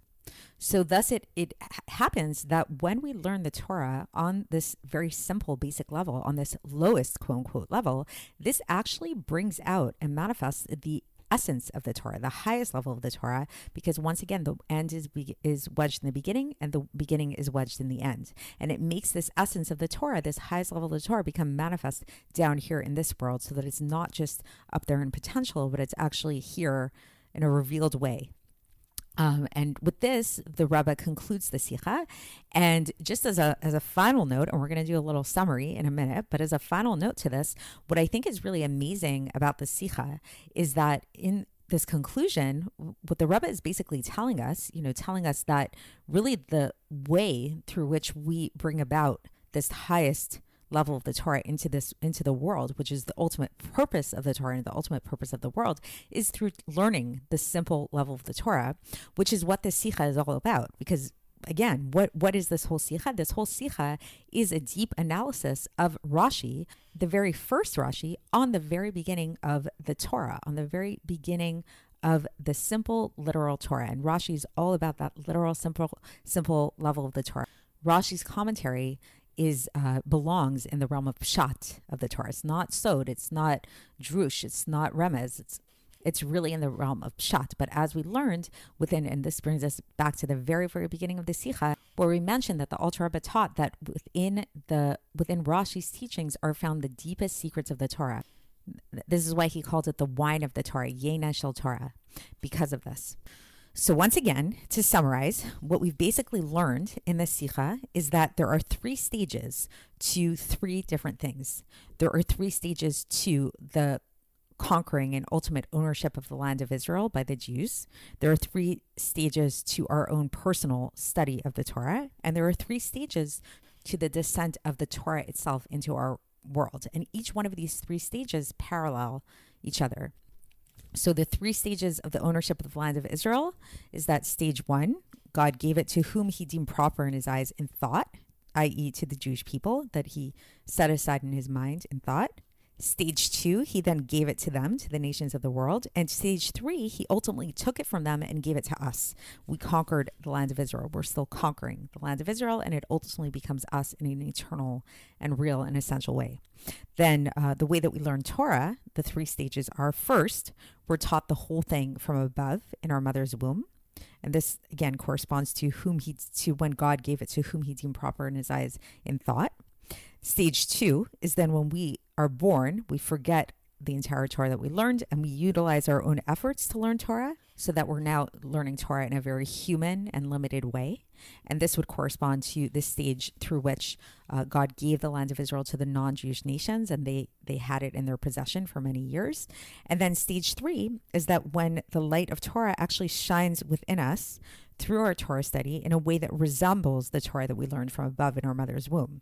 And this, again, corresponds to the conquering of the land of Israel by the Jewish people, ultimately, when we truly conquer it and it becomes a fully integrated Jewish land. And then finally, we have the stages through which the Torah itself descends into this world, where originally we know that stage 1 is that the Torah is in its source, has no connection to the world. It's the will and wisdom of God in this pristine, pure way that's inaccessible, but it's there. This again would correspond to God setting aside in his mind the land of Israel for the Jews. It would also correspond to us learning Torah in our mother's womb in a way that's very real, but very detached from the physical world.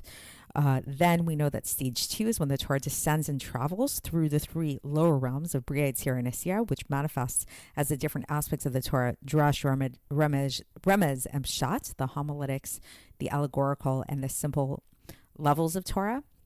And this would correspond to the land of Israel being in the hands of the non-Jewish nations for many years. It would also correspond to the many years of us personally, every single person toiling and struggling with their own limited intellectual capacities to understand the Torah. And then finally, we have the stage of ultimately accessing the essential will and wisdom of God that's found in the Torah, that is really what the Torah is, specifically and perhaps paradoxically through our study of the Pshat of Torah, through the lowest level of Asiya in the Torah, which again would correspond to the Jews ultimately conquering the land through their own efforts, through their own physical efforts, but yet it becomes way more than just a regular type of conquering of the land. It becomes a really divine and spiritual capture of the land that transforms the land of Israel into an eternal and thorough Jewish land.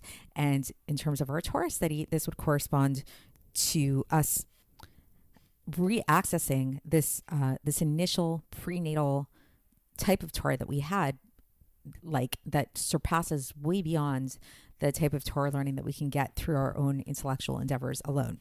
So that's it. And as a final note, the Rebbe concludes his Sicha here with two final thoughts. The first thought is to really show us how this whole, study that we've done, this whole journey that we've been on, this is part 9 of this long lecture series in really delving into this first Rashi. The Rebbe tells us how this very first commentary actually, in an interesting way, actually serves as Rashi's introduction to what his Torah commentary is really all about. So we mentioned much earlier along in this series that many other commentators, before just, jumping in and giving the commentary, right before their very first commentary, they often give a little bit of an introduction as to who they are, how they're going to go about analyzing what their commentary is based on and all of that. When it comes to Rashi, he doesn't seem to do that. Like with Rashi, he just jumps right in and here is his first commentary on the Torah. But what the Rebbe tells us here is that, in fact, what if we actually looked at this very initial commentary of Rashi as his introduction? That through learning this very first Rashi, as we've done in these past few weeks, is that we came to hopefully appreciate the value and importance of studying the simple meaning of the text, the literal meaning of the Torah, which is Rashi's whole style. And that, in fact, through studying this simple level of the text, it's specifically that level that's going to give us access to the wine of the Torah, to the secrets of the Torah, to the secrets of the Torah, which is the ultimate purpose, which is going to lead us to the ultimate revelation of Mashiach, which Mashiach is this revelation of the essence of the Torah. And because, as we mentioned, the Torah is a macrocosm of the entire world, or a microcosm of the entire world, depending on how you look at it. So this whole discussion of the land of Israel, which is going to be in the times of Mashiach, we're going to really see this in a manifest way, how the land of Israel is the Jewish land in an undisputed way. The entire world is going to see this and accept us and rejoice in it. And in fact, it's taught that we're going to not only conquer the entire land of Israel, which is going to include the lands of the Kini, Knizi, and Kadmoni, which we haven't conquered so far. It's actually going to spread out. The land of Israel is actually going to spread out to the entire world. So through coming to this deeper appreciation of Torah and how to learn Torah properly and studying Torah in this way of, going from the literal meaning, the simple meaning, and accessing thereby the deepest essence of the Torah, this is what's going to lead to and spill over, hopefully, to this collective and global manifestation of all of this, which is going to be this conquering of the land of Israel in a true sense, and ultimately the Mashiach in a collective and global way. May it happen very, very soon. So that's it. So we did it. And I hope you enjoyed this lecture series. As I mentioned, it was not easy to put together. There were, really just a lot of details to it all. But, that was kind of the whole point. And that was, hopefully if you've followed along in this journey as well, you really came to this appreciation of the process of Torah study, that it's meant to be difficult. It's meant to be, you're meant to toil in it. It's meant to be a process-oriented type of thing. And that through going through this process, this is ultimately how we reveal the gems, the inner gems that are found in the Torah. As I mentioned, there's a written aspect to this lecture series as well, for those of you that want a review of it or find that you have an easier time following along through reading it or whatever. So you should be able to find the link to that in the show notes corresponding to this episode. And till next time, and a happy Hanukkah to those of you that are listening to this on Hanukkah. Thanks for listening to the It Is Taught podcast, hosted by Sarit Switzer. This podcast is dedicated in loving memory of my maternal grandfather, Avraham Yitzchak ben Binyamin HaKohen of blessed memory. Music by Shoshana. If you enjoyed this episode and would like to support the show, please share it with others and subscribe on YouTube, Apple iTunes, Spotify, or wherever you listen to podcasts. And make sure to leave us a 5-star review. To find out more about the It Is Taught project, including more information on my soon-to-be published book, please visit our website, itistaught.com. To catch the latest from me, follow me on Facebook, Instagram, and Twitter. Looking forward to speaking with you tomorrow, and until then, have a great day.